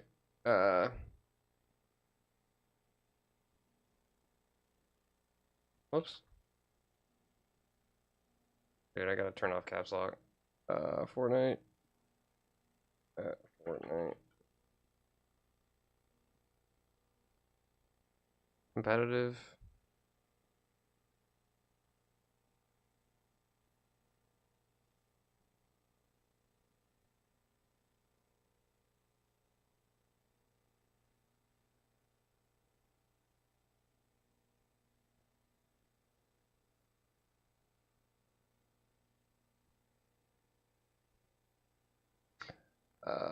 Picture. Actually, hold on one second. I don't know what pictures are, guys. I don't know what I got on here.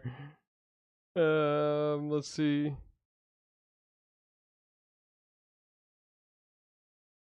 Okay, yeah, we're chilling. We're chilling.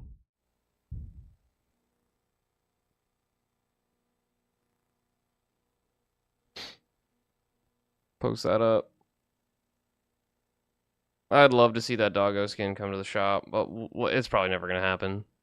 It's probably never gonna happen. They're so focused on releasing like slutty-looking female skins right now because they're trying to compete with Marvel. Was it Rivals or Marvel Legends, Marvel Rivals, whatever that fucking game's called? Hence the Poison Ivy and the Catwoman and Harley Quinn skin that they just dropped are all like wearing super revealing clothes. Gansito. What's Gansito saying? You guys aren't dropping follows on Gansito. You're doing something wrong. Dude, that music is so loud though. Box over here. Oh, he's playing with Morino. Morino. Dream is coming to an end for 45 duos. But for two more. I love it. And the way the homies come through, all blue, man, we gon' do. Fucking Gansito. Gansito's a blast, honestly. I'm gonna take the Batmobile. To the Batmobile. Of a revive of all things, which is crazy, but a Victory Royale is what they needed. Now, of course, Kelly, there's a duo. We're still waiting to see if they get a VR. Kanata and Sphinx. 2 more chances, bro. We still have 2 games. Yeah. We want to see Kanata and Sphinx do this. Like, I would be so pumped for them. After Elam, it looked like that could have been a solo run that we've seen so many times over the past couple of months, but unfortunately it did not end up. For some reason, this girl asked, like, definitely do not feel like Kanata wants you to get verified, and this person won't talk to me anymore unless I'm verified. by his side in these final end games, that is all that they need to be able to just convert this into a win. But obviously, that's easier said than done.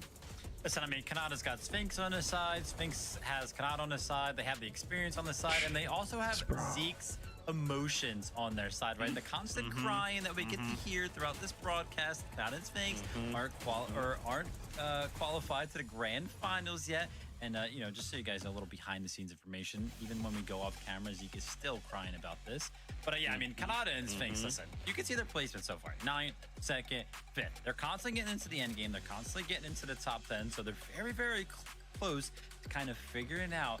But these last couple of games, they've been left down to solos. They've really got to figure out how they can keep both of them alive, to kind of keep their numbers up and steady. But listen, I gotta be blunt about it. We have entered crunch time. Only 2 games left. I'm starting to get nervous like Zeke. Yeah, man. You know, again, contextually, when you look at those numbers, you're like, man, these are really consistent, strong numbers. If this was finals, man, I'd be like, dude, I'd give them all the praise, right? But this is the last chance lobby. Only the Victory Royale matters. So many duos still looking to try and get a VR. We saw Dragon and Creon as well find kind of a moment there before Creon was put in a situation to also solo clutch, but Man, the We're lobbies out. are very difficult, and Kelly with 2 games left to go, I feel like everyone's going to continue to get more and more desperate to try and piece together. What's the best way to like grow muscle besides working out? You know what I mean? Like I'm trying to grow, I'm trying to gain weight and grow muscle at the same time. Anders, what up, dude? Yo, yo, yo, yo, yo. I hope you're doing well. They don't necessarily go for high ground, but they definitely don't want to be on the extreme low.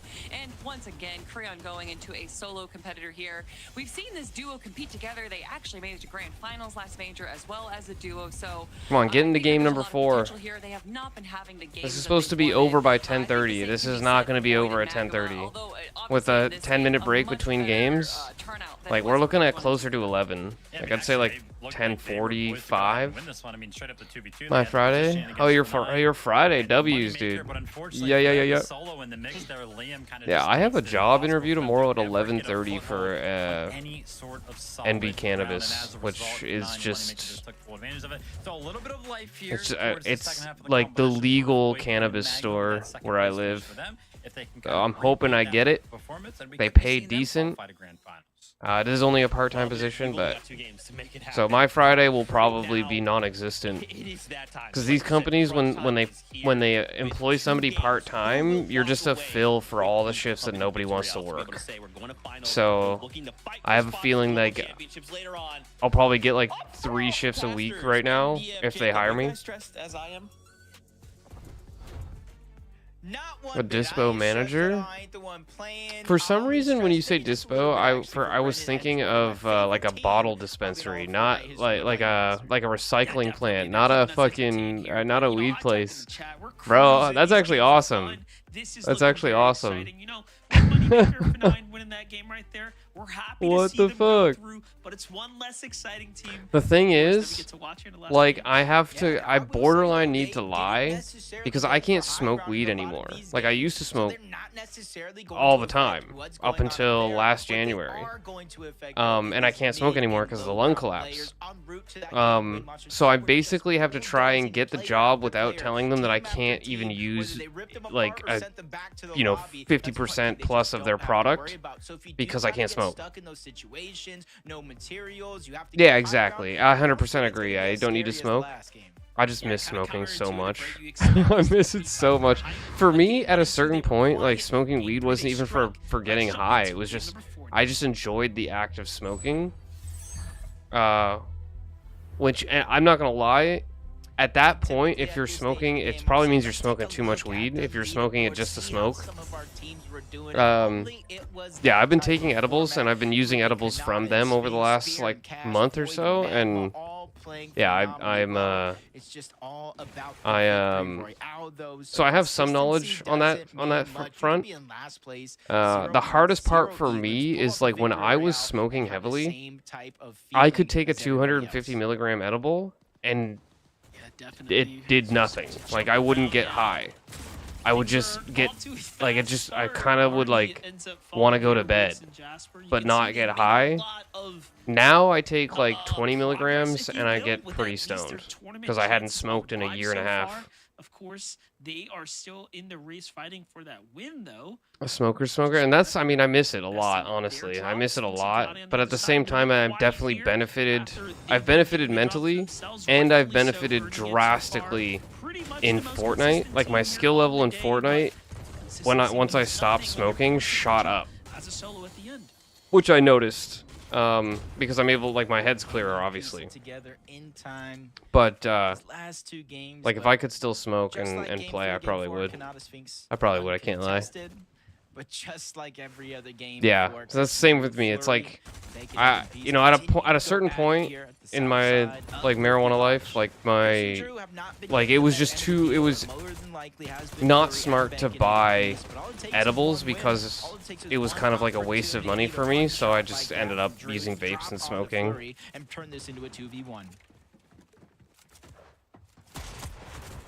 I'm not gonna lie, like, I don't, and it doesn't matter what anybody says to me, like, I've smoked for years, and then once I stopped smoking, my skill level in FORTNITE shot up, very noticeably to myself, So I do believe, like, not always. Like, some days when I was smoking, I still was cooking, but I definitely noticed once I had stopped smoking, and I like locked in, I definitely did better. But I don't think that you're ass at Fortnite. I've watched you play. I don't think that you're ass. I've played with some people that are ass. Like, you'd be blown away. like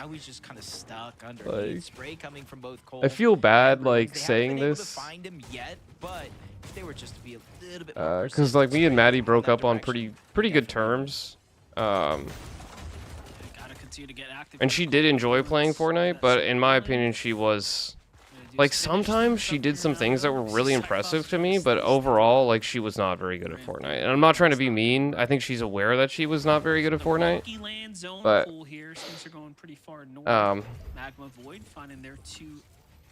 like, I would say that you're like leaps and bounds above her skill level.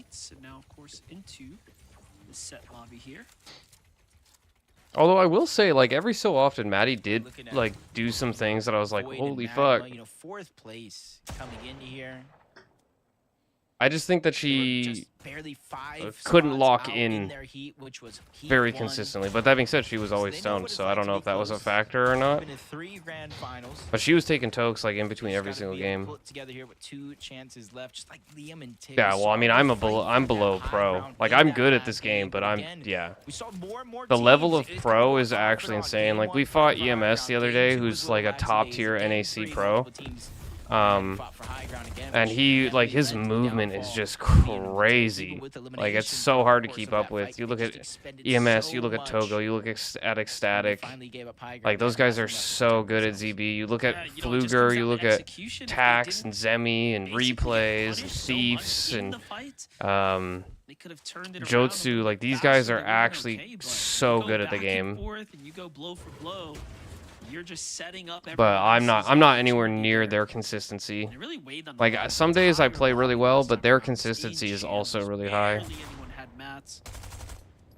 Wait, Noah Plays is in this? See Noah Plays here for the first time alongside Mafia. Just about the furthest they've made it, so pretty tough first 3 games here. Another duo kind of lurking nearby. Wait, did the bottom 5 to 55 teams technically qual? And they just brought them in? Because Noah Plays was 51st. So they must have brought him in. But this is the first time we've seen them. Maybe they bring in... I don't know how that works. So not as much of a risk as their opposition. Social gamer, I like to make at least 3, maybe even 4 teams. Of course. I mean, you have to have some passion. Like, some people treat it like, okay, streaming is a business, and like they'll joke around and they'll not take it like seriously in terms of the gameplay. I can't do that.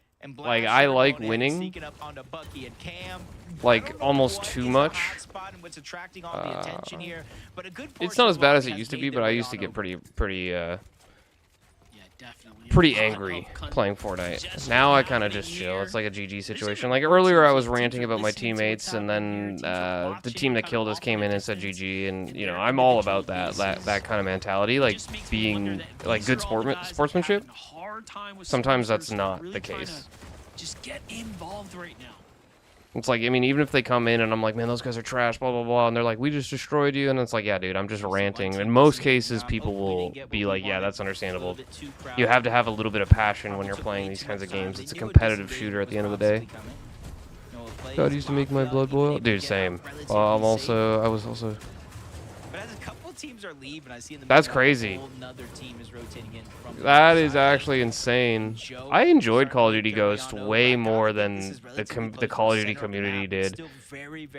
I think Call of Duty Ghost was extremely underrated in the Call of Duty like franchise, and I really don't understand why. Because I not only did I enjoy the campaign, I enjoyed the multiplayer, and I enjoyed, was it Extinction, the Alien game mode? I actually had so much fun with that mode, and that was all Call of Duty Ghost, I believe.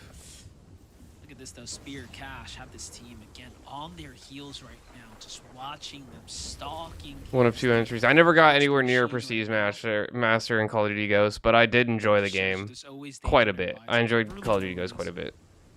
No, the closest I've ever become to Prestige Master is Call of Duty, Call of Duty 4 Modern Warfare. I just maxed Prestige 10 because that's all it was back then. And then Black Ops 1 and maybe Black Ops 2. I can't remember. I maxed out, but Black Ops 1 I definitely maxed out top Prestige, and then. But Call of Duty 4 Modern Warfare is like the one I remember the most. I played, like, even when I hit max prestige, I still grinded the hell out of that game. I enjoyed it a lot.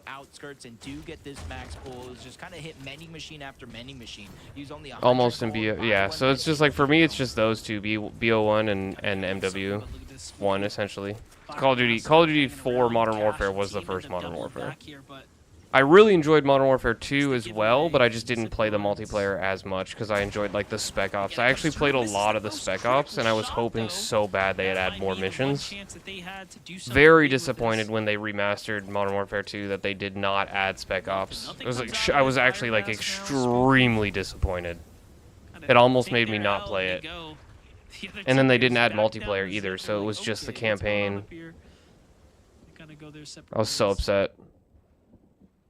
Yeah, we'll say, even though they missed that shot and it was a great opportunity, at least they didn't lose. Wait, why are Bucky and Cam over in So it's not necessarily Frosted? Where's Kanata? just yet for them, especially since they're going to start to make it a priority to try to get to zone. Bucky and Cam all the way from Sinister, keeping the strategy alive. The only team so far in this game to get that Warforged AR right out of the gates. Obviously, if they go down, it leaves open to getting grabbed. But I want to see them kind of elevate themselves here in some of these end games. And just Bro, kind of what rain happened to down Kanata? You see the strategy, one of them having that pistol, the other one having the Warforged, so they get to maximize the amount Show of us ammo they have Kanata. between the two as well. I don't think I was paying enough attention if whether or not Brennan and Jordan was still alive, but judging by how many teams are out in the storm, they could be in the wild. Oh, Sphinx and Kanata are on the high ground up on the Surge Tower, essentially. That's good. We have although we have Sinetto, Diego, Bucky. Up above. There's three pretty solid teams in the area around them. Oh, yeah, you see where the zone goes? This has to be that game to win if you are Kanata and Sphinx. You're on a surge It's base. literally perfect. The zone is literally going on over It's to almost your POI. guaranteed You're uncontested this that when time this around. closes, You they'll see still Sphinx literally almost be in the missing only zone. one build, full ammo, full chugs. They have everything that they need here. Obviously, if the zone I just don't know if they have any damage. I don't know if they've tagged anybody and gotten any Storm Surge damage. like it could be it. I don't want to call it too soon and jinx them, but this could be a moment here for Kanata. Bro, come on, Kanata. Pop off. Liam, Tick, though, trying to get back to that glorious endgame fight. This time, they're in a bit of a scrappy battle here at the Latte Landing. Plenty of teams surprisingly nearby, kind of listening to the action go down here. Liam, though, takes a monster shot in return there. This is really bad. They've now officially gone through all of their metal. Tick ends up falling. Flixus gets the exchange. The Siphon's going to keep him alive. This is just bad news all around. Liam goes right into Wallahi and his teammate here as well. Oh, it's just not good. Sneeze, bro. I just sneezed. That was kind of perfectly played, though. We're chasing They left him? Okay. Yeah, wasn't even necessarily, you know, going for an elimination. He was kind of by himself. That's Wallahi and So Chase. Chase was too far away. He was probably Sphinx listening to Kanata's still fight, up on the high knowing ground. that Hopefully whoever they have wins gotten or enough loses Storm this Surge fight, damage. They gotta come back to this Penta's reboot. out on the left It's a side. cheeky shot, realizing maybe one Or I more guess person it could would have be been the his east side of the map. He just kind of disengaged for free. And now you're kind of seeing Sinetto's the just other chilling in a half of bush. Kanata Sphinx position outside of Frosted Flats, on top of that mountain, I should say. They don't have to rotate far, but other teams, Sinetto, Zypta, just kind of get in any position that you can. Bush in the middle. And because so many teams are positioned in bases all around, there's not going to be too many risky opportunities with teams rotating just kind of blindly into that bush. As long as Sinetto and Zifta have the damage, I mean, Oh, that's Sid about Miro? as good as having a Oh, massive dude, I hate base. sneezing, They bro. are super low key. Yeah. And they should be Ares fine to ride out a couple zones. and Civ out in the OCD distance. have been struggling with Storm Surge, at least from our perspective, from what we've seen. There's been Why did a they disconnect rotate this way? with the damage that they've been able to put out. OCD, Mero, going to kind of entertain this battle, if you will, but Oh, you got Brennan and Jordan out in the distance getting ready for their sky base, but you have Ox, Ox, what is going on or ZXZ, whatever you want to call them. Arrows see something fishy's going on the outside. They're starting to turn their attention towards this team as well. Bro, ZXZ, fuck off. We want to see the sky base. Blessing though for Brennan and Jordan. When you have Miro and Osid making their way on over, just makes it that much more of a risk to go ahead and try to chase down the team, whether you have the damage there or not. You can kind of see where the zone is going, all the way towards the western edge. And so now Miro and Osid do have a little bit of a decision. Do you want to continue to focus your attention in that Cam and direction, Bucky rotating. or do Oh, you Bucky's waste no dead. time and try to Cam's make by your way on himself. over towards the zone? As we tune into Bucky, he has to waste no time himself, making his way on back. 260 below Cam. the damage Oh, he's going for the threshold. No reboot. Bucky. There's no He's way. immediately positioning himself on that reboot van, which is gonna give away his position to the rest of the lobby. Yeah, but remember this. We just saw Kanata and Sphinx here up on the mountain. I still see the arrows there, so you got to think that And they're just letting him get the reboot. Player flying out the sky right now. There we have it. Let's take a look at the replay here. Brennan, Jordan trying to do something here, but no. No. Jacob. Dude, I can't believe they showed us a replay for that. That's insane. Time, damage, material counts. Look at that. I was gonna say, most people looking at that monster and they're like, yo, he just fell in the water. What went wrong? Everything went wrong. When you're a sky-based team and you fall off of your height, the timing isn't there. Like Monster said, the materials. Oh, you're gonna Bucky's have to dead. use more of those heals. So hopefully Jordan. All that for will nothing, sacrifice bro. himself in yet another game for Brennan as Bucky, fresh off of the reboot, revives himself in the van, but he's not able to cut that distance and just taking so much more damage. Cam is going to need some sort of a miracle. 455 below. That is more than 2 full eliminations worth of damage. Yeah, I just don't know how you survive this right now. You know, this is a really tough spot to be in. You know, again, valiant effort gets the Siphon to kind of stay in the game here, but look, that really wasn't worth much. Now, this player did have some heals, so It's not gonna be enough, though. There goes the focus from behind. Creon and Dragon. Surely gonna jump on this. There's just way too many Chug Jugs and Big Paws there. Kicks and Zen will get the first two. Kanata and Sphinx are still alive, or at least Kanata is. I don't see Sphinx. Creon Probably dragging under the back same the name tag, though. See that mythic pistol at play there. Alright, so now we finally see Dragon and Creon. They've been kind of struggling, but in a good way, you know, winning these scrappy battles, really showing us their muscle. But now they're alive together, and they actually have something to work with. Yeah, last time we saw them kind of in the end game around here, you know, They have a it just lot kind of all loot. fell They have apart the due to mythic lack of pistol. materials, lack of resources. They're They looking below the really damage good. threshold. And why the tables have turned this time around. You can kind of see the confidence from Dragon and Creon being able to peek through, trying to persistently put down pressure, whether they get the elimination Sphinx and Kanata still alive, taking away resources from everybody but it else. pulls Kanata up and that Sphinx doing mountain, the which same is thing. not More looking so good, for and that they're on damage, they're on a 141 very stacked with side of 18 zone. players needing to go down. They know that can turn at a moment's notice. They are looking really good material count wise, but dude, you guys can't be taking damage like that. Don't be doing that to me. You guys cannot be taking damage like that. And it's a max pull. They went from they used up all their luck on zone pulls in the early game. They get shit luck. They have to go through a mountain essentially, like a little hill. It's a medium-sized hill. Just 70 above right now. Somehow, they've been struggling to find the damage. It's not very characteristic of Ocean nor Miro, as far as what we've seen them put up number-wise in the coming weeks. Oh, they could have fried that guy. Yeah, and as you see, it's not going to get any easier. So they have to essentially, Kanata and just like everybody Sphinx. else, Kanata and Sphinx Noah in that W same plays shot is with been knocked. the mountain on one side and make their way down on the other.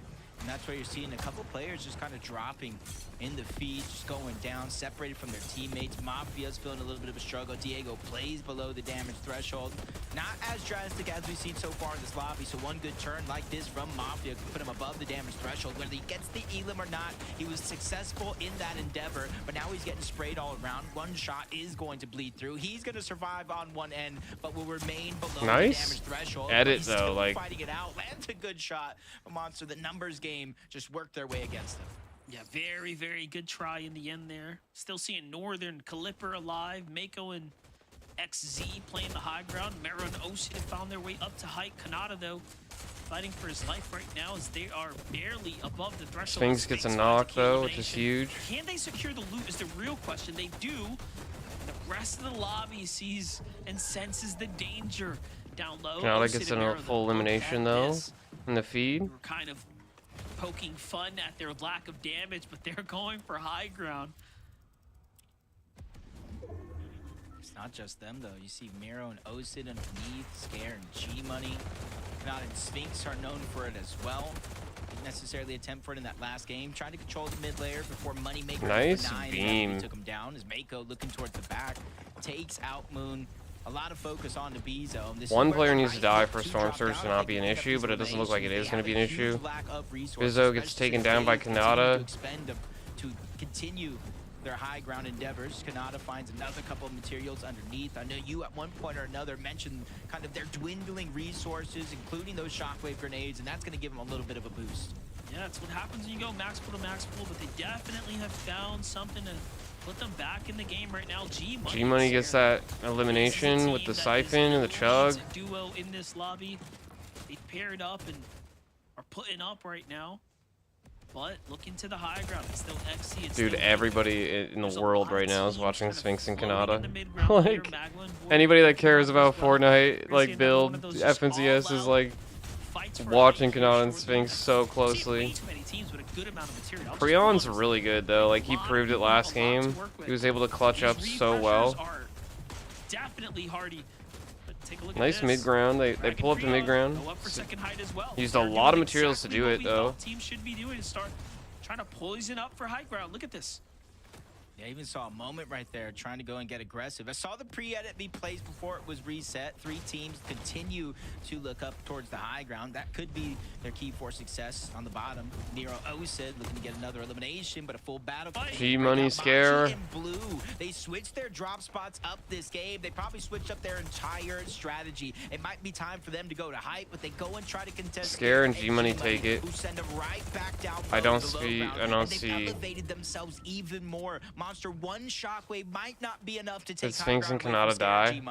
No, I see Kanata down there on the bottom. This is how you hold height on a very much structured foundation because 2 teams fought for it. Creon dragging on the other side. Find Mako there. They try to get the teammate, and they do as well. And look at this. The double air comes through, though. But Creon hits a monster shot. He has been playing so exceptional. He really is. You have to give him his credit. Unfortunately, though, he does lose his teammate there. Hopefully, the second comes in to get him back in the game. Mero, Osid, give up the eyeing of the high ground. Find Sinetto here on the low ground. There's a fresh, big refresher for them. Mero has to Osid, dude. As he's trying to situate himself, Kanata and Sphinx come crashing down.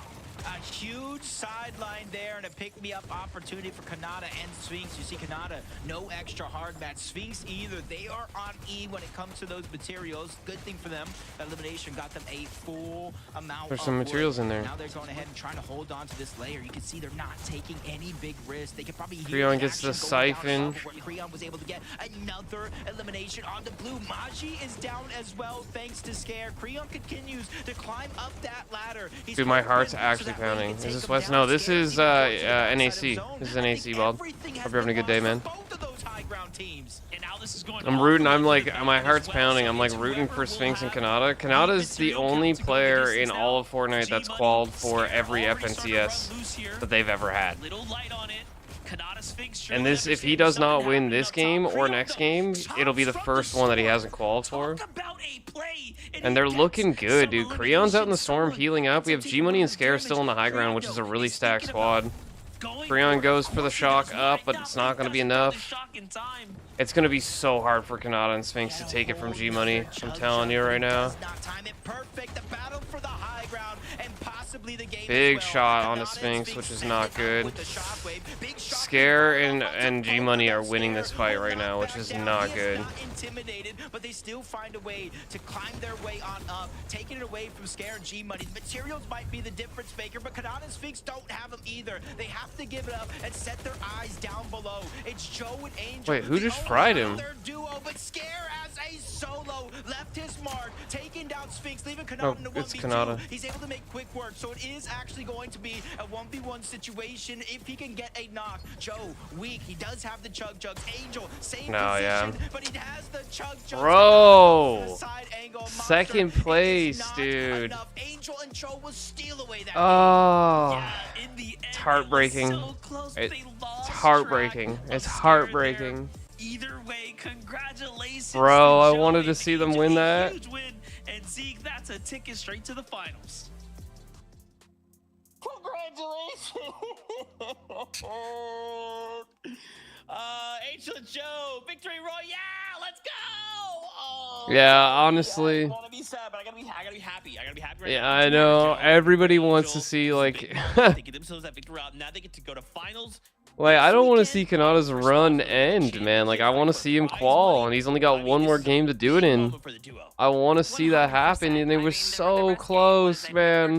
So close.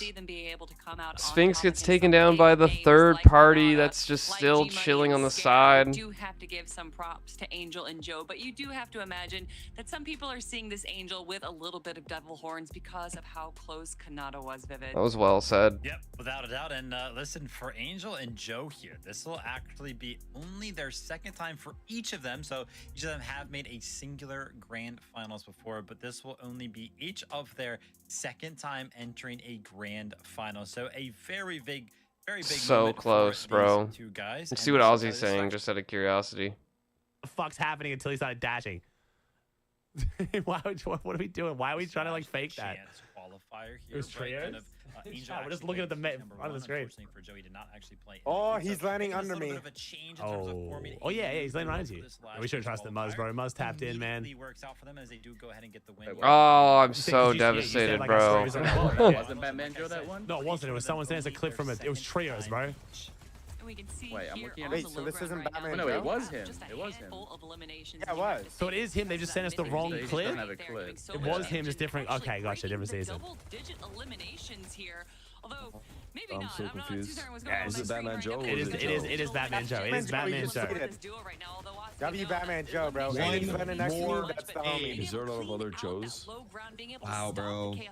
There is some Joes, I think. It probably allowed them to control Ah, dude, I wanted to see that so bad. Wow, bro. Crazy. G-Money and Scare on height, so for them to kind of clear out low Morning dinner. in that pandemonium was a really I'll be right back, guys. I just gotta run to the washroom real quick. Oh, Oh, devastation. Not hit that shot. He Why, would have you won. know? Yeah. Damn, dude. It's Oh fine. my god, it was because he used to search tag us all the time. Really? Remember that, Clicks? Remember? Yeah, I do. It's Yeah, remember Batman it? Oh, yeah, Joe, yeah. bro. Oh man, I was trying. Oh yeah, he's a fucking drooler. I hated that kid. Yo, Muzz. Muzz, how dare you, bro? Yeah. Lop, man. Trying to steal my fucking response? Lop, dude. That's cringe. You know, smack, dude. What the fuck, man? Wait, am I not the one that literally? This guy's a fake Aussie viewer.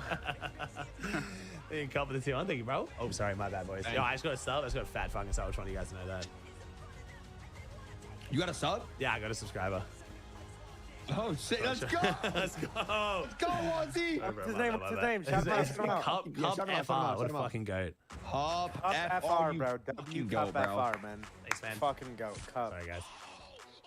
It's first time I've done it, Chad. First time I've done that. Okay, can we actually get you guys to start submitting some of these clips here, though? As much as I love Dill Pickle Gamers Crazy Snipe. Bro, everyone has been submitting. Oh, really? Okay, fine. Yo, full P. This guy's got way better makes than me. His background's clean, too. He's got the PCs on the wall and everything. Nah, Chad, I'm fine with 5 wins for this format. I know it's like sometimes you miss out on big teams, but like the logic being like Kanata should be qual by now. Let's be real. Like you I can't needed really to cope see if you that don't qual for win. LCQ. You shouldn't be an LCQ if you're a good team. I get the format could be technically better, but yeah.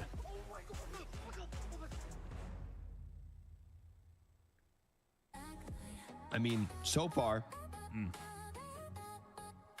so far, they have gotten 2nd, 5th, 2nd, and 9th. Like they are, it's kind of they are really consistent. That is brutal. Yeah, that is brutal. No, that is brutal. But that's what I mean. That should have been Heats, you know. Yeah. Why did they do it in Heats? Think Spindle is 70. Think Vinny. Like I've loved Kanai chat. Like I want him to be through. Like I Sphinx as well. But the same conversation we have every time. It's like you can't leave it till LCQ. Yeah, I mean it's fucking tough, dude. Chad, if you vote on Moneymaker, it's your own fault. I'm not doing it. Yeah, bro. We just get it's for milk, bro. It's for fucking milk, bro. Is this just to promote like milk in the entire world? Like I don't understand. Can I go to Yap? No. Milk, but can I go on a Yap Fest on why this is? Sorry, can I like? It's worth it. Trust me. Yeah. Sorry, this is actually the American dairy, the industry. The American dairy industry is so big. Wait, trust me. This is actually fucking cool, dude. The American dairy industry is so big that the American government can't let it fail. So you guys overproduced milk. They had to keep it running. And now you guys have stored, I'm not kidding, tons and tons of cheese in caves around America. I'm not kidding. You can look it up. They couldn't let the dairy industry fail. So that right now, the Gonna Need Milk ads is literally the American milk industry trying to get people to consume more milk because you fuckers make too much and you can't sell it. I'm not kidding. Look it up. Bro, why is milk not super cheap then? Milk fell off, bro. Milk fell off ever since I was a kid. They turned into cheese and put it in fucking caves around America. Look it up. What do you mean? So put it in caves. They store it in temperature controlled caves So around America. Mountains and stuff. It's just fucking caves of cheese in there. Yeah. Oh, Ew. bro, wait, so do we eat? How does it not expire? Because it's cheese. Bro. It lasts longer than milk. That's why they do it. Charles back in the YouTube. Oh my god, they turn the milk into cheese so that it expires less. Yes. Wait, am I tripping or did you just say that, Ozzy? I don't think Higgs knew that cheese comes from milk. Bro, Higgs has 1 chromosome, bro. I knew that, but I didn't think that cheese expires less than milk because milk is an ingredient in the cheese, which means if milk expires, that should mean the cheese expires. It goes deeper as well, bro. They're literally protected by armed guards, by the way. They protected with armed guards. You guys have 1.4 billion pounds of cheese being stored by armed guards. Yeah. Boom. Yeah, anyone want to go on a cheese size test? What are they gonna do if I become a little fucking mouse, bro? I start going under them and start eating all that shit. Armed guards won't be shit. Or they probably set like the traps, like like the drawings of like the rat traps. Yeah. Or whatever for, like, What kind of cheese is it though? Like, is it American cheddar? Yeah, cheddar. Cheddar? Oh, it's cheddar. Probably like the white cheese, so it's just like they don't have to food diet. Cheddar cheese, American, bunch of the good stuff. Here you go. Look, here you go. Here's a photo. Look at this shit, bro. I swear America's just not real. This shit doesn't sound real until you look it up. Look, it's literally caves of cheese. Look at this shit. What the fuck? It's that looks like blocks of like solid gold. It does look like gold blocks. Pallets, bro. Yeah, that's what I mean. See, I told you it's worth the app. Old people know some cool shit, man. That's why you listen to us. So Fortnite is. Why does he know that? Promote us to go to the Why caves is and No. take like that is so random. Is milk bad for you or is it good for you? It's not bad for you. It's just I think they used to over promote how good it is for you. You know what I mean? I think it's kind of one of those situations. Well, it makes 9th, really 2nd, I mean, it 5th, depends. and It's calcium and shit. 2nd. It's like 2 good second protein. Like, it's not bad. places, You're bro. not supposed to have that much like. Ah, Kanata, and he's gonna die so early in game number 5. He always dies early in game number 5. I'm telling you. Give me a break. I want to see the good shit. Let him get the dub. Chill, bro. Let it rip, bro. Let it rip, What are bro. you saying? How is that federal at all? Okay, but you have to say what you said first. So you just You do have the to time say- for. What I said is that 20 drinks milk every day, and he's 5'4". Damn. So that doesn't make you tall. No, you said milk makes people taller. He packs the 2 on for 6. Oh yeah, I said milk makes you taller, and Muzz said that. So. But to be fair, someone bro. someone in my chat literally is said so today mean. Higgs sounds like almond milk, and then he does. I still don't know what that was about. Like I still want to go back to that. How did they know? Like that was such Maybe a random they insult. call him like a soy boy or something. Yeah, I don't know. It was weird. Almond milk is what like fit athletes be drinking. Yo, Higgs, bro. Because it's made stop, bro. Okay, hear me out though. truly from Hear me nuts out. and Almonds don't got no No. titties. Like What if they do and you just can't see them? like almond milk. Like Almonds don't got titties. yeah, so like where's the milk come from? Like almond milk. Like what is it? Just fucking almond water? Like why is it branded as milk? Oh, you tits on the squeeze almond. the almonds. Do you squeeze them? Squish them, and then you put water in it, and it Yeah, so makes it's not almond milk. juice. It's fake. That But shit's that- fake no, it's milk. fake. It's not dairy. Yeah, exactly. So you're a liar. Yeah, But- that's why I'm lactose intolerant. and I had to drink What are you that. selling? That you Wait, back? so almond milk isn't real milk? Well, no. How the fuck would it be milk? Like, think about what milk is, bro. Bro. Other like y'all gonna try animals that have Ninja's their own nut, milk? bro. Dude, I heard Ninja's nut tastes so fucking good. That's the milk that I fucking love. Oh my god, the vanilla one, bro. Oh my fucking god, that shit is so good. Bro, and like the Ninja's chocolate. Ninja's nut. You have to be kidding me with that comment. He knows what he's saying. No one's drinking enough for bro. Yeah, so why would he... it's because of Fortnite. Oh my god, what if he got paid? What if he got Exactly. Paid to make his own... See, it's a conspiracy. Dude, look, man. Go down the rabbit hole, bro. Go down the rabbit hole. There could be some weird shit, bro. Yeah. Okay, remember when the Ninja rebrand? I'm still so confused by that. That confused me. When he like redid his logo and stuff. Remember when he redid his logo and everything? Didn't he move his logo by like 2 pixels? No. It was the opposite. He like redid it and it was like that weird text and everyone was like, why are we doing this? It just wasn't as cool. Oh wait, is that the one where it looked like a Prime sub logo, but like Yeah. It was like it did like his hair, but then like people this, here you go. Yo, W Ninja, by the way, we're hating on a guy who is actually, we're not even hating, but like I remember like the rebrand was instant. Oh yeah, he's great. What but, like, the crust? that's his new logo now. Bro, It's that's like literally the Amazon Prime sub. Wait, that's his hair. Yeah, it's his hair, and then it's like I think the hair is cool. I didn't like the text. The hair was cool. I just didn't like the text they chose. Like, what's this font? I don't know. Why is the J backwards? What? Wait, what? What? Is it not? That's how the J. No, motherfucker. Dude, is Higgs really just that dumb? Like, I just can't even. There's like something wrong with it. Yeah, Did you guys all stop and like think about it for a second, though, just in case? Like, I was Everybody did. J in my head. I was like making sure I wasn't fucked up. Yeah, everybody who ever heard that was thinking like, wait, is he right? He's not right. Bro, it was just. He logged in, he laughed. He's not right, I tell you. Graduated high school, by the way. Just so we're aware. We figured that out today. Higgs graduated high school, chat. Are we sure about that? Like, are we sure about that? That's about due for a win. Yeah, legacies are looking to be continued, but if you're one I gotta sneeze again, bro. yet to reach an FNCS Grand I can Final, feel it. this is your moment. It is literally Game 5. After today, you gotta sit back and watch with the rest of us as Grand Finals unfolds. Spots at Next Global weekend. Championship are still up for grabs as well. So this is just could be the start, some would say, of some of these players' journey. Yeah, most definitely. You saw last game, new team just jump in out of nowhere and secure that win regardless of how It's not necessarily a new team. That's something I mean, like with name changes. Like Joe is apparently Batman Joe, who is a part of Fortnite competitive community, and he has been for a little bit. I don't know what his like records are or accolades are, but I do know that he is a name I've seen in the past. I just thought it was Joe and Angel, like we're two completely random players. You have the most eliminations on the day. Doesn't matter if you got the most damage throughout the course of today. All that matters if you were one of 5 teams to actually win. Dude, 2 second places. 2 second places. They are going to be absolutely devastated if they do not qual today. Like, it has to be something that they're thinking about. It has to be in the back of their mind. Like, to be second place twice, it's like, imagine if they get second place again going into game number 5. It would just be absolutely demoralizing. Even though getting second place in these lobbies is extremely impressive. Don't get me wrong, it's extremely impressive. But it's not enough. You literally miss out on hundreds, if not thousands, of potential dollars going into your bank account by not qualifying here today. So it's just like, I can't even imagine. I couldn't imagine feeling the pressure that Sphinx and Kanata are feeling right now, especially getting 2 second place finishes out of a 5-game format. Well, technically out of a 4-game format, because game number 5 just started. So we'll see how they do. He finally does. Maybe a little bit of help from Diego plays, but Ultra and Diego are able to squash their competition at Latte Landing yet again. They may have run into a little bit of trouble. The difference between this and like the heats and stuff is like putting their best foot forward here. Yeah, definitely talking about that. You know, you'll still see stacked lobbies regardless because the only thing that matters are wins. HP's pretty low right now. 1-ups. So it's not like Grands and next weekend. Like consistency matters right now, a lot. See what they can make happen. Wiggs is hiding out in a bush. I was gonna say, there's no way he doesn't suspect. Wow. He's in there, a blind shot gets him the tag. Oh, he must be feeling pretty rewarded after that one.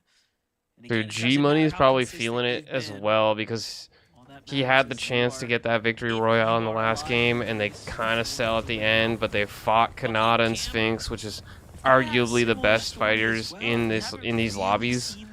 Like G Money as well is probably within the top 5 to 10 players that are in these lobbies today in terms of their fighting ability. You see them do tokes all the time. You see them fighting top tier pros all the time. You see them do well in these competitions all the time. So for them to not win that game would have been absolutely crushing. But they do have a chance to come back and make a good good show of it in game number 5, and hopefully get a win for them. Although I'm really rooting for Kanata and Sphinx. I don't care about anybody else. I'll be honest, I don't give a shit about nobody else. Give me Kanata and Sphinx, get this dub. I don't even really know why I like Kanata so much, but I enjoy watching him when he's playing Tokes or in competition. He's a fun player to watch. Now, gonna get back into things still though. Just a single elim, not quite done. The job's not finished here. This is payback though for the last round. Almost seems a little bit of a surprise contestation. Blanks and Mako going here uncontested all day long. Cyclops and Light, they were at Wonky Land. They had a contested fight of their own against Cole and Ruins. This game around, though, they're changing things up. Rightfully so. If it's not working, you only have one opportunity left. Changes are going to be a must. And so far, it puts them in a little bit more of a driver's seat than some of the other games that we played so far. One elimination. They may not know exactly where Mako's at, but they know he's got to be somewhere. With the zone not too far away, they have all the time in the world to just park the bus and wait. See, Cyclops a little hesitant to get involved because he could potentially get pieced up. He only has a single build. He doesn't know that Mako is also down to just 2 as well. The Storm's going to start the timer for everyone. The clock is ticking. Cyclops and Light are going to start feeling the pressure of that. We have a med kit, but I don't think there was more than one. There it is. Light starts to move out, leaving Cyclops, who of course has that med kit to Role plays. stand by and stay on watch. Just taking Moneymaker's position. On the other side, saw them go somewhat the distance there, really putting up the hero's effort.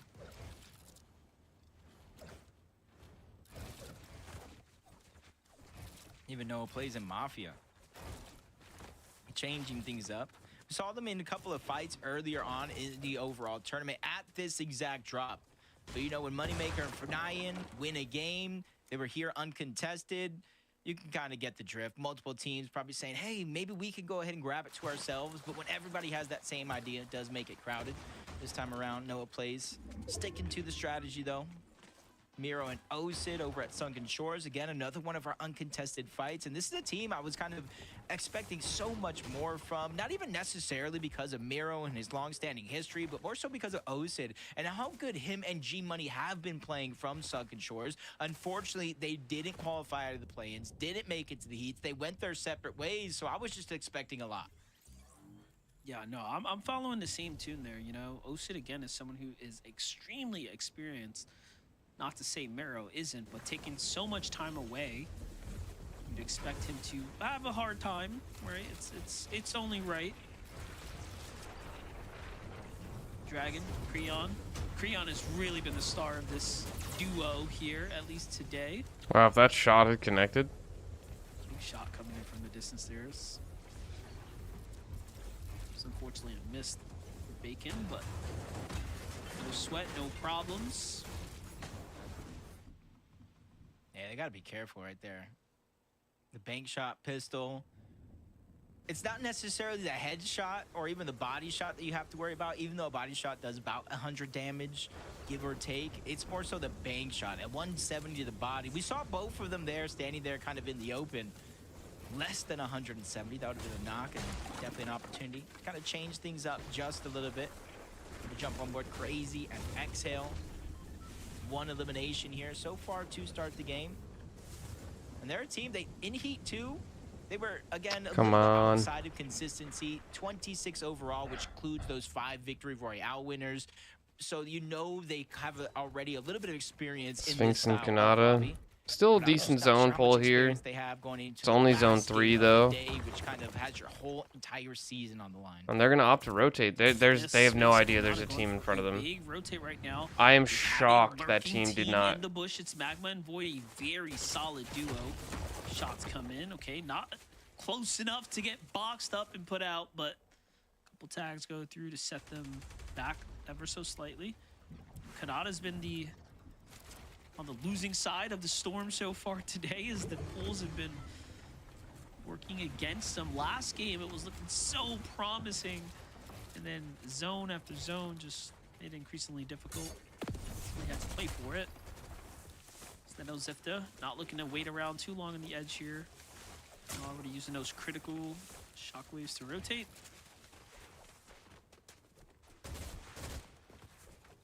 Yeah, and even though a couple of shots like that, you saw Zype to take a little bit of damage.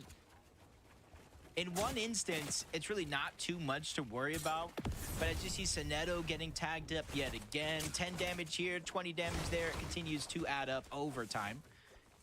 And some of these still have teams Cam today, and Bucky and Trip. Kind of struggle with Storm Surge, barely being above that damage threshold, kind of in desperation mode, and then that max pull kind of compounds. G-Money Scare. Make it harder for you to play that little bit of catch up that you're going to need. So that's why I feel like you kind of see certain teams playing a slower pace game this time around. And they don't want to bite off more than they can chew at any one of these moments. You even see the scanner going down for Scare and G-Money, making sure they're just not getting lurked on by anybody else. Sitting by the mending machine, sometimes that's exactly what happens.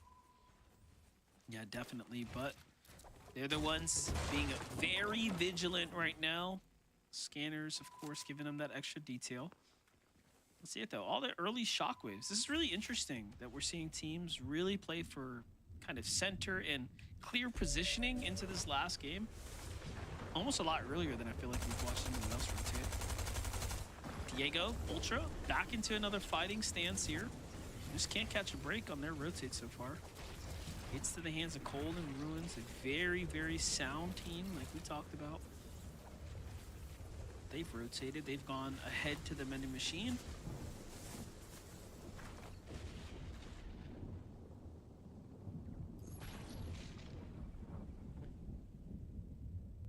Sometime for these teams, it's kind of like a multi-step journey.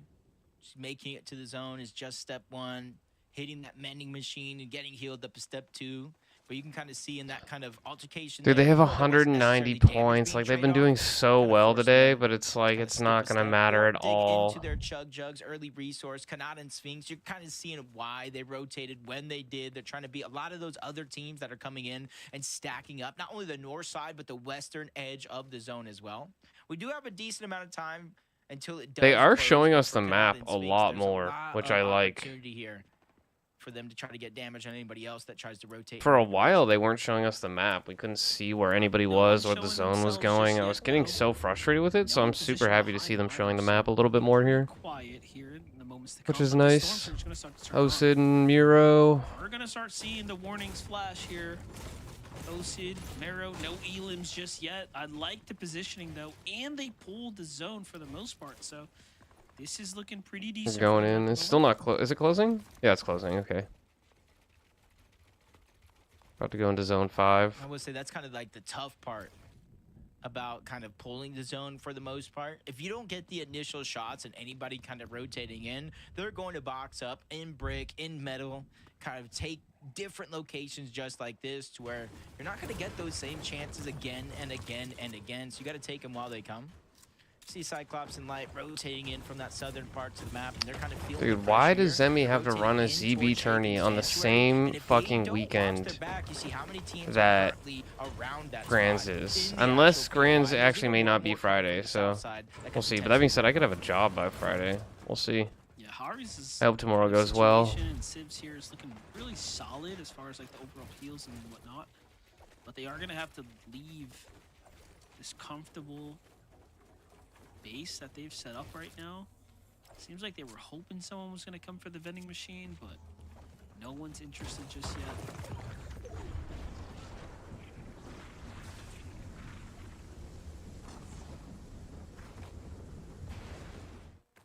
Shows his own. Where did it close? Damn, dude. He knew this positioned already. Scared G1 kind of held it down.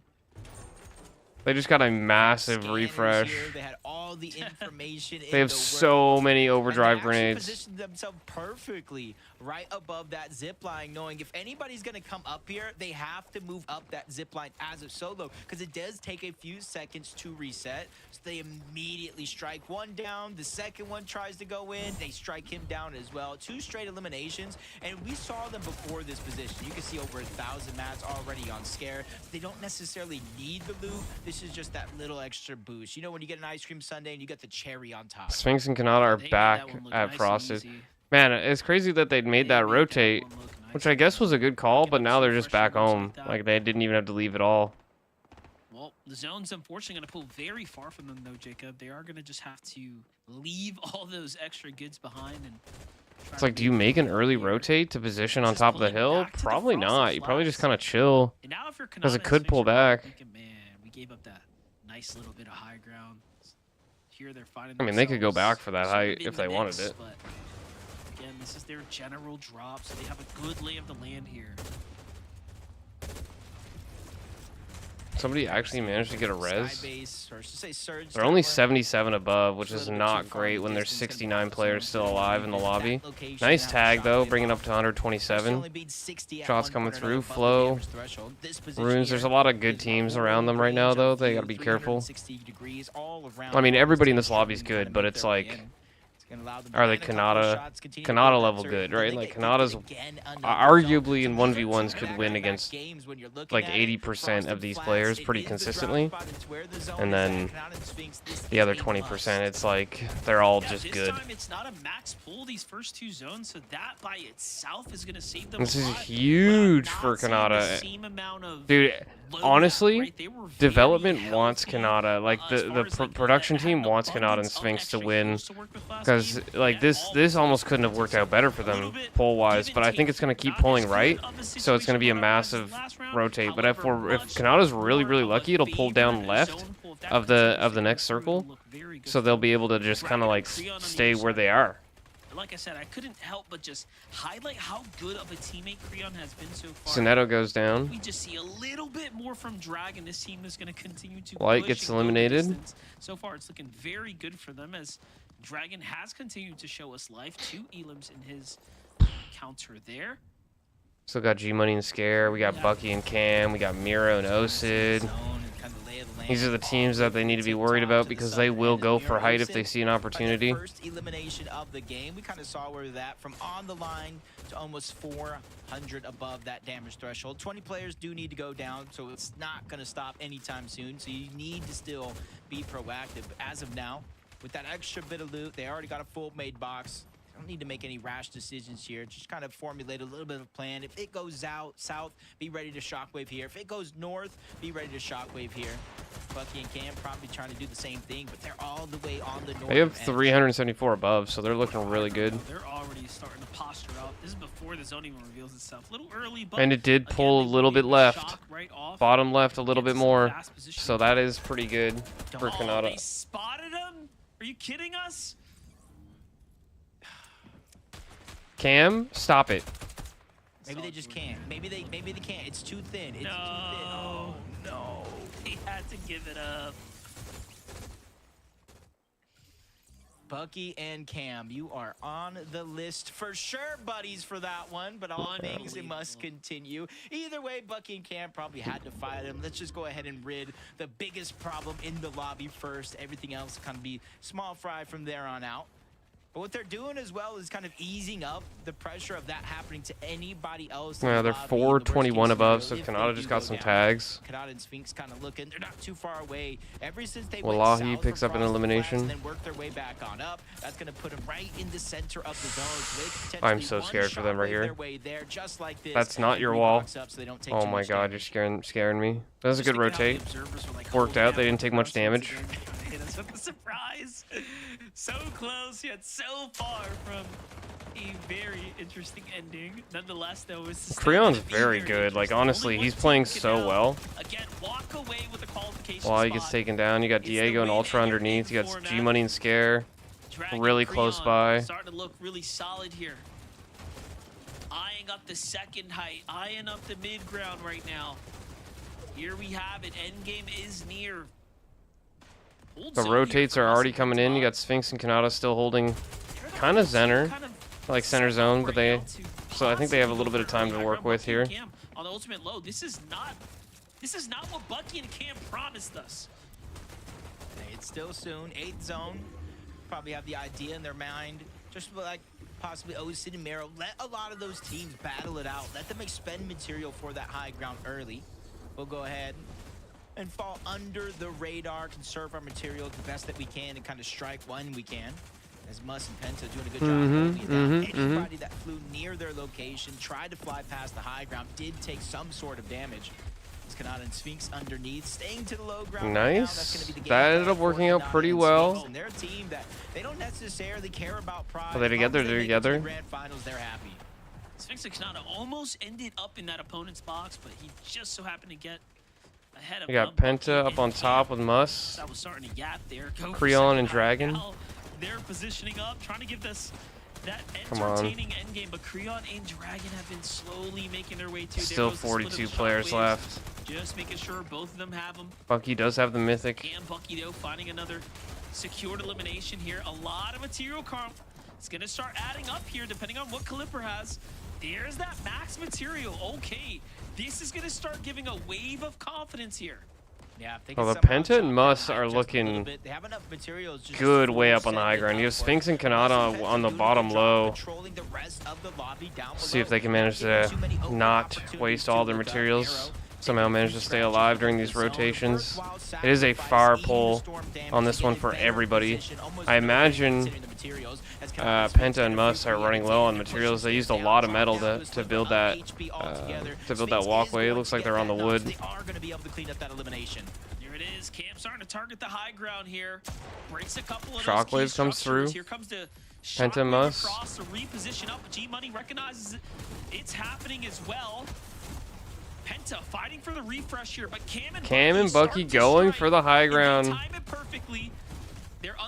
And they get a siphon from the mats. Huge for them. Honestly, Cam and Bucky are looking like they win this. I can't see them losing it right now. They have tons of materials. No, bro.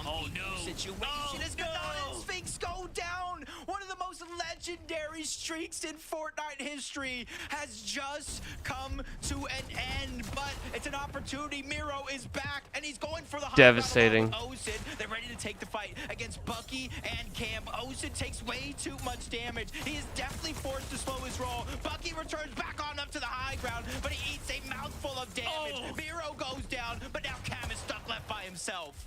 Oh my gosh, what a monster shot from Cam to turn this. Cam just fucking cooking right now. Holy shit. Battle that matters for him. This tournament is still alive. The opportunity is still nice connection right there. He's got the chugs. Kind of configure this base here, but it has come with a huge price. All that's held up by like one fucking ramp. It's held up by a wood wall. All of this build barely what? has a structure, but it doesn't matter. There is so much at play here, Jacob. He might even be able to reconnect. Oh, I'm so upset, dude. Like, they should not have died right there. Just gotta hope all the duos down below run into so many troubles. The Tick and Liam, you can see them running out of materials, 2 eliminations, trying to give themselves a chance to look up, but don't want to perfectly kind of play into somebody else's hands. Layer by layer, they're lurking around to try to see what they can grab. Even Chris and Drew alive here in the last game. This is the last dance. 9 teams left alive, Monster. 4 of them are stuck as solos. This is it. Whoever is left as a duo obviously has the better chances to go and push their way through. I'm still seeing Dragon alive and potentially Creon there as well, but Liam is going to be the first to fall. It's all up to Tick's hands now as well. So many solos standing. I mean, you wasn't lying. And they're trading and exchanging now, and another duo falls there. G Money just got an elimination on Drew bot. Like it might be a walk in the park here. Dude, Cam is looking super healthy on the high ground. And 36 builds, too. Nobody has a chance to really look up because of it. Cash is healing off the backside of zone. He is definitely being put on a clock here. How much do you have left in those chug jugs? Cam is using this as an opportunity to potentially drop down, but he's just trying to get a better bird's eye view. The tick, the first of 4 eliminated here. It's all solos. Cash is still down below. Another player down there with him, and he's finally looking up at the Cam. I'm not sure he's high enough. Shockwaves won't do it, but a chop definitely will. Cam Shockwaves deep in his zone. He's going for the mending machine monster. No, he's not. He could go for vending machine. That would be a good play, honestly. Cam comes back. He says, "Forget the mending. I need a fight." Bro. Loses the important tag. Void gets the siphon, and he does have a little bit of heals, but Void nice just shot. assess the situation and Bro. the monster's shot, and just like that, he'll send himself to the grand finals. Void and Mad. No, that is a good duo, but still. Random. Bro, I swear he could have made it to vending, bro. I swear he could have. No. Yeah, if you... Old builds on it, and he only had a 50. He messed up his shockwave too, though. He went up instead of going towards it. Wow. Oh, he had sickness. He had sickness. Probably. Yeah, but why did He should have just gone down there. How would he even go the way then? I honestly think he was trying to. He should have connected. Yeah, I think connected. He doubled that. Wait up below level 5. Yeah. I think he probably wanted to shockwave vertical, but I think he just fucked it up and like stepped. I'm guessing just went sideways. I don't think he went to actually try to go there. Come on, man. I wanted to see that victory royale come through. FORTNITE players made every grands now. They have been competing since Wow. No way, we have a grand without Panada, bro. That doesn't even sound real. Stick it out and then make it all the way to this last chance lobby and then get them. My chat is actually celebrating. He chopped the sky base. That's crazy. And what a better way to end that story, Vivid, than wait, Panada tweeted just. Yeah, jeez. Yeah, it's Well, listen, you want to talk about that story, Kelly? You want to talk I about blame Momo FNBR. With a solo. Valdez is a jeweler, bro. Valdez is literally just a jeweler, bro. I'm not even joking. Bro. I'm getting straight, bro. Good night. See you, bro. Mr. Khabib. Bro, why does Clicks have the biggest smile on his face right now, bro? I mean, you know, I think we need to figure out what went wrong. We got to figure out why Clicks didn't. I mean, why Kanata didn't qual. And he's. I don't see that. I don't see that. I'm not kidding. Oh, alright, Higgs, I think he's got a chance, bro. I want to watch the fucking Disney movie. What? What? It's kind of fire. That's why you're just gonna go like vibe out to a Disney movie now. Yeah, it's Utopia 2. I watched one recently. Yo, that's so random, but I want to hate on you, but it's actually kind of a vibe. What the fuck? Yeah, it's actually a good ass vibe. Oh, it's fire. Okay, have you watched chat? What's what I always talk about? I keep forgetting. It's the one with like the Day of the Dead. It's so good. Oh, Coco. My chat's telling me every time. Feels so bad. Movie? No, it's Coco. That is banger, bro. Coco is a good ass kids movie. That one was fun. Yeah, Coco's honestly top tier Pixar movie. Top tier. Ozzy, you know what my profile picture is? As you said, Zeke, obviously. It's Wally, right? Yep. Okay, I'm gonna be so honest. I'm a grown ass man. I was like mad depressed one night. I wanted a kids movie to chill out. I watched 10 minutes of Wally. Like I thought he killed the cockroach, and I actually turned it off. Like it made me so sad. I turned it off. He didn't. Cockroach? Yeah. He didn't even kill it. I know, but I thought he did, and it fucked me up, and I was already depressed, so I literally stopped watching. What the fuck? That made me so sad. Wally's an awesome movie. Like anybody who says Wally's bad, Coco's bad, Up is bad. Like those 3 Pixar movies are top tier. Like right up there with Toy Story 1 and 2. Apparently Toy Story 2 has a bad rep now, and I don't really understand why. I thought Toy Story 2 is fantastic. I'd argue that Toy Story 2 is better than Toy Story 1. And then Finding Nemo and Monsters Inc. obviously, you know, are up there as well. Like top, I would say my top Pixar movie of all time is probably Finding Nemo, and then it goes like it's Finding Nemo, probably Up, then Wally. I'm not watching West. Fuck that. No, absolutely not. Then Coco, maybe. Show the map real quick. Like the. I agree. Yeah, Toy Story 1, 2, 3. Dude, then 4 happened. Yeah, I don't know what they were thinking. Part of me is gonna have to watch Toy Story 5, but I just don't care. They really did. They hurt the franchise with Toy Story 4, and I don't know how they thought they were gonna get away with that. Because yeah, Toy Story 3 ended perfectly. They should have just, you know, I don't know how they could have brought it back and made it worth it, but it is what it is. Lycos, what up? I hope you're having a good night. So yeah, bro, I'm so upset. I wanted to see Kanata get the dub in LCQ, but he did not manage to do it. Risky split 3 ways. It would have been awesome. Not even close, dude. I'll tell you that. Not even close. It would have been awesome. Damn. Can't imagine So I'm gonna go. Like, we're not even talking about going to the vending machine, Chad. It was more like he had to shock shit up and then just fight them, like spray him down and fight him on the way down. And Why shit. is this not working? No. He needed to use his builds to fully fucking make sure he can't get chopped, Bro. and then just go down late, and he would have won. Yeah, he started cheap tarping way too early. Seems to be running really poorly right now. Hold on. It's just bad. I'm not gonna lie. I think Void and Magma are actually decent though. We'll see how this goes. I don't think they're like full. Major 2 Grand Finals NAC. Good fighters. They're looking at this map right now, so I'm kind of curious at the map as well. You got King and Craze taking Calamari. Where's Peterbot? Peterbot Pollo they have Strip. Clicks and Rapid are landing Sanctuary, but they are getting contested by Void and Magma. That probably won't stay that way. You got Visual Threats down at Coast. Josh Yamzo, Reeton Cooper. It's pretty... I can't see either of these teams leaving, so they'll probably end up staying contested. Victor V and Queasy have a really good spot with the Poison Ivy pistol. Higgs and Curve have the top side of this mountain. Not a bad POI. You got Batman Joe and Angel that just qualled today, so they're landing there.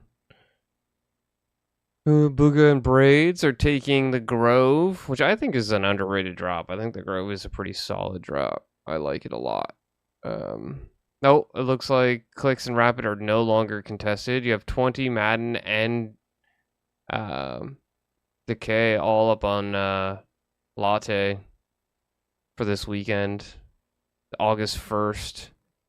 So, yeah, Grind Finals 6 p.m. on August 1st, which I should be able to be here and watch that. I'm hoping I don't have anything going on, but we'll see. We shall see.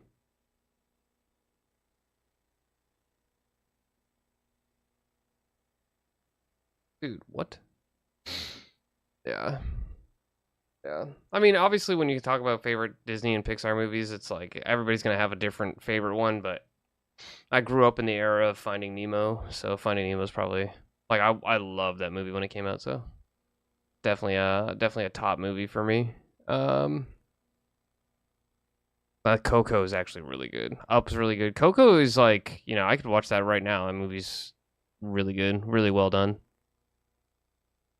You got Paper, Moneymaker, Fernan, Oliver, OG, and X-Pawn all contesting the Rift area, so we'll see if that changes. You have Cold and Ritual on one side of Battlewood and Aviv and Veer on the other.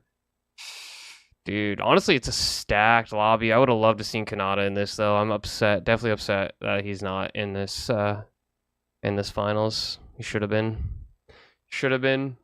They had 2 second place finishes today, dude. 2 second places. They had it in the bag. Like, they should have had it, man. It is what it is. It is what it is. Nargu and Krillian are contested by... Wait. They've claimed this whole area and they're kind of contested, but not really contested. It's kind of confusing. Oikos and Shadow, Virgo, Flepsy, Donnie, Golden Ozone, Acorn and Bolts have all frosted because Kanata would have landed there. Damn. Unfortunate. That is truly unfortunate.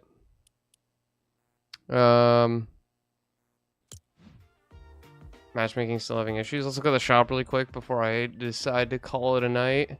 We got Bebo.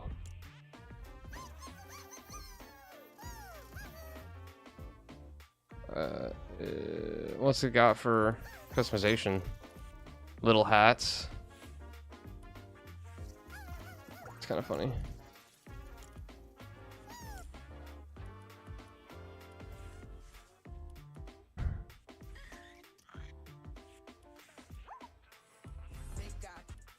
That's really it, I think. Yeah, we're gonna call it here, my friends. Lycos, Bald, Anders, Hunter, Caesar, Charles, thank you for being in the chats today. I appreciate it. Did I miss anybody that was also in the chat today? Asher was in the chat. M Bingo was in the chat. GLG was in the chat. Much appreciated everybody that's been in here and chilling. Oh, Sumo was in the chat lurking for a little while, so I appreciate it. everybody that's been chilling and lurking. I'm gonna call it for the night. Is there anybody on that I would be willing to raid? Gansito's on. Gansito. Maybe I'll raid Gansito. 1 second though. Maybe we'll raid Gansito.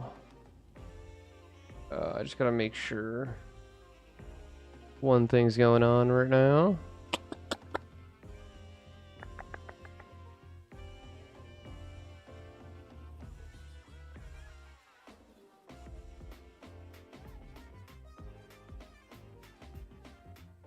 I think that's really... Quick's on. He's playing Pal World. So little time, I feel it. Jan's playing Destiny 2. Random. New player trying out Destiny 2. I wonder if Jan will get into that. So we'll raid Gansito because he's been pretty chill recently. Raid.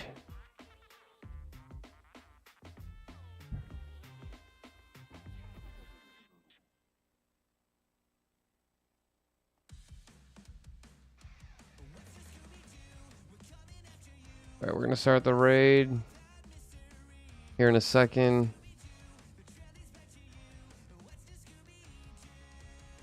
I'm gonna put this down. If you feel so inclined to copy and paste or be a part of the raid, it's up to you. You do whatever you want to do. But yeah, we're gonna start the raid. Should give me a second. Anybody that's in here, be appreciated. If you guys want to drop him a follow, if you're new to his stream, do whatever you guys want to. But yeah, peace out, everybody. You guys have a good night.